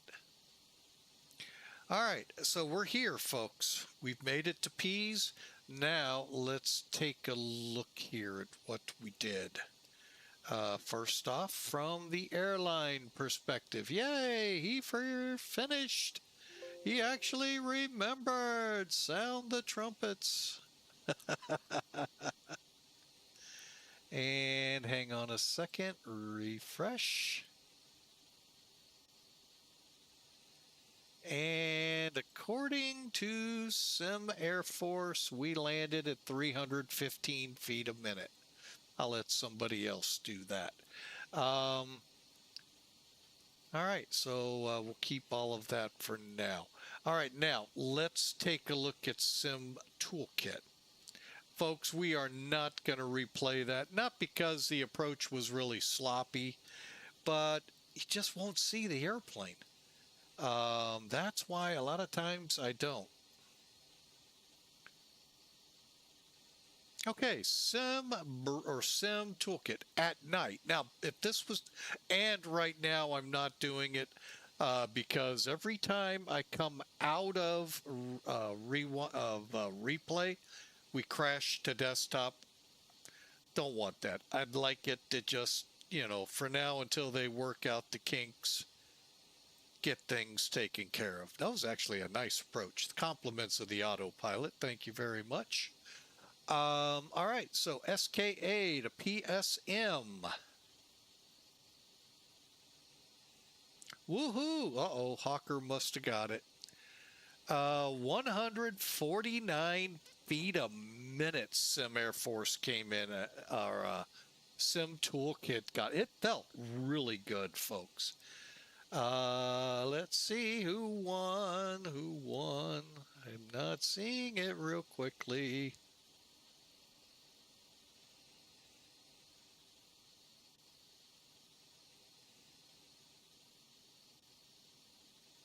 Okay. Inusik 6-8 wins. 180 feet per minute was his guess. And of course, Sim Toolkit has us 149. And thank you, Hawker, for the wow and under 150 total score. I don't know what that was about, but just finishing up the replay. Woohoo comes in from him. May have to come up with an emoji like that. Those of you that know emojis would help teach me. I'd love to learn. All right, today's flight, 4 hours, 33 minutes, 1,960 miles. We burned a total, let's just round it up nice and easy, 17,000 kilos of fuel. Landed at 1.5, 1.6 Gs, not bad. At 149 knots, 127. The reason for that, Hawker saying Sim Toolkit and Sim Air Force have major discrepancies. It all depends how they record it. And believe it or not, there are like 3 or 4 different ways that landing could be. For all I know, there could have been a bounce. Who knows? So that's why sometimes you see discrepancies from Sim Toolkit. Now, let's do this. Now, you guys can't see it. You're just going to have to trust. And unfortunately, you can't verify. We go to flights on Elevatech. Elevatech put us in at 312. So again, all depends how you're reading it. But now here's a different thing. Elevatech had us at 1.3 Gs versus 1.5 Gs. So you can kind of see that. And their flight time, 4:18. How did I lose 20 minutes? So again, it's all in where and how you record it. And quite honest, I don't really worry too much about those numbers. It's just neat, you know, to see that we were really close. By the way, SimBrief put the VAP 128. We landed 127. Can I get a thumbs up? Yes. So, I mean, that part of the equation all came together. Was it a sloppy approach? Heck yes. I was lined up to land on the edge lights. So, I mean, let's be honest. And then I got her over to, believe it or not, only 3 feet off the center line. Right here. 2,200 feet down the runway. Now, I thought we were a little closer, but, you know, we can quibble over that. Oh, that's the first KC-135s I've seen here. I mean, it was a KC base. Up here, there they are, the KC46s. And then there's more ramp up here. That was more the alert Christmas tree ramp, folks. So And what I did is came off. I'm probably parked where this one is, maybe that one. So anyway, you know, it's always fun. But anyway, again, it's an 11,300 foot runway.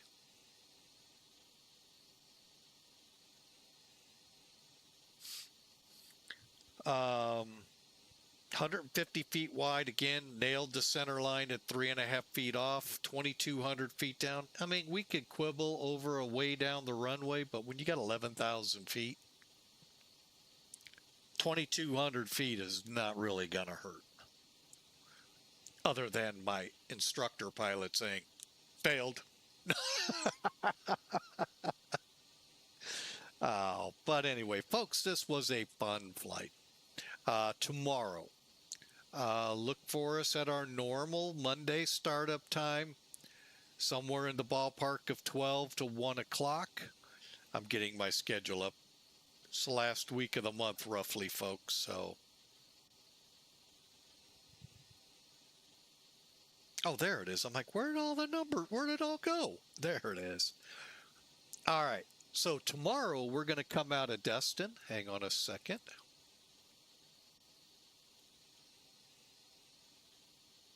And I'm going to go ahead, disconnect.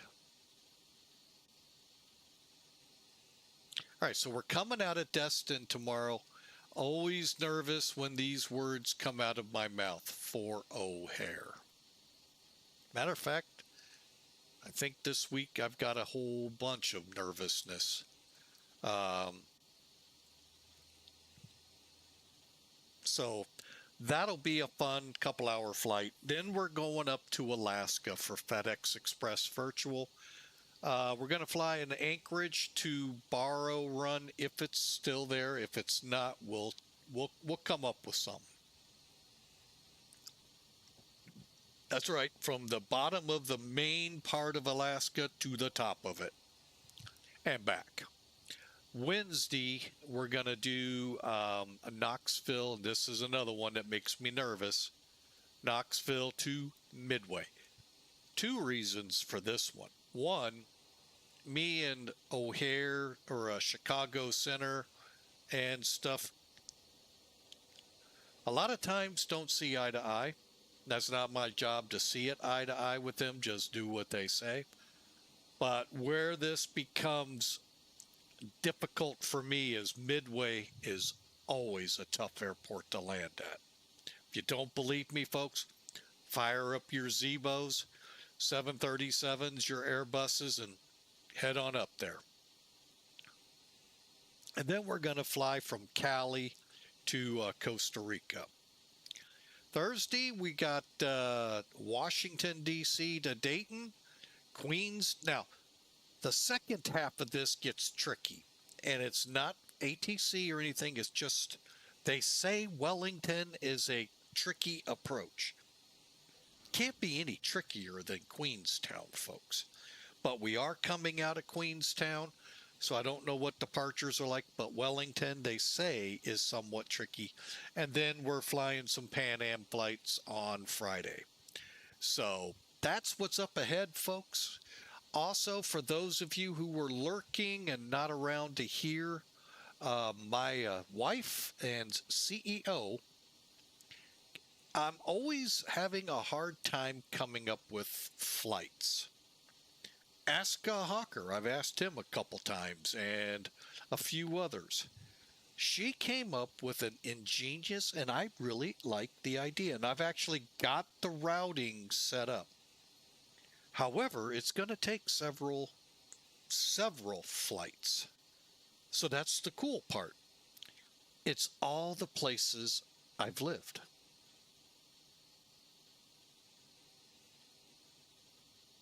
Now, most of you are going, that ain't going to be much. I was a military brat, folks.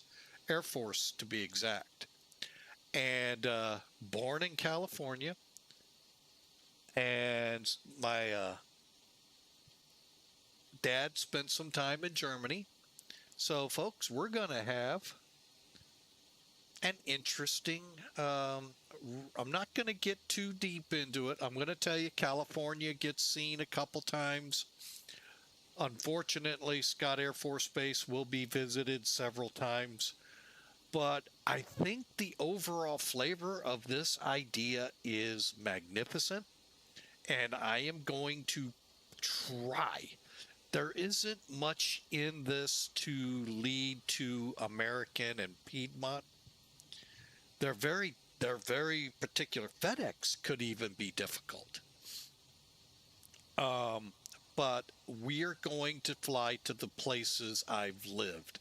And folks, I'm 60, almost 60 years old. A lot of places. So I hope you enjoy. And I will get a caveat in there. There's 2 5,000-mile flights coming. So, and I'm going to also put out there, I'm going to try to go to the airports we were at. Now, that you'll have to stay tuned to understand what I mean by that.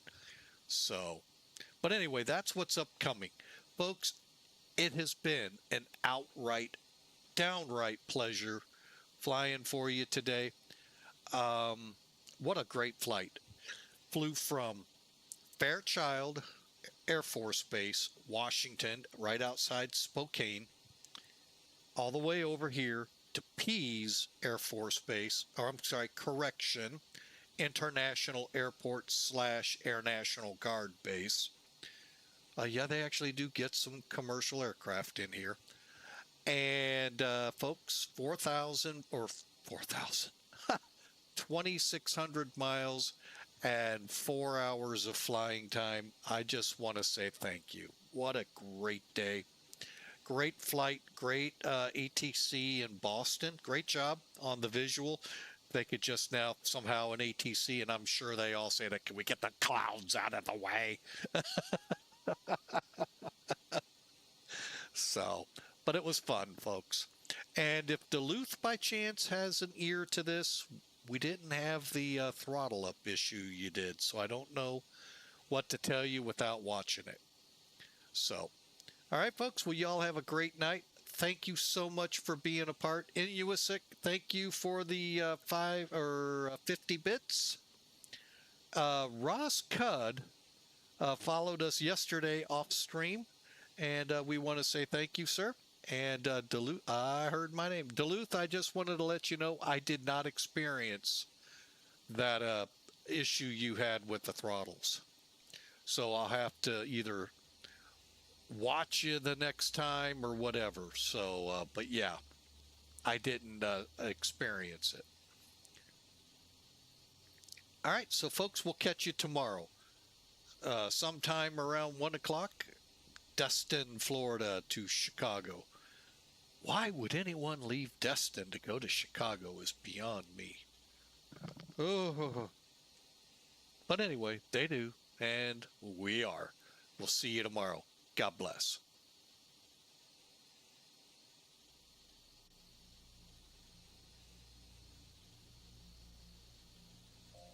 Maybe we'll see you tomorrow. Hang on, I got to do something here on my end. Always helps to turn the volume up. So we'll see you tomorrow. See ya there, Hawker. Thanks for the mod. Duluth, thanks for the time you were modding, and hope you're rested and feel better. And folks, we'll see you tomorrow. God bless, and have a great evening and great day till we fly.